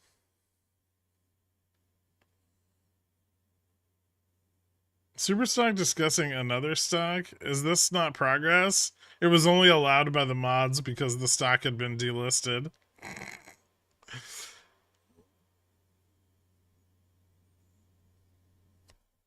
Next thing he's going to invest in Highway and then tell them he thinks PLA might have a backdoor into their systems.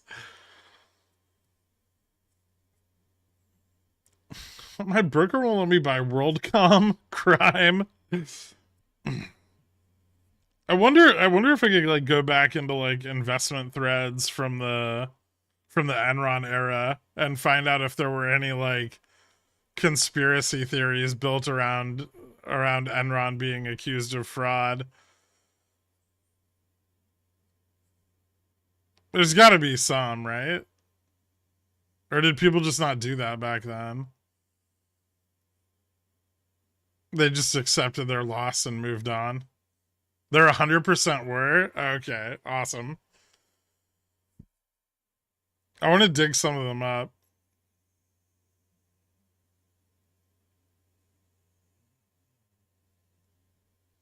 Oh god, the Motley Fool forum from the 90s.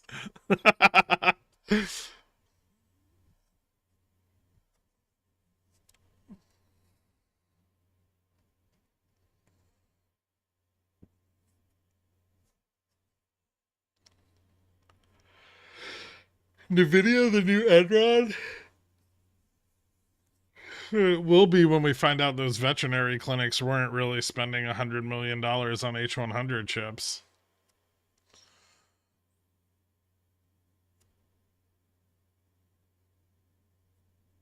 Don't they have like some $3 billion customer that's like just a shack in like Fresno?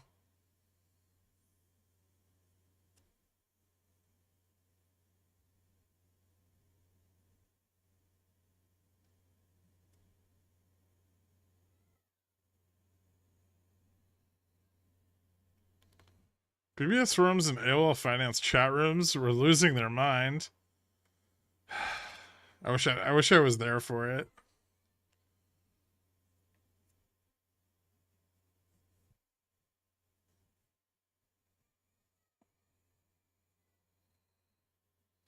Bernie's old short team shorting Upstart. I mean, Upstart was a hell of a short if you shorted it in 2021.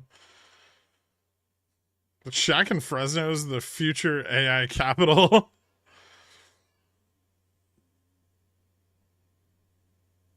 Fresno is just a Shaq and Fresno. Speaking of crime, I can't find my 3 Ape shares. Is Bostic a bull? Apologize if spelling is incorrect. It's BOSTIC. He's been pretty hawkish lately, but tends to flip flop a lot.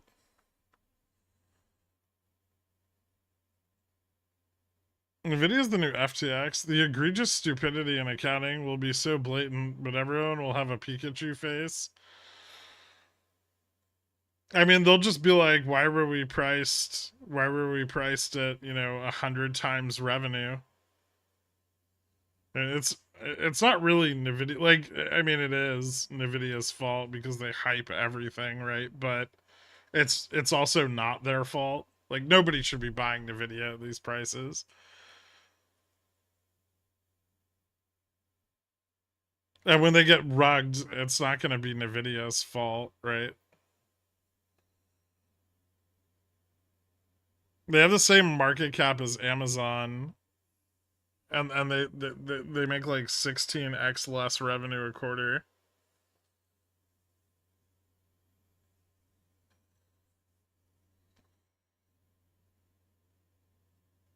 Jensen's just gonna copy and paste the Sun Microsystems email.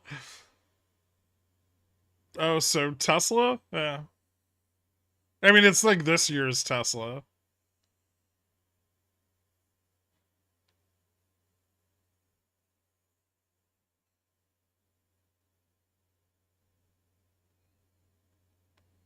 Who's buying NVIDIA at these prices? Everyone. Every 401k and pension in the country.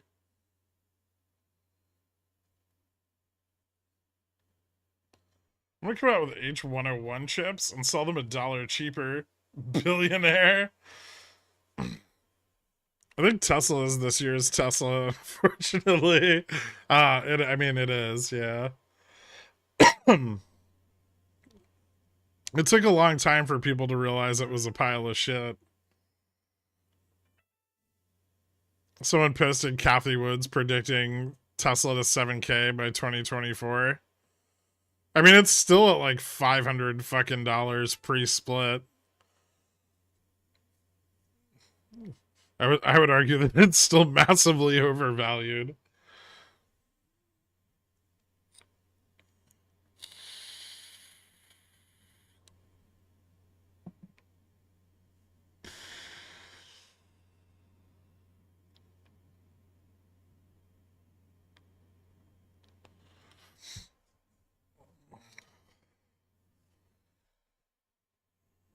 I think the fact that NVIDIA hasn't done a share offering at this point is just evidence that they don't want to get audited.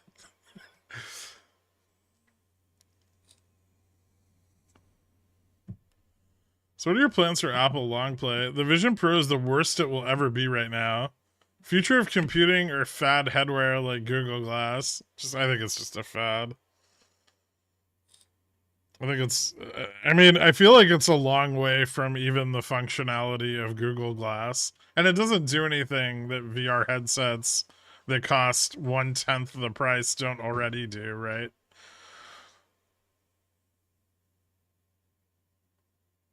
And you hear that the Cybertruck is rusting already? I thought it was made with the finest stainless steel.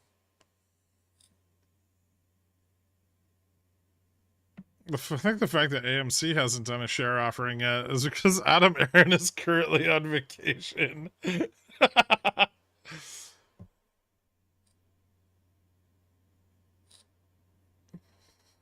It's the best invention ever. Just imagine it. Watching Cardano trade completely flat all day, but in VR.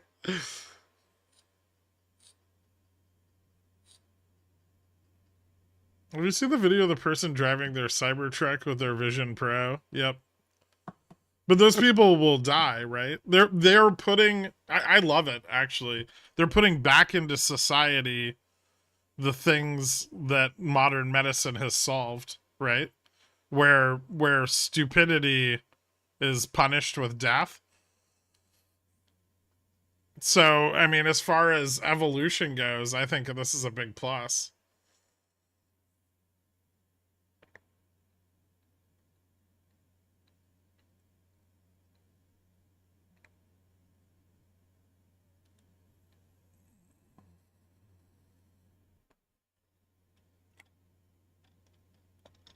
We've come full circle.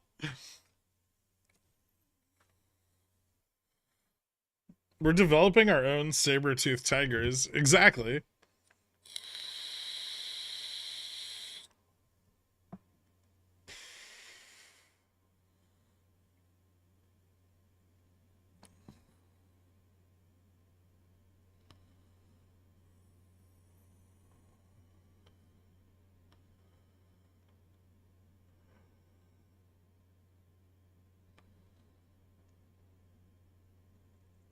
I mean, I think all the hurdles that were present in VR are still present, though.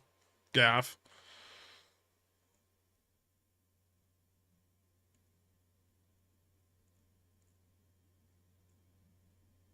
Also, homeless people are going to grab the cords to your battery pack, especially if you get on the subway.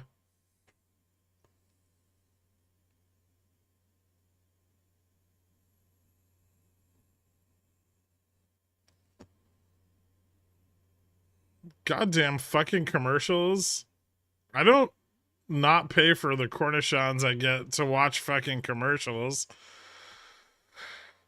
I mean, the only thing you can really do, Dork, is get calls on Google. Do you think we could break 50? Yeah. Yeah, it's possible. We probably will, right? It might just take a while longer.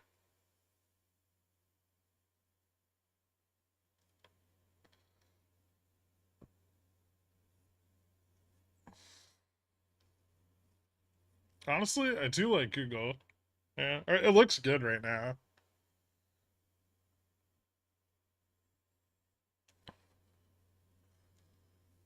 That's why I said it's the worst it will ever be now. Apple doesn't typically turn away from their innovations. Yes, they do. They will continue iterating in order to deal with form factor and all. I mean, but like, how much can they improve it, right? Like, without massive advances in battery tech, it's like the issues it has now are never going to be solved.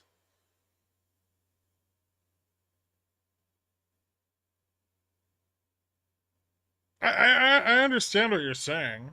I'm just saying that like it's kind of it's kind of a path with no direction.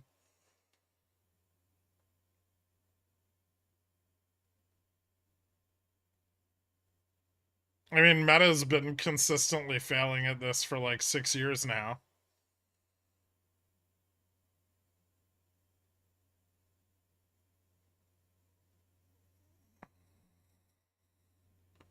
Calls on glaucoma treatment companies once all the Apple goggle users have their retinas cooked by the IR eyeball sensors.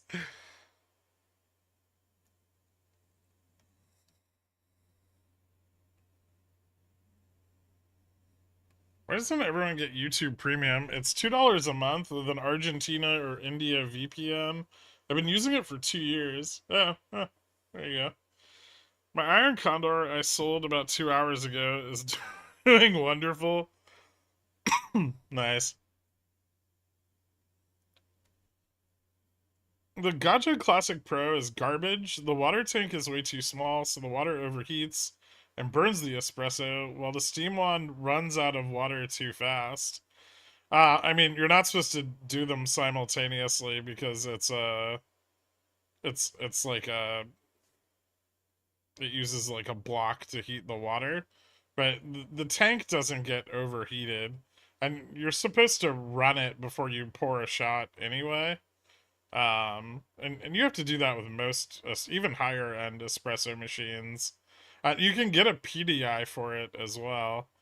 So like for $150, you can upgrade it into the equivalent of a $1,500 espresso machine. And for the price, that's kind of hard to beat.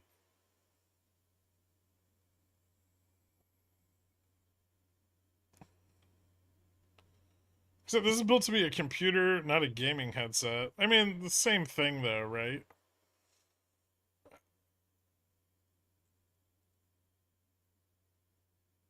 If anything, I would say Meta's tech is probably more advanced as far as like movement and motion sickness and stuff like that. Because I have a couple friends who've already bought the stupid fucking thing, and they all get motion sick from it.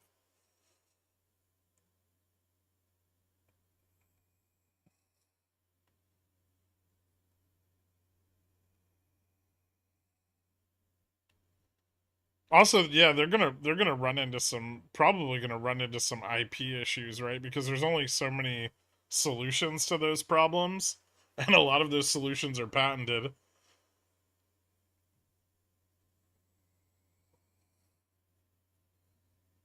I've not heard any motion sickness complaints from Vision Pro users I know. I have. I mean, that could just be sample size, though. I don't think either of us are definitively correct on that. I don't think have they even sold that many units yet.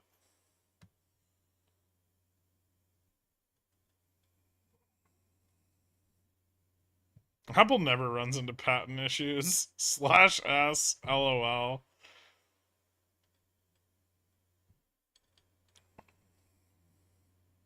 He has the Apple Vision. I know two people that have it that have both complained of motion sickness, but the Vision Pro.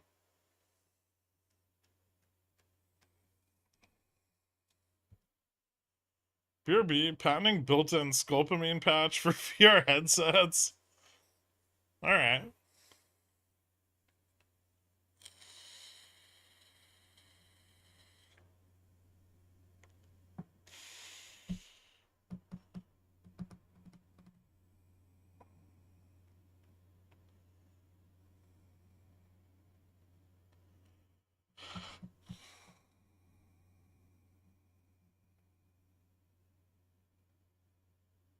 Motion sickness is going to be inevitable with VR. I mean, well, the goal is to get rid of it.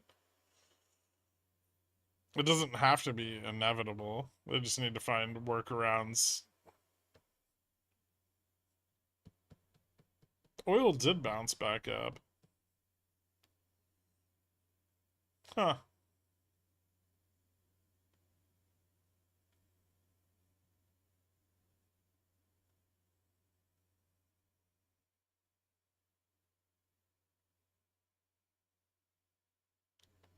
The workaround is the neural link.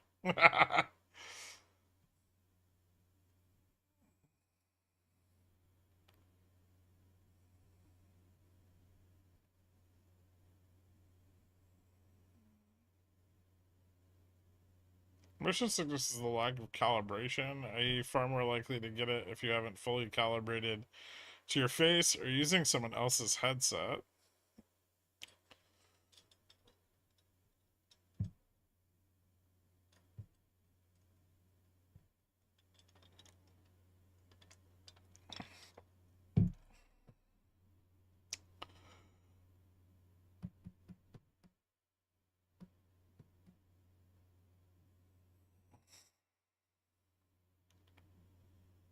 Which I think is another big difference. Apple built the Vision Pro to be owned and worn by one person at all times. Like your phone, Meta is built to be a multi-user VR experience. I mean, I don't think it's an individual user VR experience. You definitely have to adjust it user to user if you're sharing the same headset among multiple people.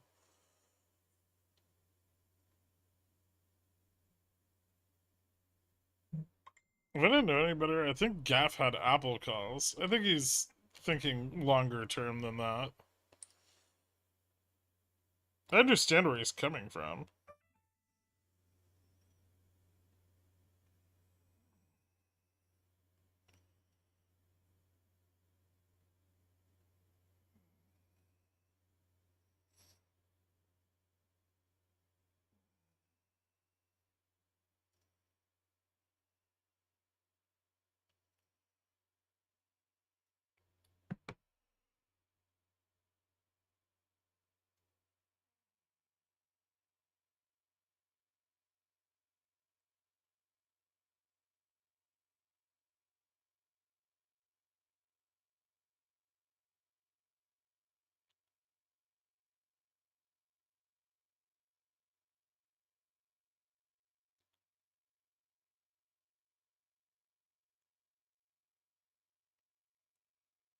The point is, I would definitely not buy it now or even in the next 5 years, but eventually the future of your phone is something like this. Apple has built this to be unique to you.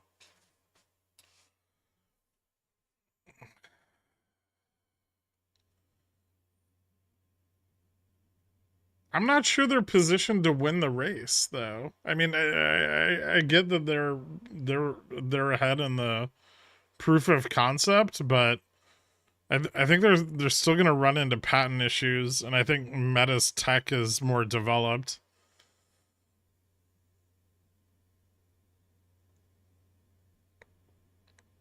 By giving you a fully controlled ecosystem that you have zero control over, people like that.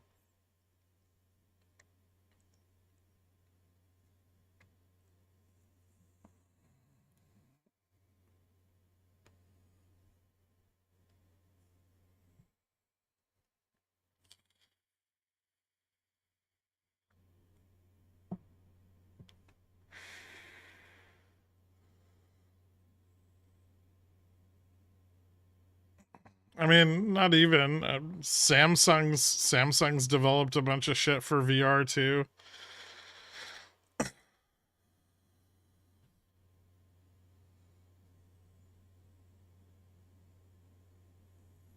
I think I think Oculus has hand tracking.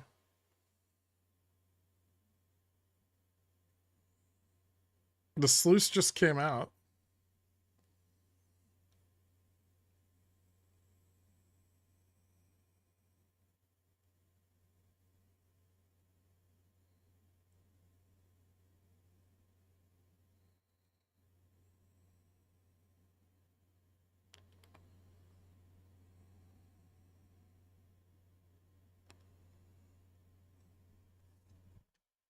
Did the market maker tell you where he wants this to close today?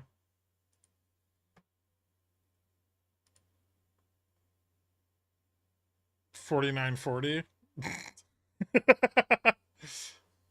Right about where we're at.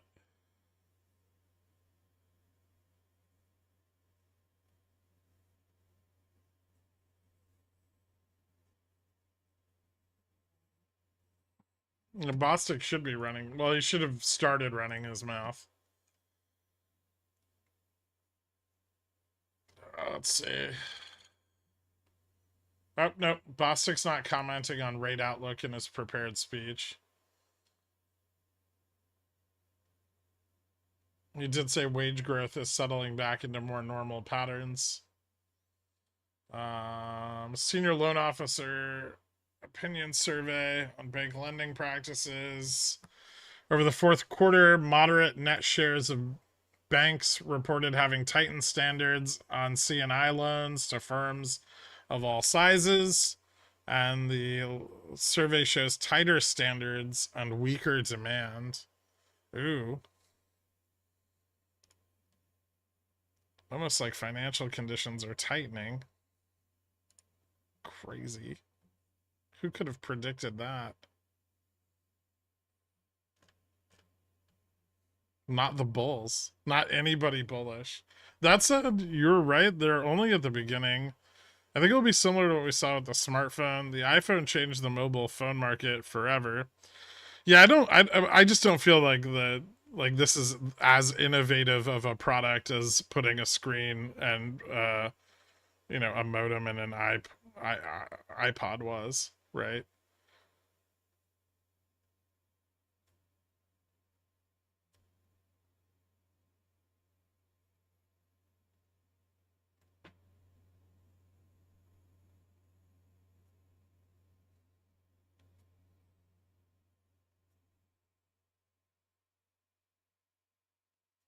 Mobile phones were already ubiquitous when the iPhone came out. Yeah, but smartphones weren't, right? Hard landing prediction nailed. Who did see that coming? I did.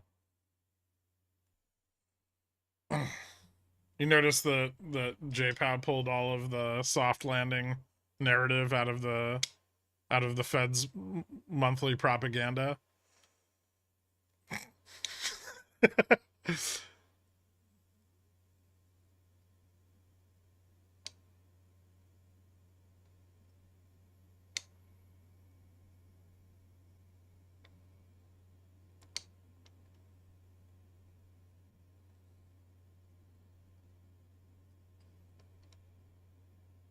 Yeah, I know he pulled the banks are sound. That banks being sound and resilience part of the soft landing. When did the Houthis cut the Red Sea internet cable? I don't know. Probably soon. I've been flying drones with FPV headsets for a few years now, and I don't really see the crazy innovation. You can pin screens to objects that you've recorded the location of. So you can put like a note on your refrigerator in the metaverse, and when you look through your special glasses, you can see it.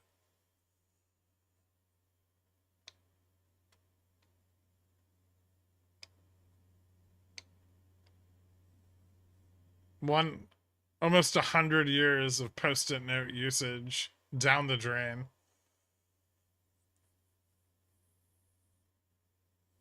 Life-changing re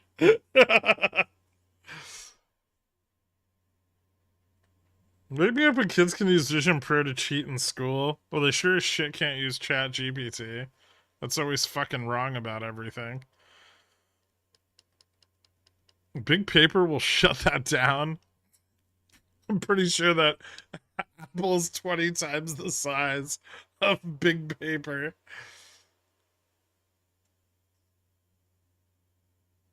I mean, it does do that. It does multiple monitors.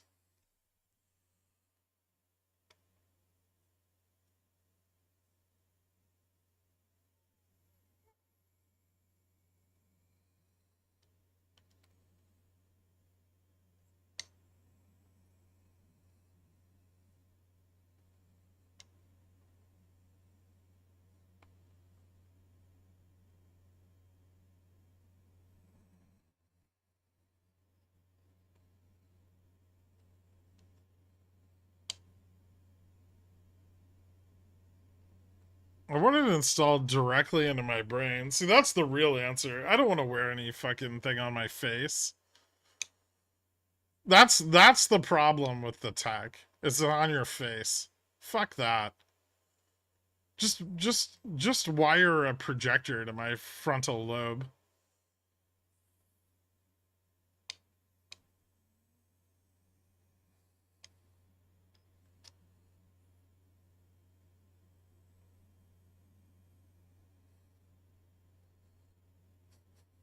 Elon enters the chat. I wouldn't wear it if it was normal glasses. Why the fuck would I want to wear glasses? I don't wear glasses. I don't even like wearing sunglasses. All comes back to Luxottica.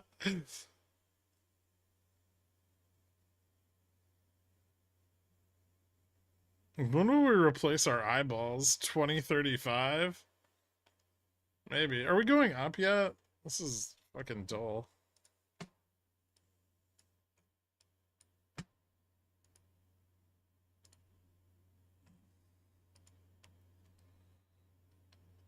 There we go.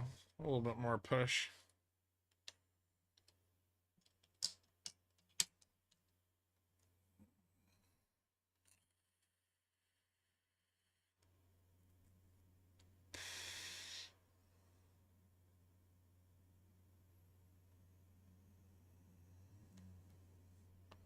So with Microsoft getting rid of WordPad?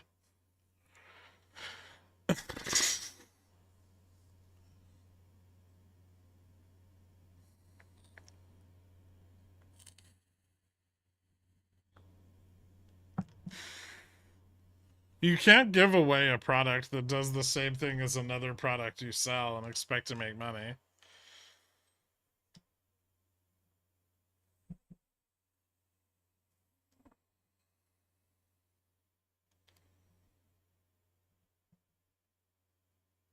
As far as wearable devices go, I would say that it's far more convenient to have something that's not on your face.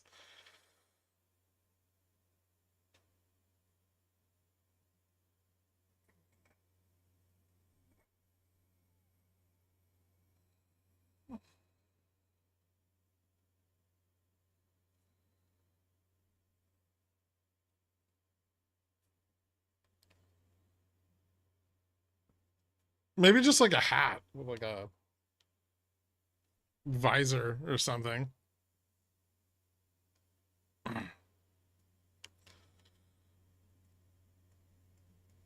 We just need to improve laser hologram tech, right?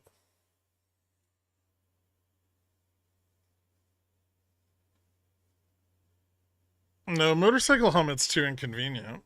It's got to be lightweight.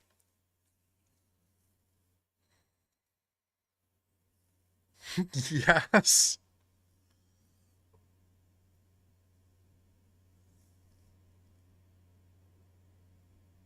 Yeah, spacesuit. Let's fucking go. Fubo made a holographic Tupac. It's true. Was that Fubo?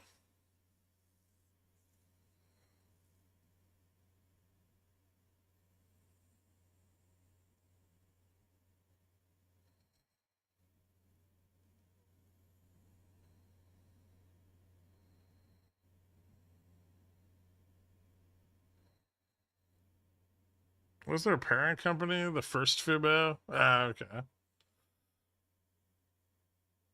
Had bubble made of the foldable screen material the Samsung Flips use? Maybe.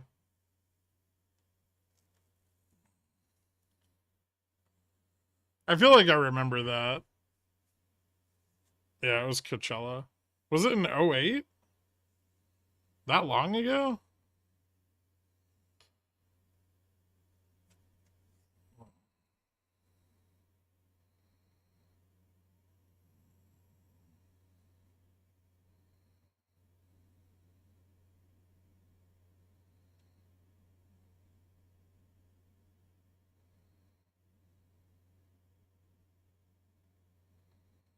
We circulate Oculus headsets, and the waiting list is about a year and a half.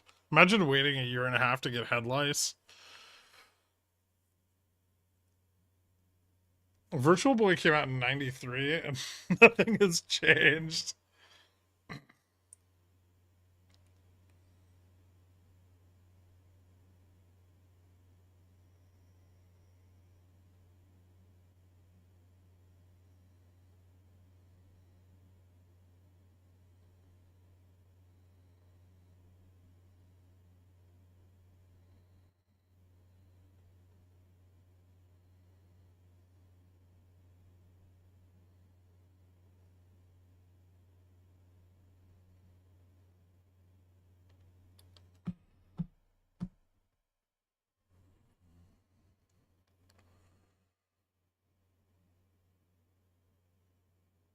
All modern tech advancements are due to the Virtual Boy.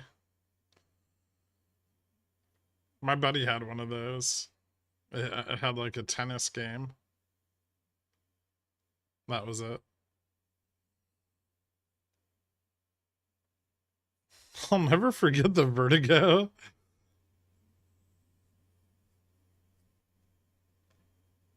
I feel like it's gonna be hard to usurp smartphones.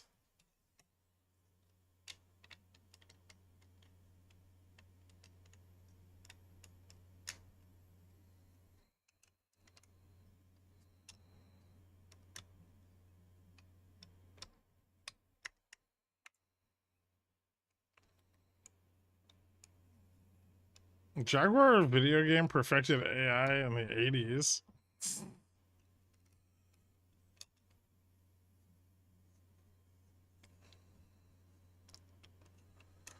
This is getting boring.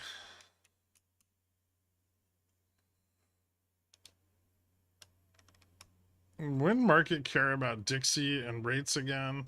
A few more days, probably.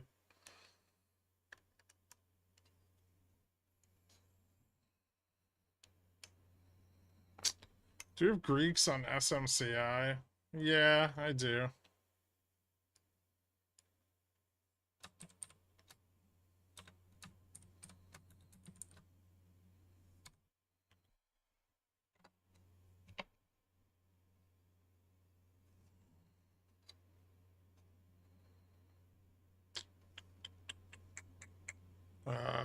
DN is 418. GN is 491. Gamma Max is 618.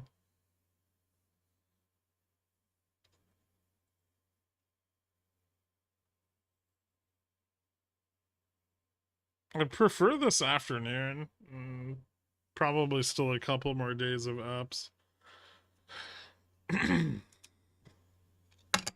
And frankly, I mean, we could stay in this range probably into the beginning of SLD.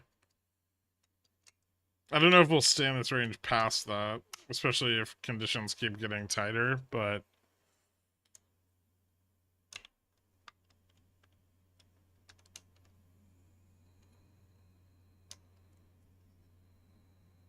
no, SPXOI is not changing much. There's just not a lot of volume. There's definitely what there definitely isn't is enough volume to push up like substantially higher. Like we can move like 10-15 bucks higher right now maybe.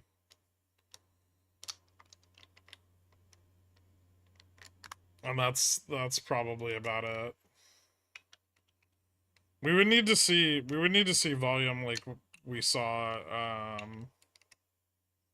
last Friday in order to like push up to 5,000.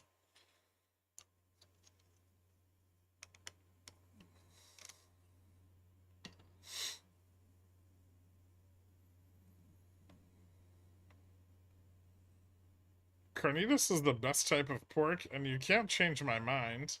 Okay. What about bacon?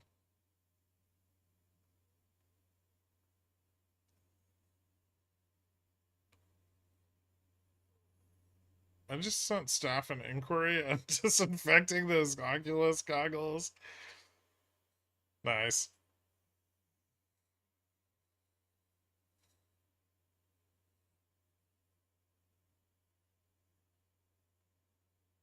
What are your thoughts about the tips? They're not collapsing. GME's still not very heavily shorted, especially not on the ETF side. Although that can change over the next month or so. I don't think GME's going to do anything particularly bullish for a while. I mean, there's like a couple dollars range on ETF FTDs. And if R1K and R2K keep tanking, those probably aren't going to lead to a lot of price improvement either. XRT hasn't even popped onto Reg Show yet, so I think at least a couple more months. Maybe March OPEX, sometime around there, we'll see something. Al Pastor has entered the chat. Oh shit.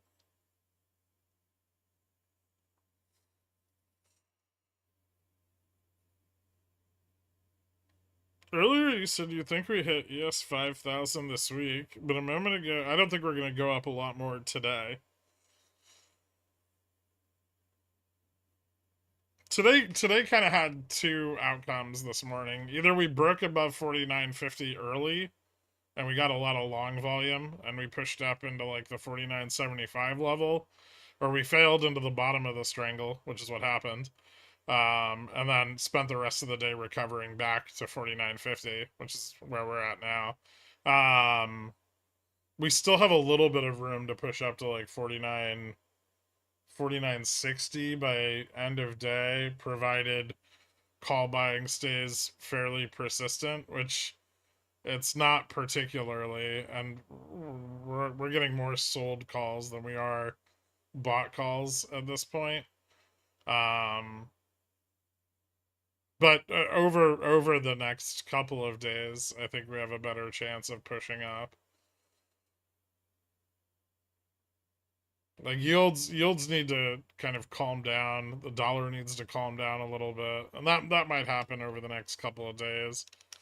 Not that they need to go down; they just need to not go up so much,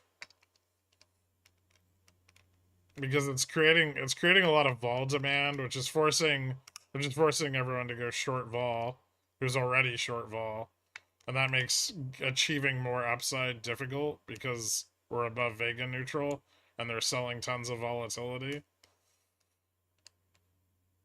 Like they've sold almost an equivalent number of puts to calls today. It's fairly like 600,000 delta sold in puts, and like 800 a little more. Like 950,000 delta sold in calls. So they're shorting vol from like both sides right now, which I mean is of paramount importance given the Vega risk. It's more important than pushing the price up.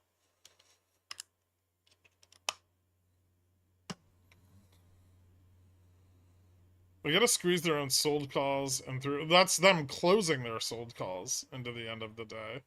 That's not squeezing them. That's just snapping close the positions, right?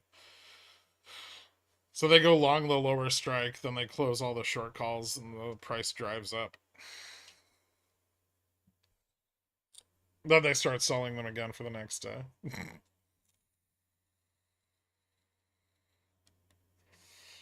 When 49.60? I don't know, between now and power hour. I'm not sure if momentum still favors the upside here. We're kind of flat momentum wise still. We're getting a little bit of bullish momentum, starting to get a little bit of bullish momentum, but we haven't quite picked up a lot of it yet.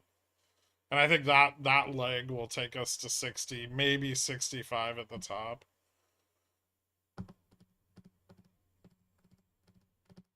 Sounds like maybe we should be selling theta then till 5K. I don't know. I went short this morning and then long at the bottom. It's been working out pretty fucking well. I sold some puts down at 49.25, 4900, some spreads. Those expire tomorrow. But that wasn't too bad.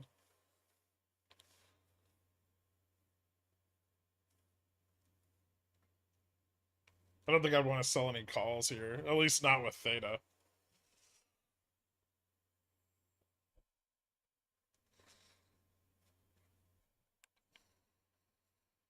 Because I do think if we are gonna test higher, and Friday's rejection wasn't the rejection, then it's gonna be tomorrow or Wednesday that we see that.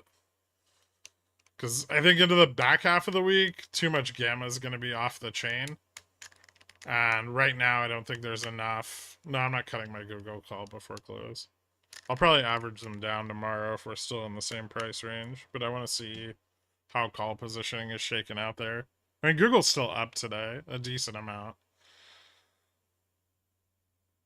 And I think more bullish positioning has come in on it. So I think tomorrow it's got a good chance at moving up above that 145 level.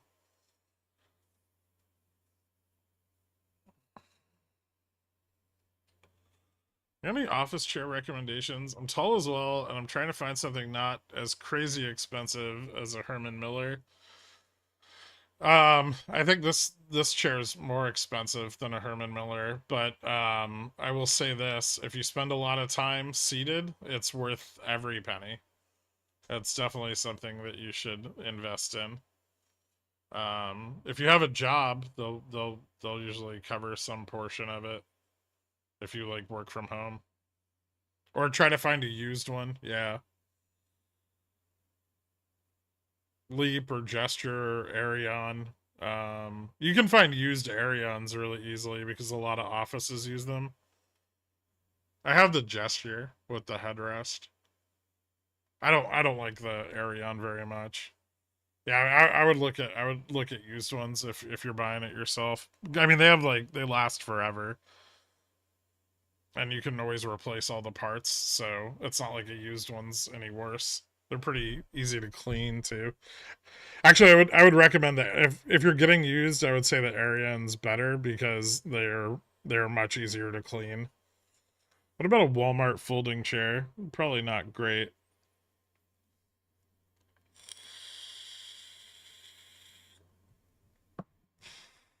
Still a put wall at 55. 55 is pretty even. It slightly favors the put side, but it's not so bad. And calls at 60 and 55 are picking up. So I think pretty soon calls will outweigh puts at the 55 strike. We're not there yet, but I think if we push a little bit higher, we should see this fill in a bit more.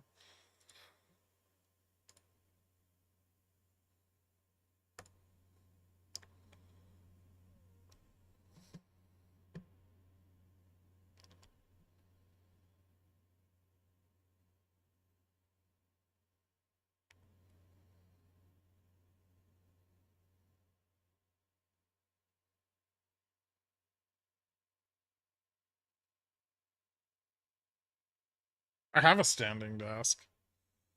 This desk is a standing desk, so I can go up and down.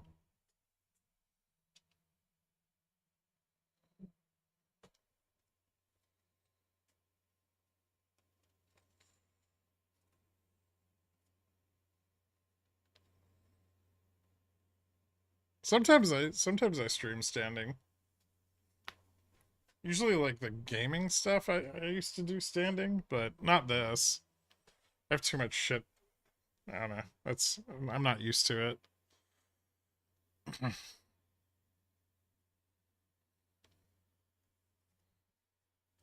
I usually like after the stream, I stand up for the rest of the day.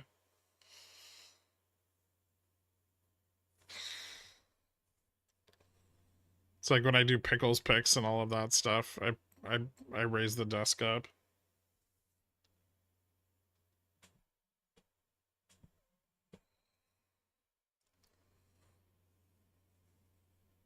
What was PMI print this morning? Expanding. Services expanding broadly. Do you ever raise the roof? Only on Saturdays. Yeah, I don't like Arians very much, but some people love them. I actually love this chair. Like the gesture, I can't say enough things about it. It's been phenomenal. And I've tried most of the expensive chairs. There's a couple I haven't, but I think I had like the what was it, the ergo chair. I've had an Arian before. I had an Embody. But I never had anything from Steelcase until this one.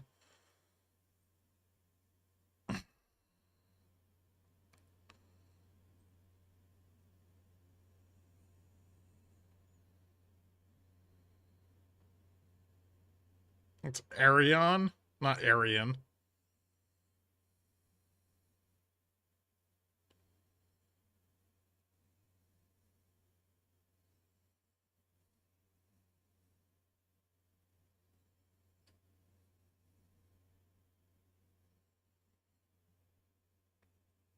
Why is Google dying? You mean why did it wick down and then bounce right back up? I don't know. Someone sold some calls or bought some puts or something.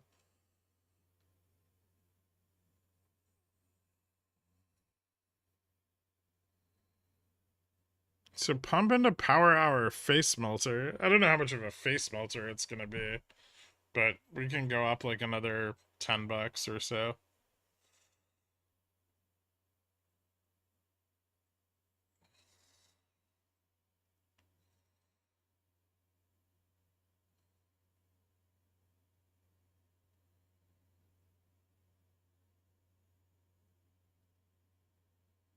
Yeah, $10 is nice. It's not completely untradeable.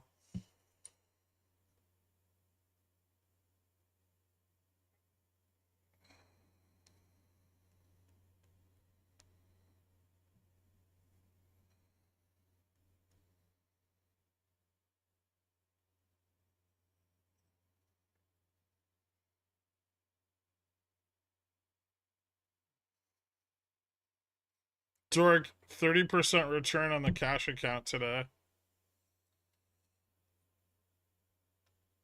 So far.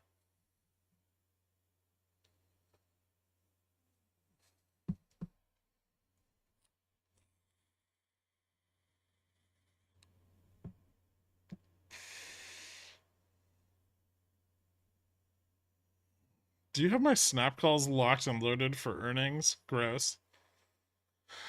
I have tried the Embody and the Arian.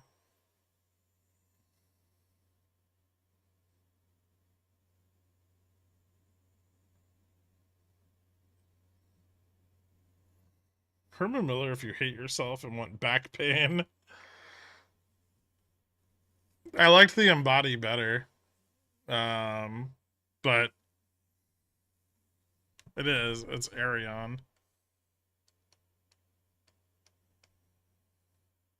Or maybe it's, I can't see what I'm writing. I think it might be like that. It's Aeron? Could have sworn there was an E in it. Oh, it's Aeron. Oh, okay. That makes more sense. Aaron.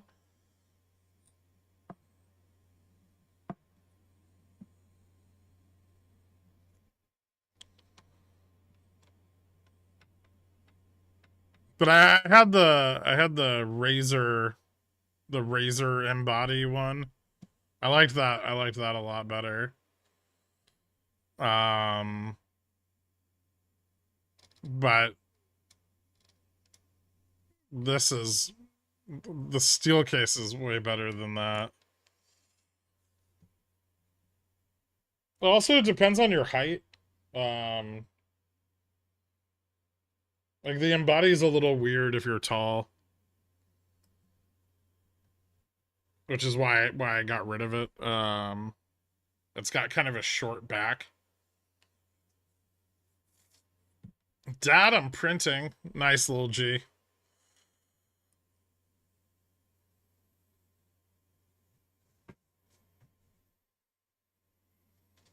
Aaron's weird if you're short. I mean, it's kind of weird if you're tall, too. It depends which size you get. They have different sizes of it. There's like a small, a medium, and a large, I think. Yeah, the sluice is out. Credit conditions are tightening. Demand is dropping off.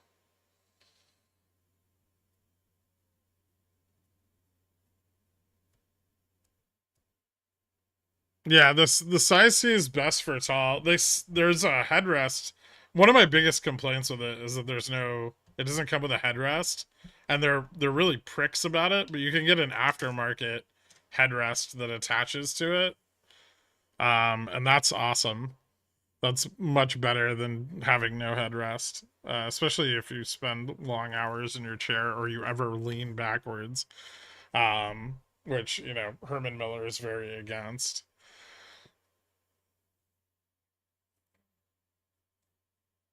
I have the larger size in body, and it works well for me. I'm 6'4".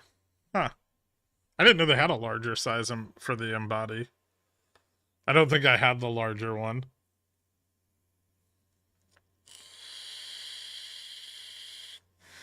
I don't know if they have a headrest for the embody. I know they have one for the Aeron, like a aftermarket one. But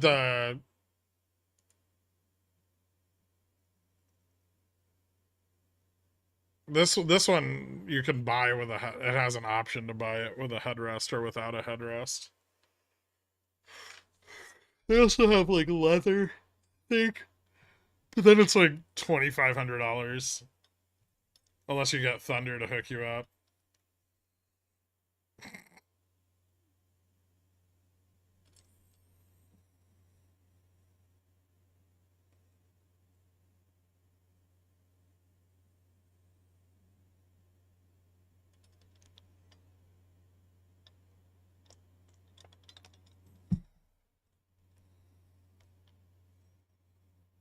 I wear a corset and a neck brace since my chair doesn't have a headrest.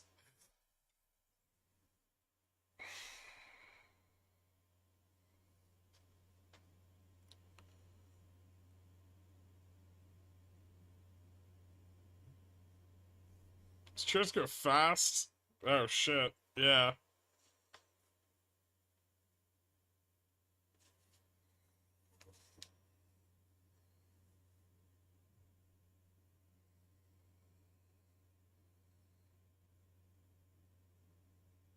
I don't think I've ever used an office chair with a headrest. That sounds terrible. When I actually had a real office in a building, I had this like giant, obscene like leather Italian chair that was like 3 feet taller than my head. I didn't buy the chair or put it in the. It was just like the one they bought and put in there. It was like a sofa. I took the best naps in that chair. I did do the Dr. Evil turnaround several times when people would come in my office. Although usually my office was locked, so I had to get up and let people in.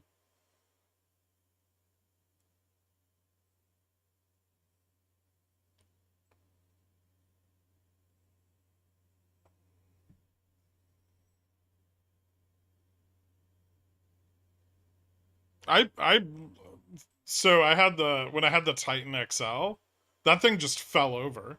Like if you leaned back in it, it would just fall over. It was not well balanced. Did you secretly release your liquidity in your locked office? No, that's disgusting.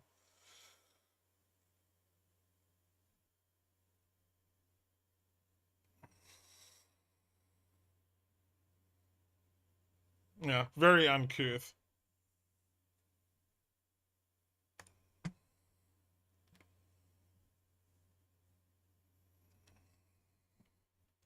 You go to the bathroom for that?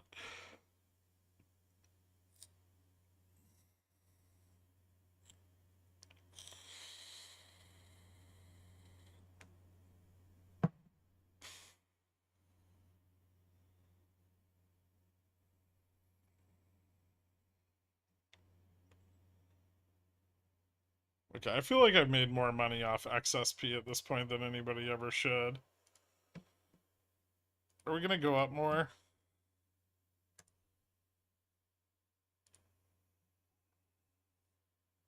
Ooh, they're doing the call buying thing. They're starting to buy calls. Calls cash settle, Kirk? I mean, alright. Alright. Only because they started buying out of the money calls. They're doing the pumpies. Let's rip. Bulls just got fired up for the day.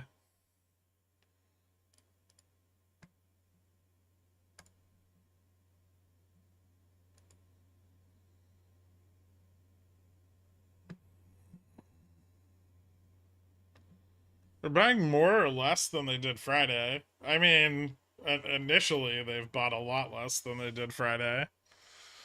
But that could change.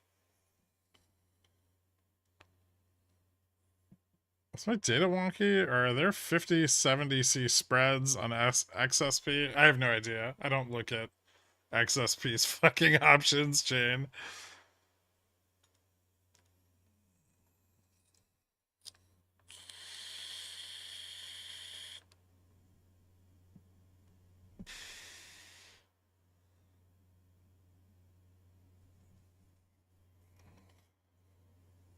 Everything on XSP is garbage.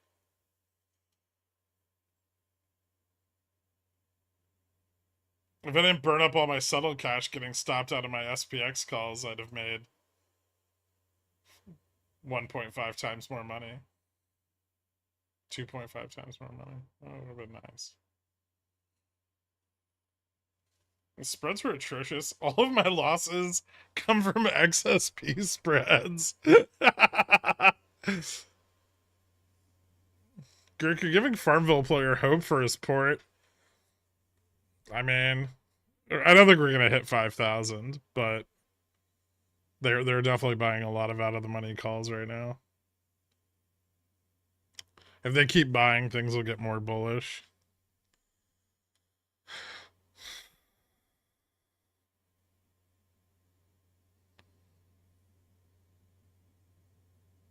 I think he bought 500 Cs. My Nvidia update, 1,205%.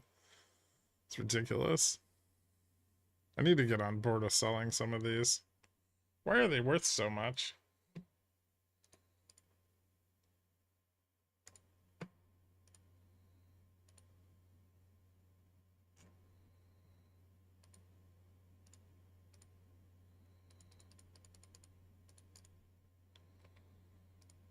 $25, March 15.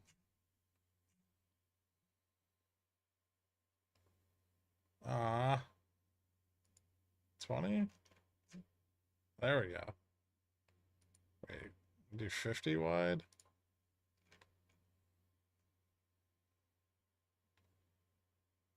It's not worth it. Although, it's not too bad. I feel like I could probably go a lot closer. 950?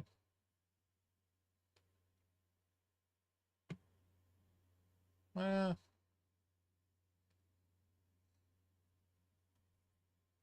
The only risk is earnings?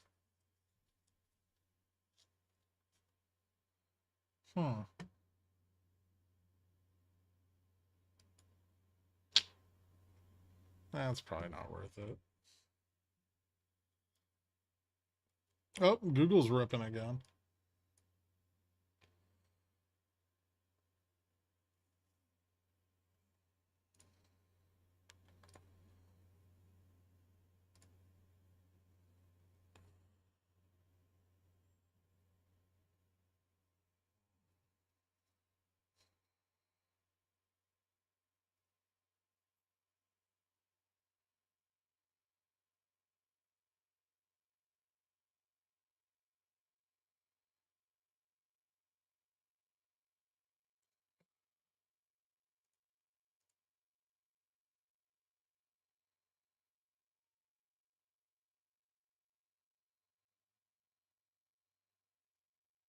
I bought a 49.60 at the wrong time this morning. Had to average down throughout. I would have sold if not for your black magic.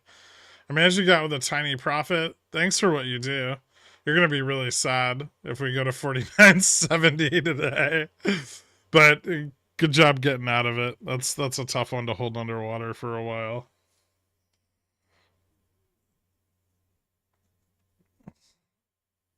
I went long this morning at open too. I just cut it for the loss and went short when it looked like it was gonna start failing. Fortunately, we dropped enough that I far more than made back the initial loss. I've been long since the bottom. Excuse me. 49.60s at the same price they were this morning. Yep. Calls have been pretty expensive.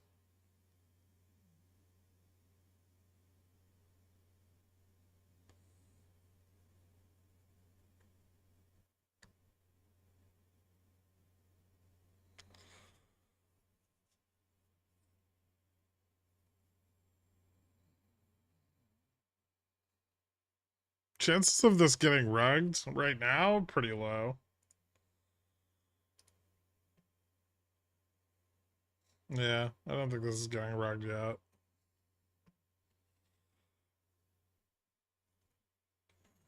Bigger resistances past 50 have a chance of rugging. So I would say 60 has a shot because that's kind of where the call volume peters off a bit, and then we'll see what 0 DTEs come in above that. But yeah, the 60 test could get rugged a little. 65 not so much. Maybe 70, 75 could get rugged. They're not selling too much vol right now, and they're mostly just closing sold calls from earlier today. So yeah,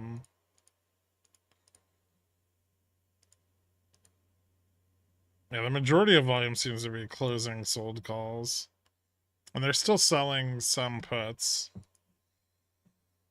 So as long as the put selling doesn't get too excessive, then we should be able to keep grinding up. It'll probably be pretty slow, but I don't think VIX is going to go down much more than it already is. Maybe like 1360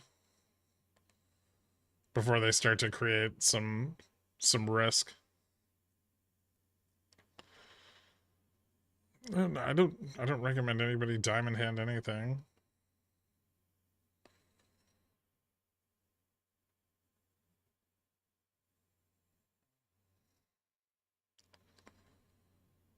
NVIDIA only 5% more to go until market cap higher than Google on 1/4 of their revenue.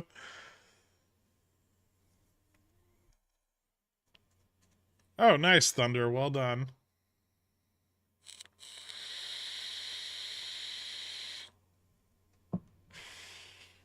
Did CME jack up their prices? I've spent 50% on commissions today. Who's your broker?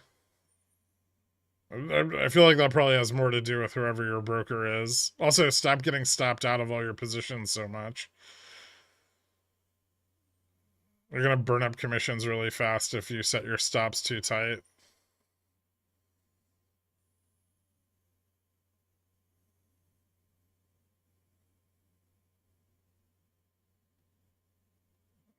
Can't blame the broker.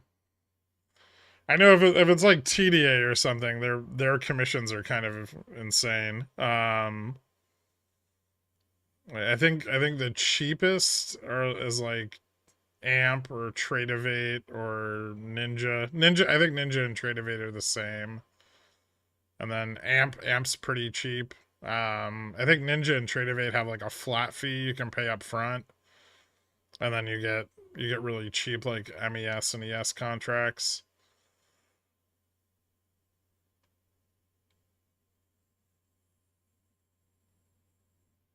That's not true. You recommend Pigeon Whales. I don't recommend Pigeon Whales diamond hand their memberships. It's a bond between me and my fellow Pigeon Whales.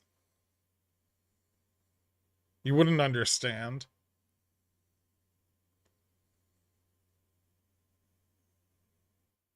Tradeovate went down once randomly, and yeah, a lot of people got burned, but that was a long time ago. Amp's had some issues recently regarding security and money leaving accounts. I've never heard anything about that. Maybe. I mean, look into it, but I've never heard anything bad about it. I usually just use IBKR, but I've used Ninja Trader in the past. I've never really had any issues with them. I've used Amp. I never had any issues with them either.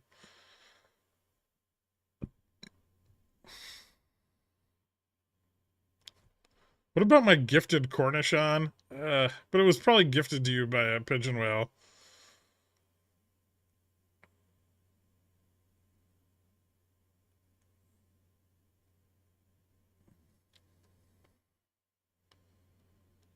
Yeah, I don't know what Thinkorswim's options on futures commissions are, but their futures commissions are like the worst. They charge more than anybody, I think, for commissions.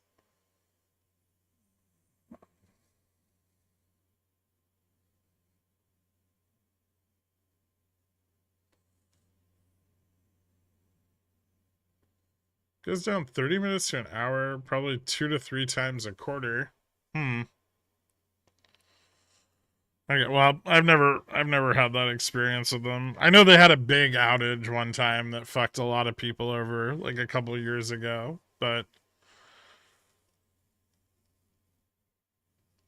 Ninja Trader is good because you can set a trailing stop and it makes a cash register sound by default every time it trails.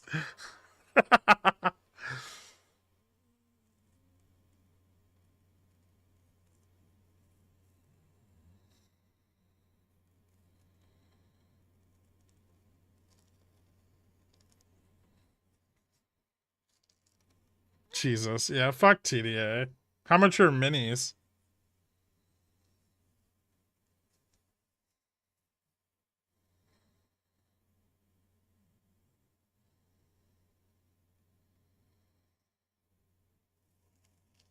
Yeah, IBKR has futures.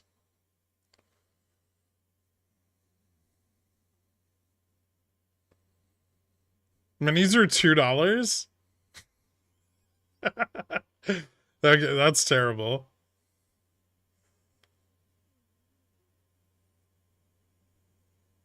TDO will drop the price for options if you trade a lot. Most brokerages will, if you have a lot of money.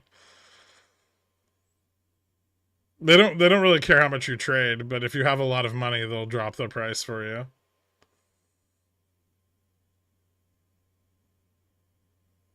Like I pay less in commissions on Fidelity and IBKR.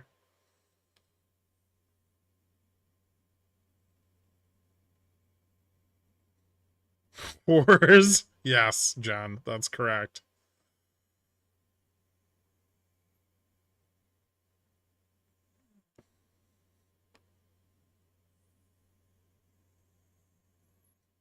When you get your cash account to a respectable amount, do you set stops tighter on zero DTs because you have the capital to re-enter?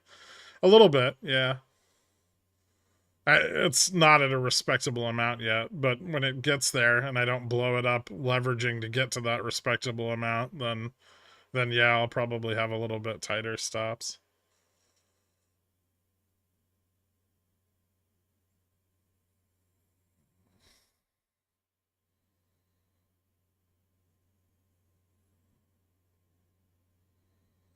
What's a respectable amount? 30 to 50K.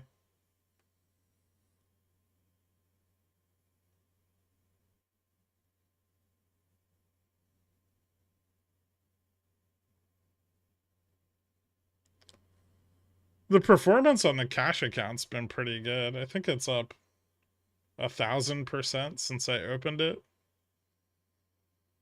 The margin account I've blown up.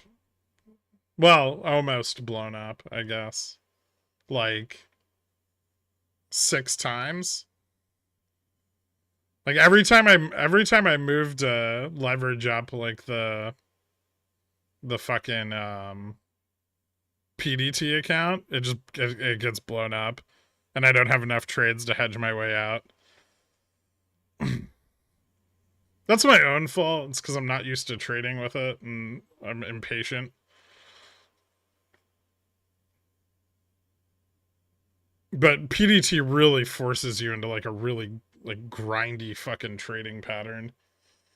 I don't like it.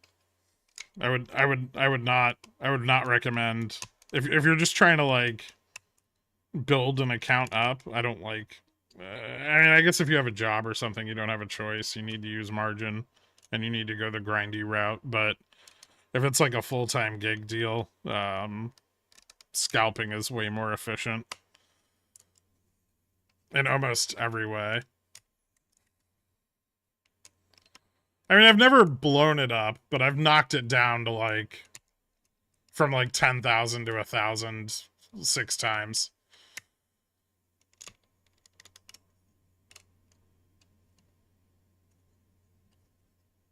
Yeah, well, that's the problem. Is if you have a job, like you can't scalp all day, right? Like you can't just sit waiting for a setup. And so, I mean, at that point, you're kind of forced into using a margin account and going with PDT. But I would say it's probably better just to swing trade debit spreads on PDT than anything else. I mean, that might be the like highest success rate. I haven't really tried that on this one. Or you know, just sell spreads, and you know, it takes a long time to grow though, like way longer than I would like.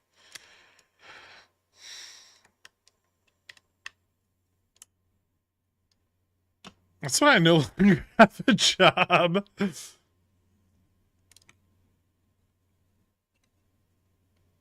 My day job suffers constantly waiting for good entries.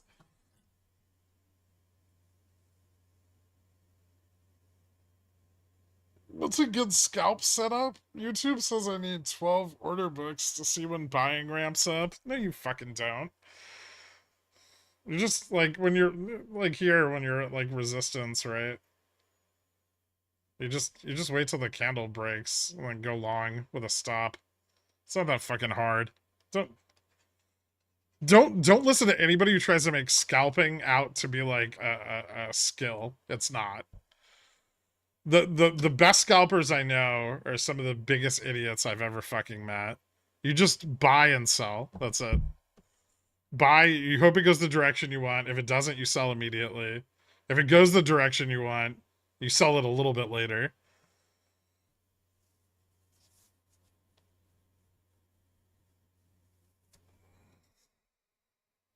Buy low, sell high. Most traders like if you get into the world of like professional traders, most professional traders are not like the brightest lights or the most analytical minds. They're just very consistent and they stick to their rules.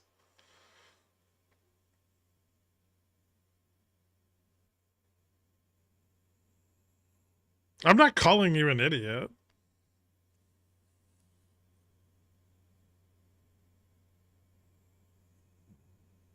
They have zero attachment to their positions. They're just in and out.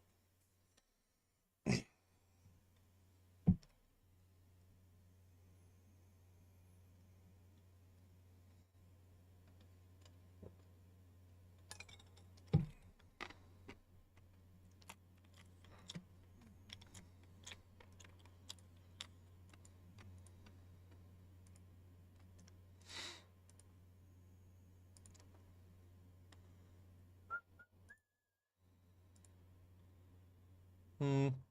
Call buying hasn't stopped. It's probably not. We're probably not going to pull back very much here.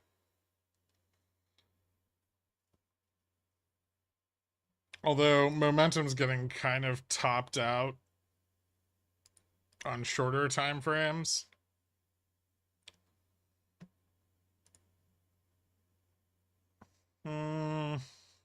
That's tough. I think I'm just going to close these because they're up enough. But this could end up just being kind of choppy between 50 and 55. It may not pull back really hard, but it's probably going to pull. It's either going to pull back a little bit or stagnate here. I would say it's going to fill the gap below us. That's probably pretty likely. All the way down to 50, I'm not sure.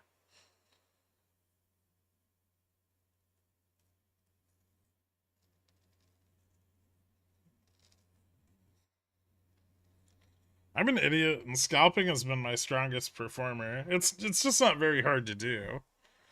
You just need very strict rules, and you need to consistently follow them. 10% of port? No, I mean scalping works. On it depends on the instrument, but you can scale it up to I don't know, like 50 to 100 grand position size. So 500 to $1 million account. Beyond that, you'll start to affect on SPX or on ES. You need really liquid markets to scale it, but like you don't want to do that on like QQQ or SPY or something. You'll get fucking blown out. You get a lot of slippage.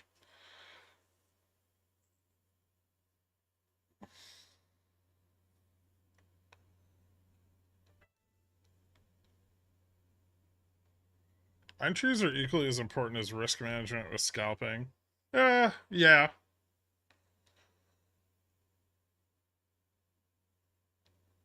I mean, generally when you're scalping, you're not like usually I trade like the buildup of momentum before momentum breaks out because I target higher profits versus um more trades, and scalpers will generally target like the smaller move but constantly, right?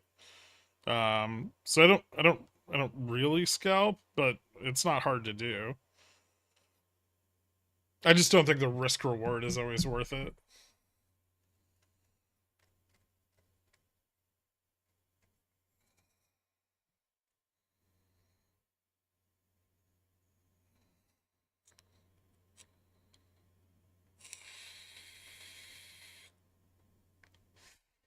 They're just different skill sets. Lost your gun. You know, one of them you need to learn position management. You need to be much better at position management for swing trading.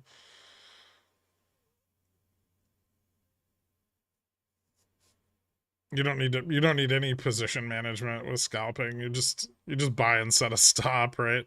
You do need a better understanding of momentum and volume, but um and like your trading ranges, but as long as you've got those, I mean, I feel like those are easier to learn than position management.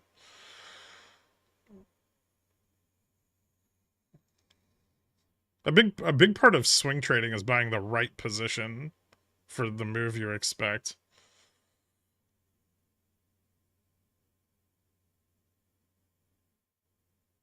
And swing traders tend to spend a lot of time underwater in their positions while waiting for that move, and so it tends to benefit you to be able to manage those positions over however much time you need, right?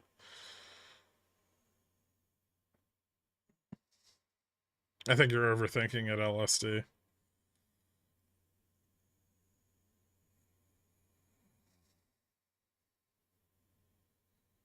Not making money, just scalping. Are your 49.50 5,000 bull call spreads finally profitable? Um,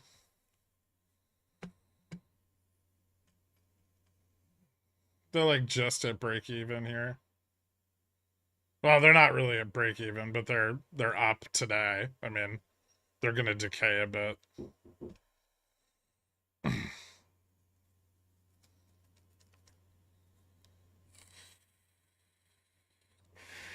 Yeah, but with the average down, I'm up a few bucks a contract. Oh, who the fuck is at my door now?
Don't just leave when the market goes down.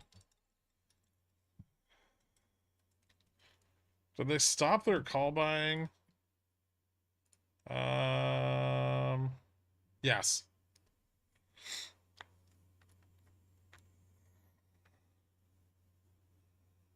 For now, they have.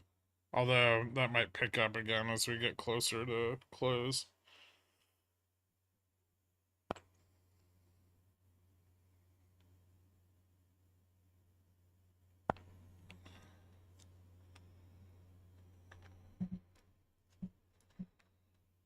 Is Nvidia back to 300 yet? No, sorry, Doric.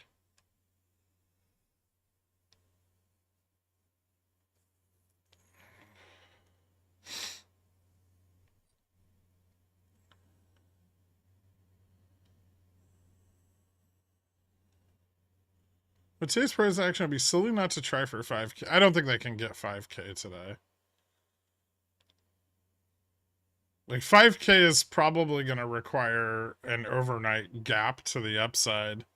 And then additionally, like a very strong and concentrated push higher.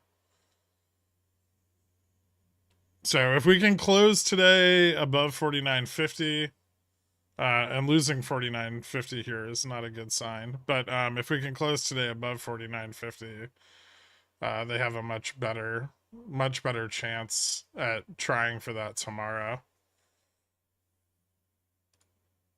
No, Discord audio is not muted. Check yours.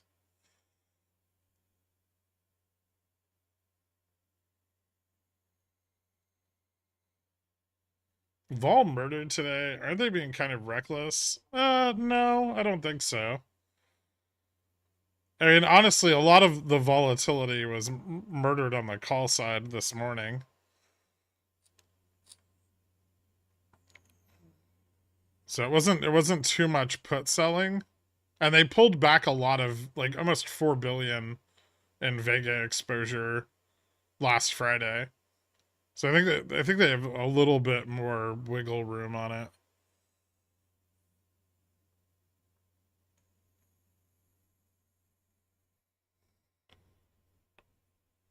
I hope they don't, so we can buy 49.50, 5,000 spreads again in the morning.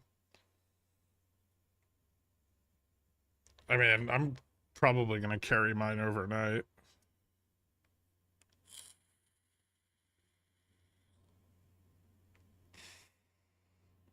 I think the only way I cut them today is if we lose 40. If we lose 49.40 today, I'll cut them and wait to reopen them tomorrow. But JFresh proclaimed what? Market crash? I thought he said we were going to 5,200.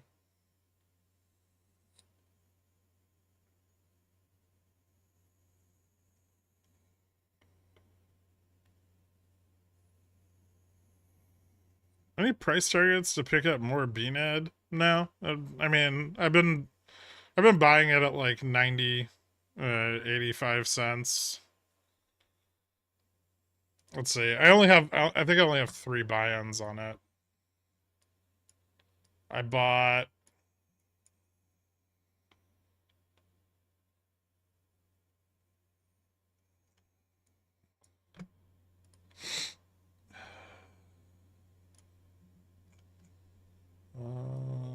where the fuck are my orders?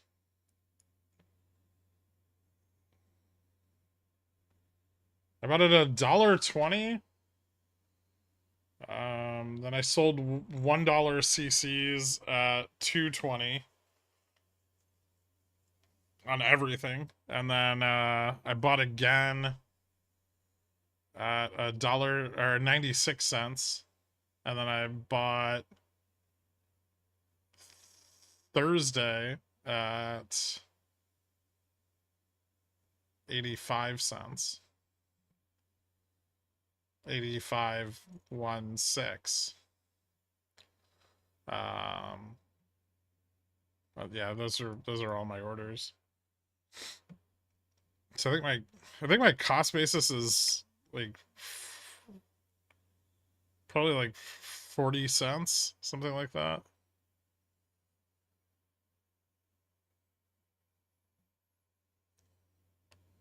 I'd have to do the math on it, but that seems about right.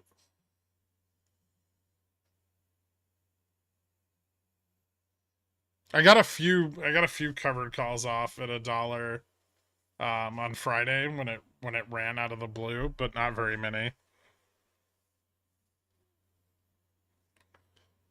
That was a Sunday stream. Jfresh says the market crash.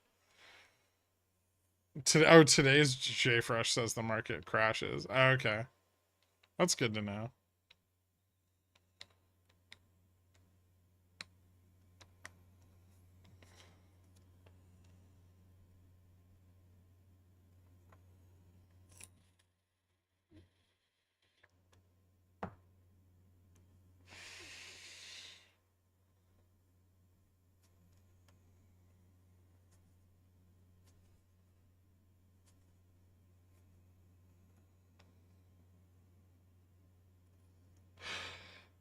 We have a down push to get the 50, then pump 60, 65. We might get another pump still today. If this loses 40 though, that's not good.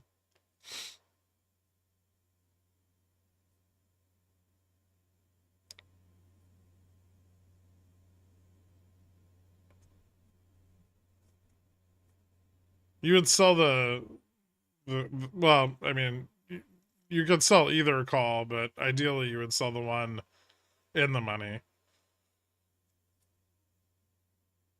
And you get a credit, but the problem with doing that is that you shave off some of your profit potential, which I'm actually not sure is worth it. I've backtested like boxing before as a way of cutting profits or hedging positions overnight, and it tends to lose out more often than it wins over time.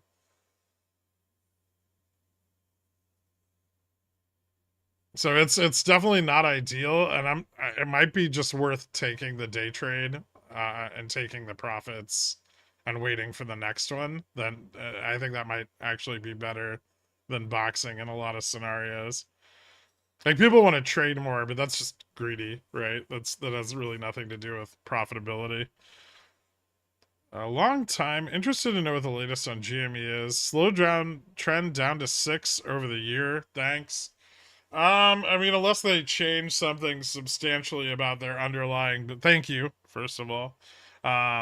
Yeah, I guess I can weigh in on this. Unless they change something, I think, significant in their business model and produce some sort of scalable revenue generation, then they're going to continue to be valued at, book or below book.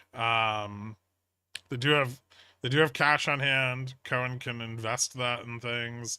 Depending on the investments he chooses, that may yield some benefit, but the core business is not succeeding, right? It's not their GameStop is not generating profits, and that's what people are going to want to see. And for the last year and a half, he's been trimming fat and shaving costs, but that's not changing the business itself, right? Um, and you can only do that for so long. So I think yeah, it's likely to continue to see short pressure and volatility. Short pressure, people still DRS it, so liquidity gets thin, and that breeds volatility, which incentivizes vol shorting. I don't know if it'll hit $6 this year, but I would say if everything continues as is, there's a good chance that we see 10 or maybe even a little bit below 10.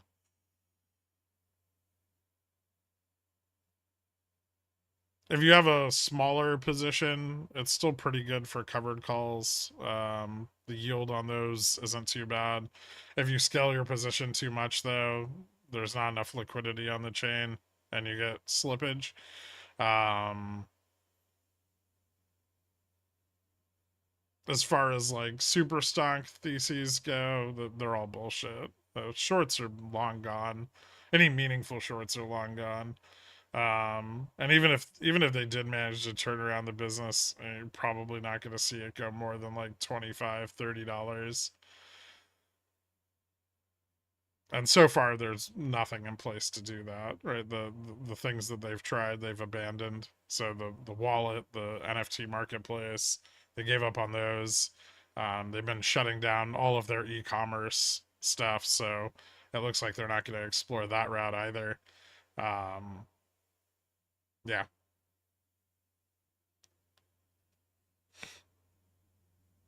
So still runs occasionally. They're not quarterly anymore because options demand is far less, but they do occur about every other quarter, alongside any potential holiday deferments. And then sometimes there's a little bit of ETF liquidity blow-offs if there was a lot of volume in the prior quarter, and that's about it. So I mean, if it's something that you want to own a small position in and make money selling cover calls, not too bad. If you want to hold it for the long term and see what Cohen does, then a cheap price would probably be sub $12, and then yeah, that's about it.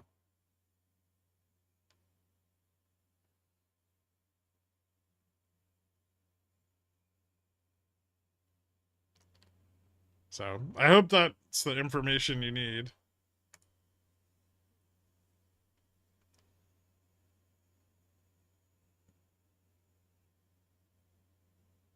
Are we about to lose 40? Well, we bounced on it, so no.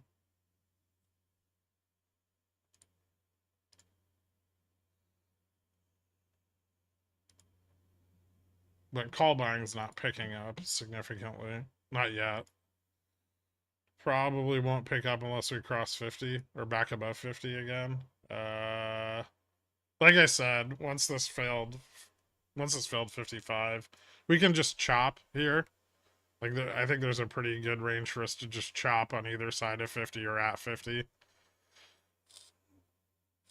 The majority of options interest is at the $50 strike, so that's kind of where everything's gonna fall to or bounce to. You left out the infinity pool. Well, that's not a real thing.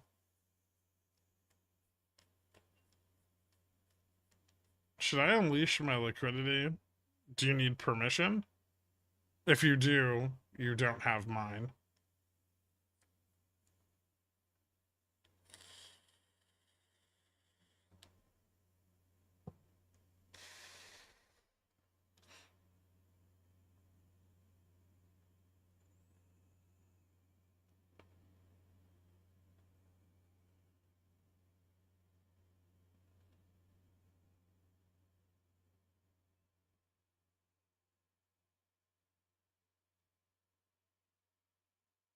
I don't have any day trades left. I cut half my positions. The second half is paid for.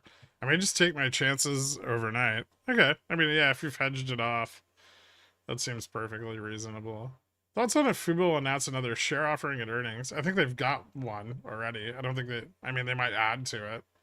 They're going to need money. So I wouldn't worry about share offerings with Fubo too much.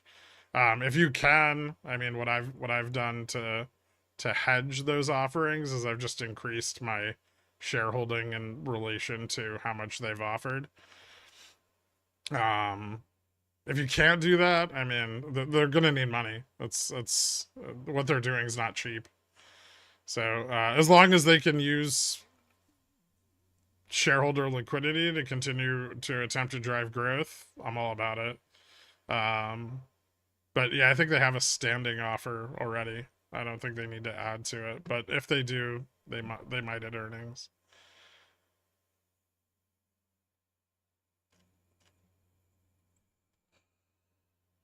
What's the most optimal way to hedge a weekly debit spread overnight? Probably turn it into like a butterfly.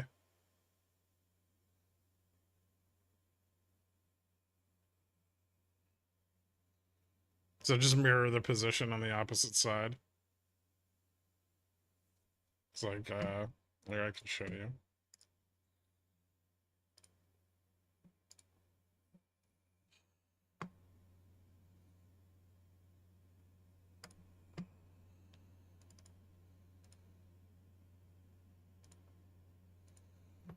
So let's go SPX.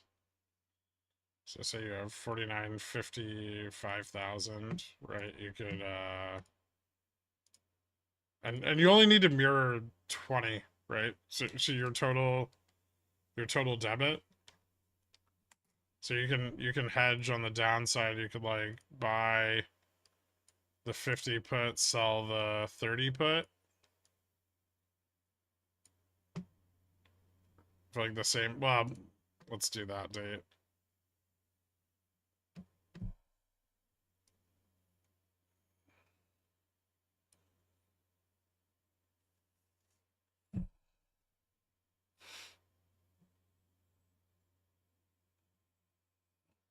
Yeah, I don't see. I mean, you don't have to use the same DTE. You could, you'd increase your chance at profitability on the downside hedge if you use a shorter dated. So if you go like that, like you have a little like spike of profitability to the downside here.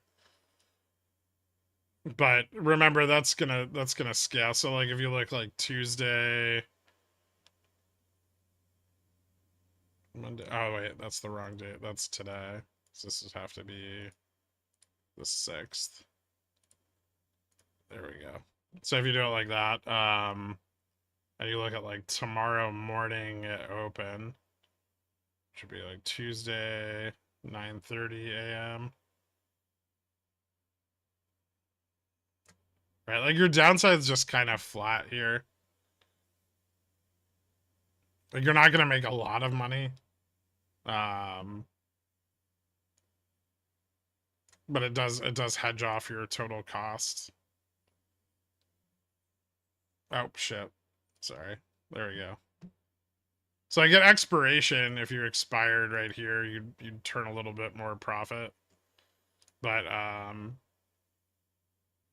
basically, yeah, it kind of just hedges that downside range of 20 bucks, which offsets the cost of your. You might want to actually go like 25. Yeah, you might want to go 25 because you have the cost of the put spread, which is 12 and 4, so 8. And then 15, 2, so 20, 21. Yeah, you'd probably go 25 to hedge off like a 50. Although entering these now isn't as good as it was this morning. This is dropped. But yeah, that should hedge off a little bit of that overnight. 9:30. So yeah, if you fall to the downside, you're hedged off. You can close the call and then sit on the put into expiry, or you can close the put depending on how far it drops, right? Like if it drops below your sold strike at 49.25, you can just hold the put and then close out the call side. And you'll probably net a little bit of profit there. But then if it just like opens flat, you just close the put, right? And then leave the call side open.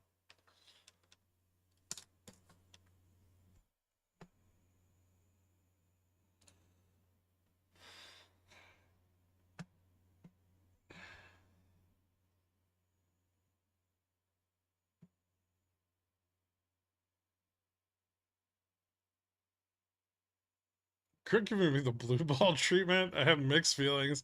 What's the most optimal way to hedge? Miro, same DT. Is it green peener a clock yet? We might be getting close. Is it almost V30? I don't know if we're gonna get like everyone needs to don't bet too far out of the money. Calm down. There's not a lot of call interest, and the 55 is still put heavy. So it's like call interest to the upsides at like 55 and 60. Call and put interest is heavier at the 55 strike. And a rejection from 50 could send us all the way back down to 40 again.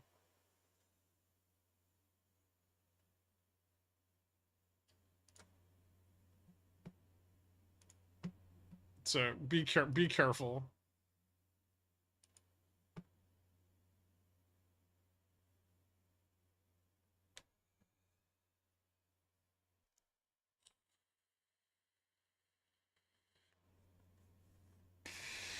Are you opening a similar hedge into tomorrow? Nah, I'm probably going to hedge my debit spread with futures. Because I have other positions that I need to hedge to the upside. I have in the money debit spreads that I need to make sure are hedged.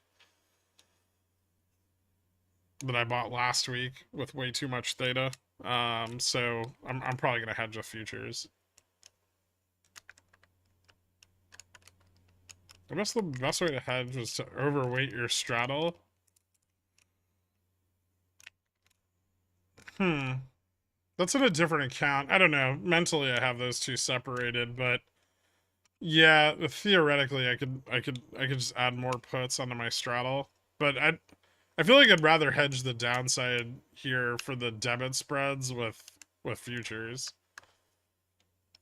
Because if we do get a drop, it's going to be in the overnight session. Because the downside's so well protected after market open.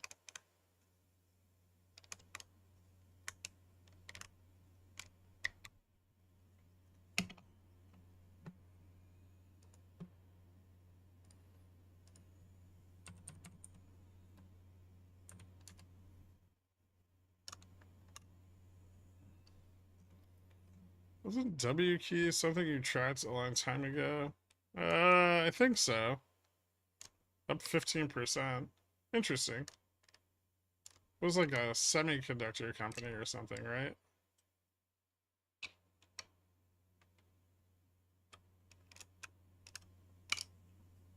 Like blockchain cybersecurity or some shit.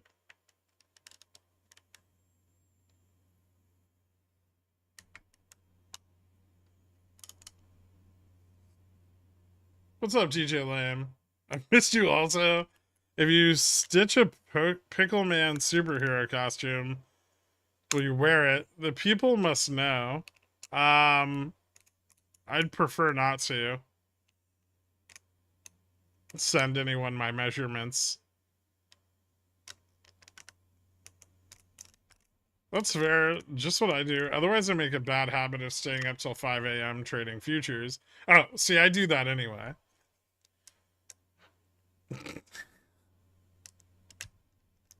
Chances of a pullback strong enough to get some puts? I don't know if I'd fuck with it. What's it trading at? I haven't looked at it at all. What's it trading at? 657? It's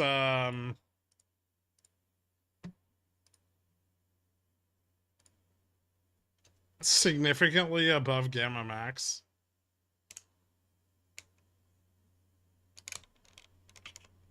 That doesn't seem to be a problem for it though. So it's possible that, you know, it's not its upside isn't really being driven by the purely by options.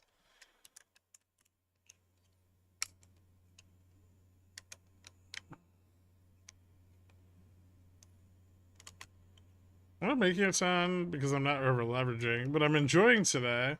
Thanks, Gherkin. No problem, Jen.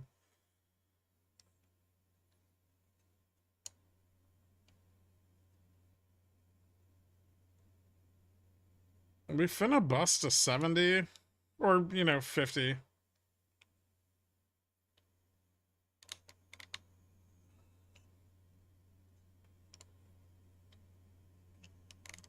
I'm 6'7". Would your chair fit me comfortably with the headrest?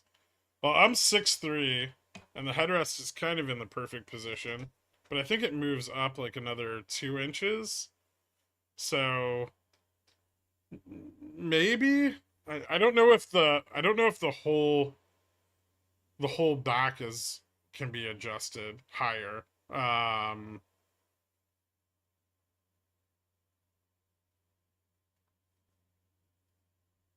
If you have like a dealer near you, maybe you can test it out. I don't think it does. I think the back is fixed, so I mean the headrest does go up a little bit, but maybe not enough, because that would be like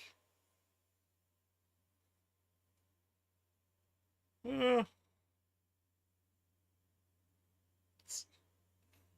like 3 inches, I think, about the range on the headrest there.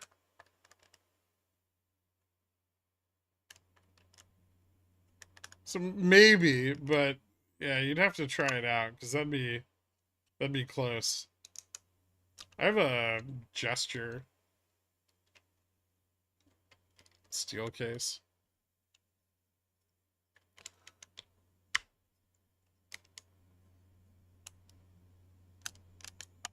Is SMCI squeezing or heavily speculated? Could be both.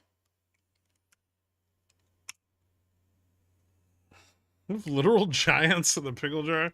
I'm looking for a new chair. Is it Goof? And what is it? I just got back from a meeting, so forgive me if you've been talking about this for hours now. I mean, of course, we've been talking about chairs for hours. A steel case gesture. It's awesome. It's my favorite chair ever. But if you're 6'7", that might be a stretch. New dealer near me, hence the ask. Yeah, I mean, I feel like it would be just an inch short of the most comfortable position, but it rocks up. So it only extends up 3 inches, but then it rocks upward as well.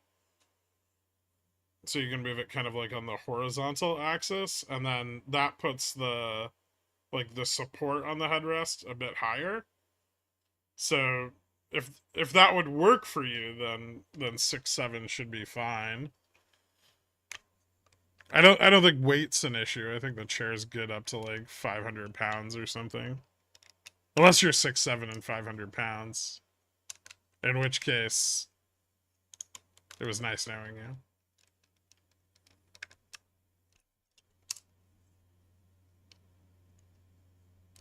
When is SLD this month? Next Wednesday it starts. Yeah, around the same time it starts every month. Can it hold the weight for 2 adults? Gender not specified. You're not getting in my chair with me, Grim 2.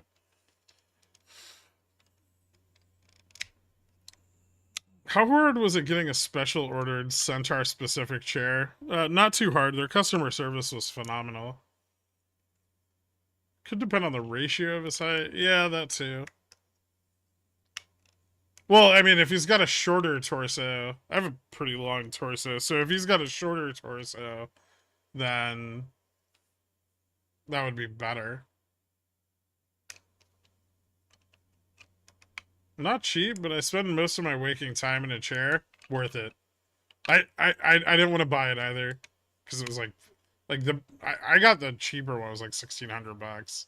I think I got it on Black Friday, so I got a couple hundred off, but it worth every penny. The difference between sitting in this one all day and like any other chair I've used is night and day. Like when I even after the stream, when I've been sitting for like 8 hours straight and I get up, I'm not like stiff. My back doesn't hurt. It doesn't fuck my knees up.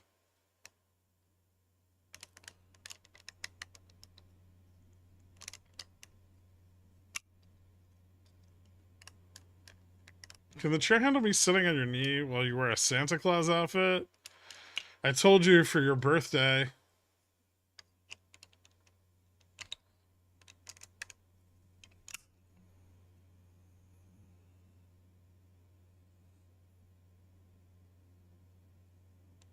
So talking about the chair, you're gonna give the sales and marketing guys here a peener. Tell them to sponsor the stream.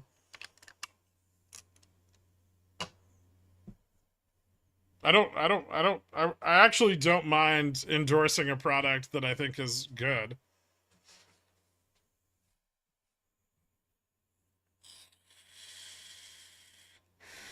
You have back problems at all? Not really, but I would get back pain from sitting in other chairs for 8, 9 hours.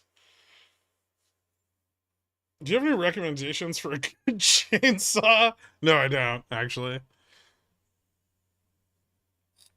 I'm sitting in an Orotsi chair that's similar to your Secret Labs chair, and I actually want to die. So I had the Secret Labs chair, and then the fucking base of it was so hard that I got like the purple ass pillow, like the expensive one that's like 3 inches thick or whatever. And that made it slightly more bearable for a few more months.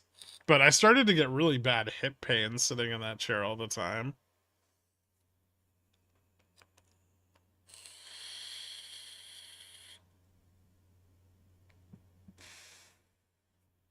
Actual 1-star review of the gesture from Alex. I kept sliding off the front of it.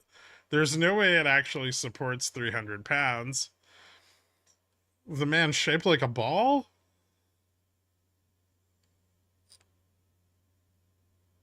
You interested in endorsing Kaboom? Oh, that stuff's amazing, but it's super, super carcinogenic. You're talking about the toilet bowl cleaner, right?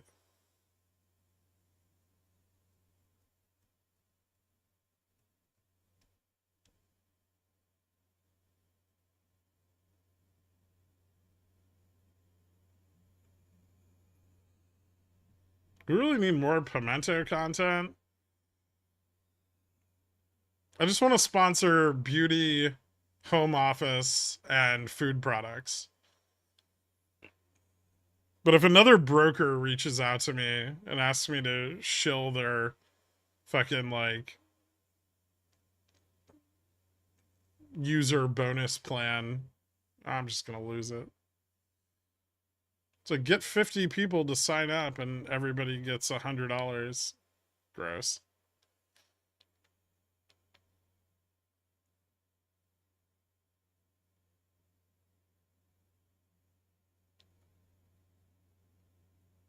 I'm starting to have doubts about my 49.75C going deep in the money by the end of the day. I did mention that was unlikely. Puddin' flaps.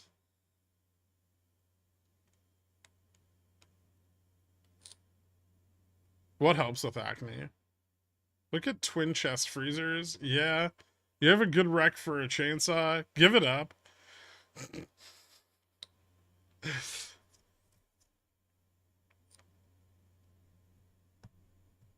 Suitcase does not support or promote rounded people from sitting in our chairs and sliding down the front. To do so would acknowledge the rounded bottom breakout, which is illegal from legal. Thank you, Thunder. Kaboom? Yeah, kaboom. End of bidet? No.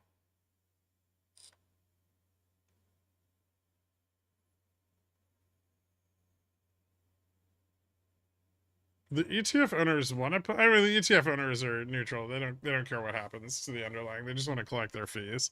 Have Bitcoin ETFs been shorted enough that they're ready for like a volatility event? I have no fucking clue. Do they have options yet? I think if they don't have options, you don't have to worry about that happening. I don't know if halving will pump immediately. Maybe after the halving, more bullish. Before the halving, I think we may have already seen a lot of that run. My high risk trading netted 960 today. I think we should book another flight for tomorrow. All right. If you just keep flying back and forth across the country, you're going to kill it. Maybe you should just rent a private jet and sit in on a runway and just have the pilot toggle the Wi-Fi off and on for the environment. Looks like the crank tank ran out of pump juice for the day. I returned from flushing my car engine and radiator. Did you enter the long Netflix puts? I picked up the debit spreads and then I closed the weekly already. The weekly did very, very well though. Earlier today. And now it's bounced back a little. I entered the weekly like right at the top after market open. But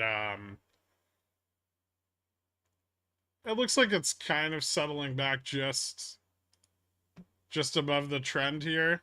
I would say that tomorrow, if options interest still looks exceedingly bearish, then I would probably re-enter that weekly, targeting that downside move to 550 again. But I did open the 550 500 debit spreads on this breakdown. Some of them. I'll probably enter a few more throughout the week. I think we might get a little chop before really losing this level, but lots of sold calls at 575. So a little bit of protection on the upside. But I'll update it if there's like a bullish change. Like if things shift bullish, I'll let everyone know. But right now, I'm expecting the options interest from today to be slightly more bearish than it was Friday. Have you entered NVIDIA 1000s yet? No, and I don't want to sell them because they're not worth enough. I'm synth long NVIDIA at like 450.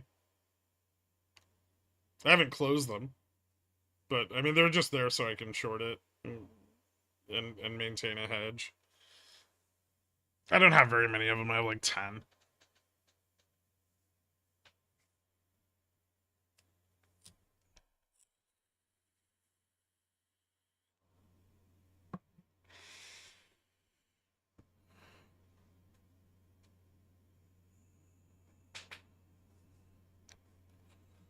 I like 400 on the weekly. Netflix as well. I didn't have a good entry at all. Netflix is scary. Yeah, it is. But it can make a lot of money. But it has big moves. It does big movements. Like Bob after he's had too many figs.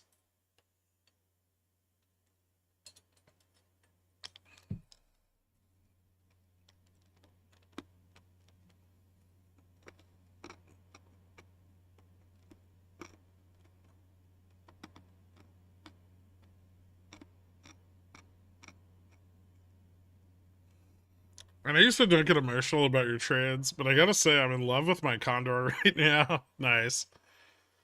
In the current market, though, anything bullish would likely mean rocket up to squeeze out the 575 sold calls, and too late before any of us realizes. Yeah, that's possible. I mean, I guess there's nothing wrong with holding like an out of the money protective position until it breaks below gamma neutral and you get some more like more solid downside confirmation. But I'm not super worried about that. So much delta has fallen off that it would take, I think, at least a few days for it to really turn around substantially. The biggest risk with Netflix is like just random news that they put out because they like to release a lot of customer data throughout the quarter. And sometimes when that data comes out, it's super fucking bullish. And it's always random. There's not like a fixed date where they release any of it. Um and that's probably the scariest thing on Netflix. Usually those reports like resolve pretty quickly, like the price change from them, whether negative or bullish. But they do add an additional layer of risk.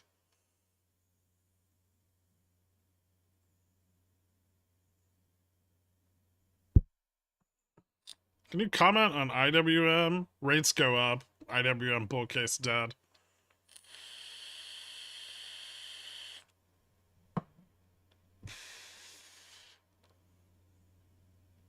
I'm still short RTY from last week. Probably gonna stay short RTY.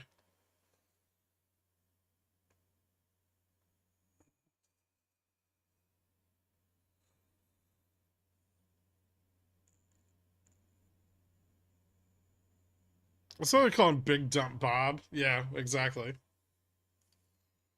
5,000 by Wednesday. At least an attempt at it. That's what I'm thinking. Tomorrow's a lot lighter on the data, which should give some advantage to the bulls. Yields haven't really calmed down. I think the biggest risk for the bulls right now is currency. And that the effect of that's going to be hard to predict. I know we have a decent amount of data coming out of Japan tonight. I think. Let me hold on. Let me take a look. I think we have household spending. Yeah, household spending, cash earnings, overtime pay, and then tomorrow morning we have German factory orders, EU construction PMI, EU retail sales, which could be important. There's a 30-year gilt auction, which probably won't matter much. And then we have Red Book in the pre-market. That could be important. We have the TIP Economic Optimism Index, household debt, and then a 3-year note auction. So the 3-year auction and I would say household debt are economic optimism might be kind of important too, and then EU retail sales probably matters a lot, especially considering they're expected to decline more. So we'll probably see a little bit of positive pressure on the dollar overnight. I don't think it's going to be enough to kill the bull case for tomorrow, though. And right now, here at 49.50, bulls are a little bit better positioned for the next leg up. Yeah, the economic autism index.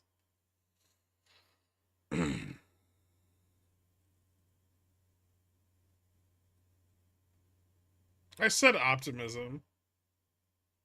I caught myself. The keyboard drawer I hate, so maybe I can get level and avoid carpal. Oh,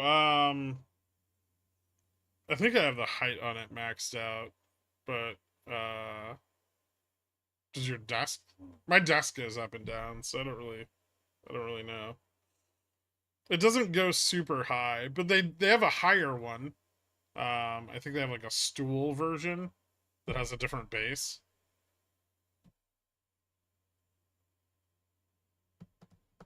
Economic autism. The stream makes sense now. I'm not autistic.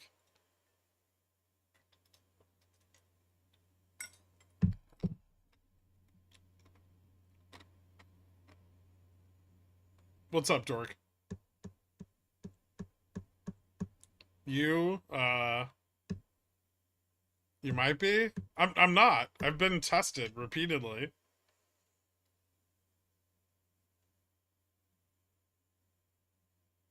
I've probably been told I'm smart by far too many people.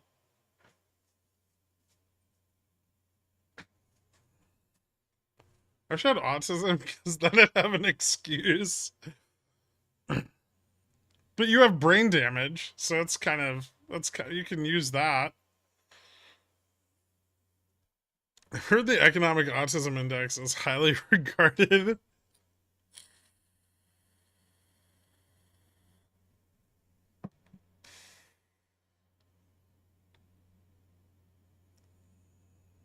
The fact that you've been tested is enough proof for me to know that you are slightly. Maybe some other spectrum disorder, but it's not autism.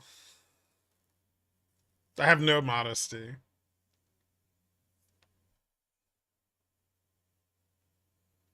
I don't think I'm a savant.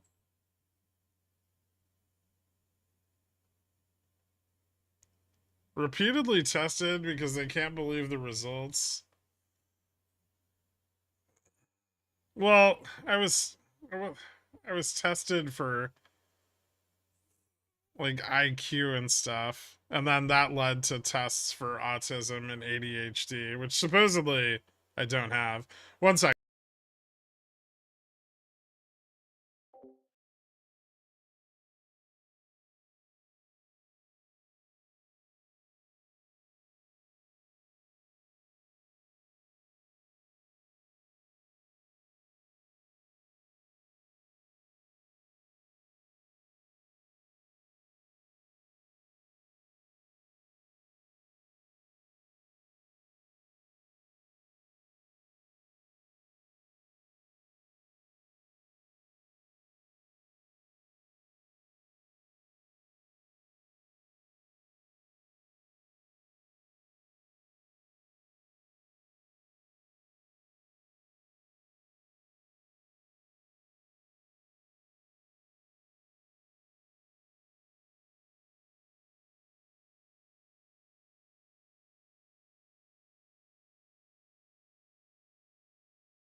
They're buying the heck out of the 49.50. Huh.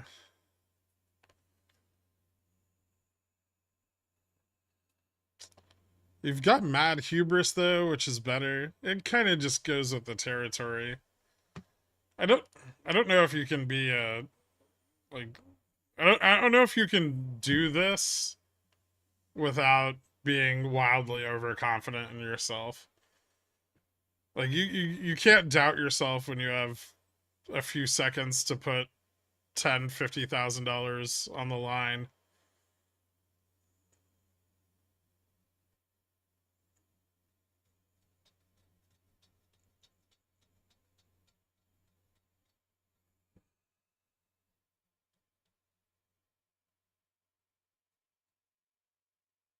Are you sure you're not socially or intellectually challenged? Definitely socially challenged. My dad always said I was an idiot savant without the savant aspect. As someone who can test and give this diagnosis, you definitely aren't autistic slash on the autism spectrum. Thank you so much, Doctor G78. I appreciate that. No, I'm not. I don't think I have OCD. I don't have any like nervous tics or anything like that. I shake my legs sometimes.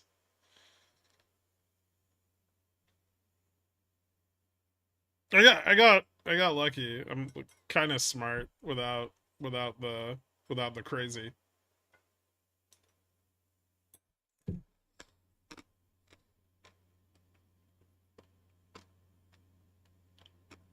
Last time I snuck up on you and grabbed your ass with one hand and your twig berries with the other, your immediate reaction to disdain is what tipped me off to your autism.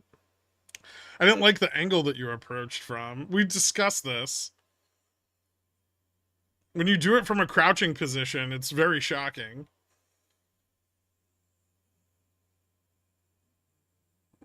Smart without the re. Yeah, yeah.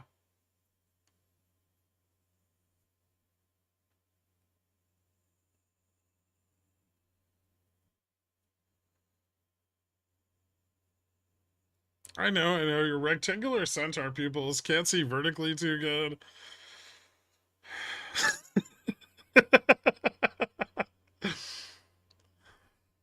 Oh, we do have fun. If you don't have the re, you can't cut all the lines at Disney, though.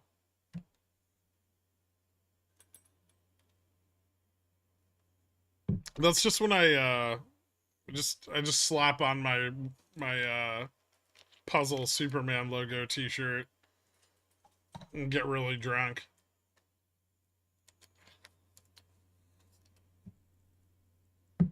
And they're like, "Sir, are you drunk?" I'm like, "No, I'm autistic." They don't know.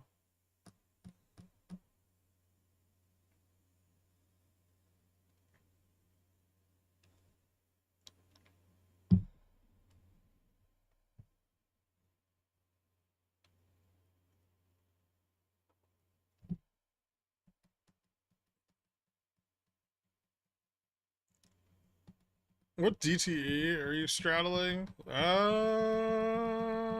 Shit. Good question.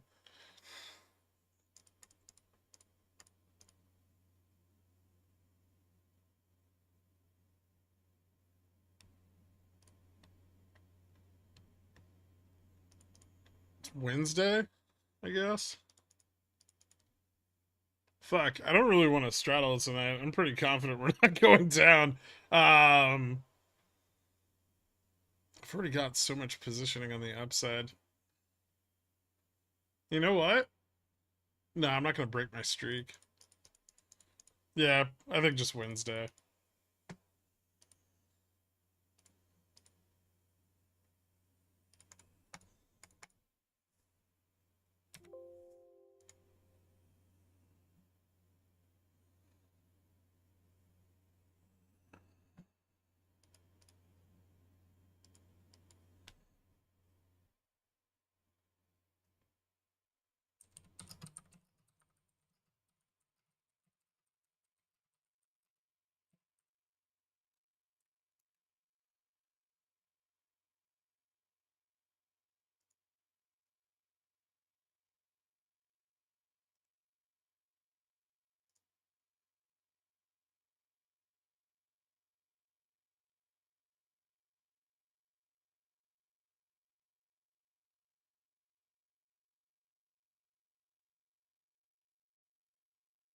It was a great last stream.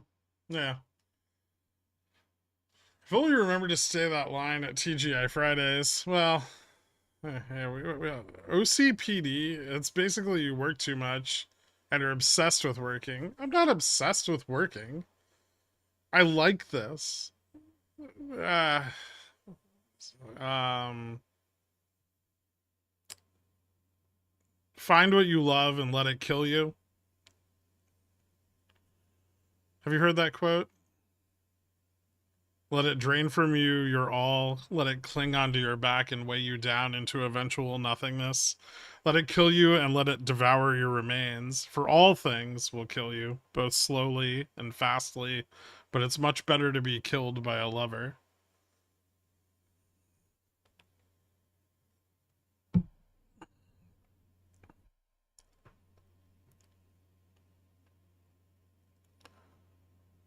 How the fuck do you remember that off the top of your head? It's, I don't know. It's something I remembered. That's deep. I'm out.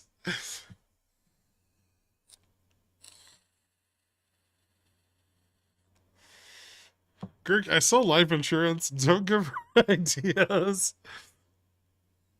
That's I think that's been rephrased as sit on my face until I can't breathe. Also beautiful. When your recreation becomes your vocation, then you get no vacation. Nice.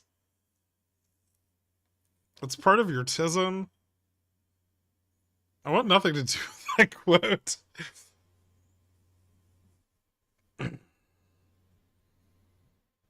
I'm not autistic. Sounds like Hemingway. Charles Bukowski.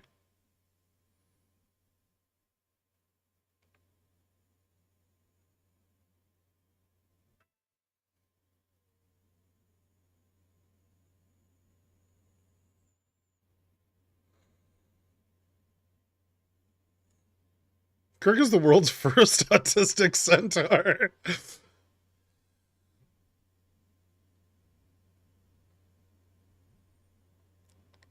So same like Bi Theta, but for life. Sure. That was a weird end of the day. Ding ding.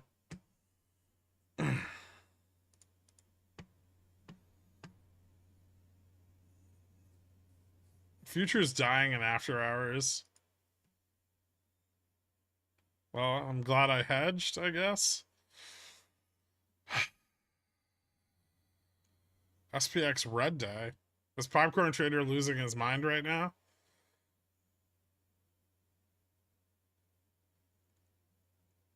$400% of my first 5 minutes to expiry. I guess that's an addiction now.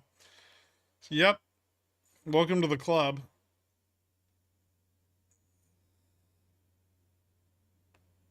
You denying your autism is the same as you denying your centaurian heritage. We accept you for who you are. We love you, bud. Just be yourself. Just because I can remember abstract quotes does not make me autistic.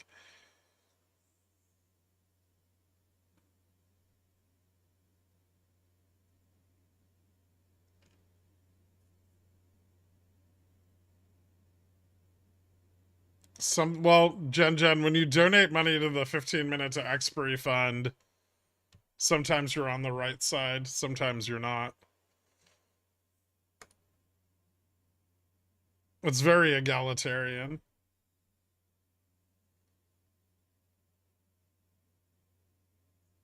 Yes, I realize the shawarma, but other people disagree.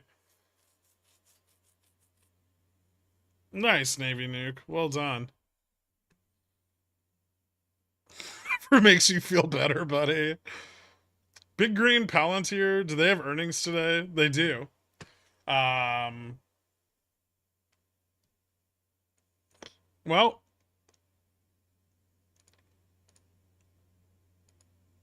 futures kind of held the trend from this morning and rejected off it into close.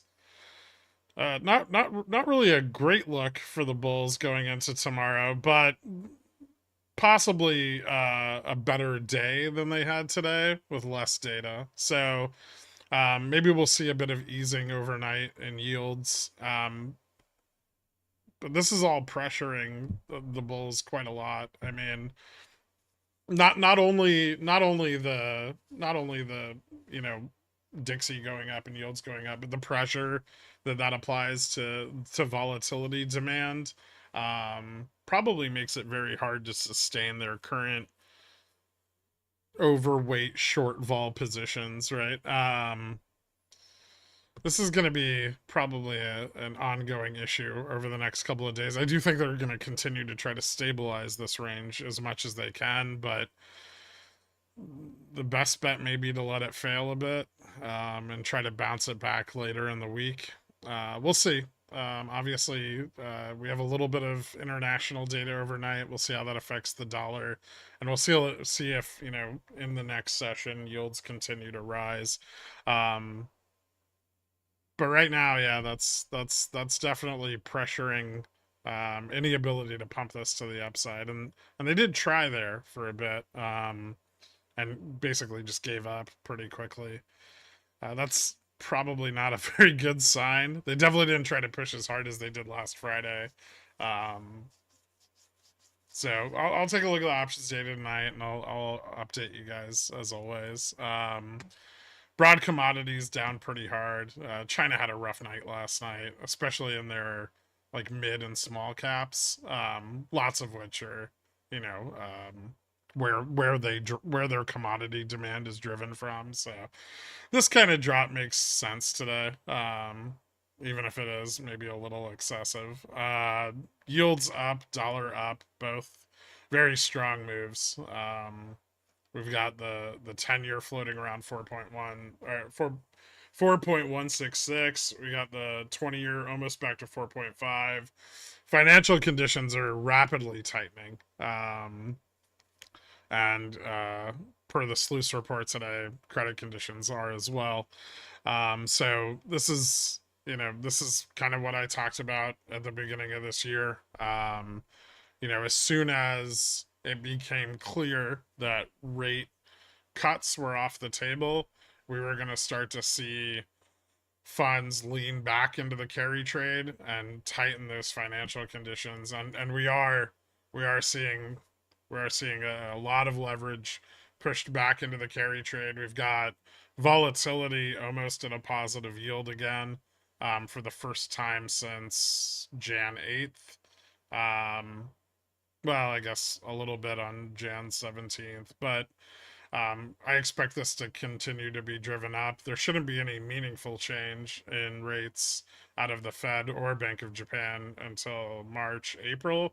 So that gives them some time to really tighten up conditions. And this will probably mean a slow decline in indexes over the next month and a half, until we approach that period where we start to get ready to close the BTFP, and we might start to get more volatility in that window. Um, Correlation actually reversed today after breaking down quite a bit on Friday's big move to the upside. However, it is still more positively correlated than it was through all of the last couple of weeks.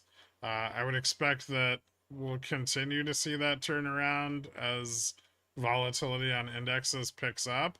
But that is kind of strange given today closed down, and I guess VIX closed down as well. So uh, maybe just a sign of the amount of volatility shorting today. Looks like move picked up. I think it's been enough time since close that that's accurate. So a little bit of a spike in bond volatility. Also something which kind of pressures the carry trade. Skew still at 160.02. No change there from last week. I don't think that's accurate. And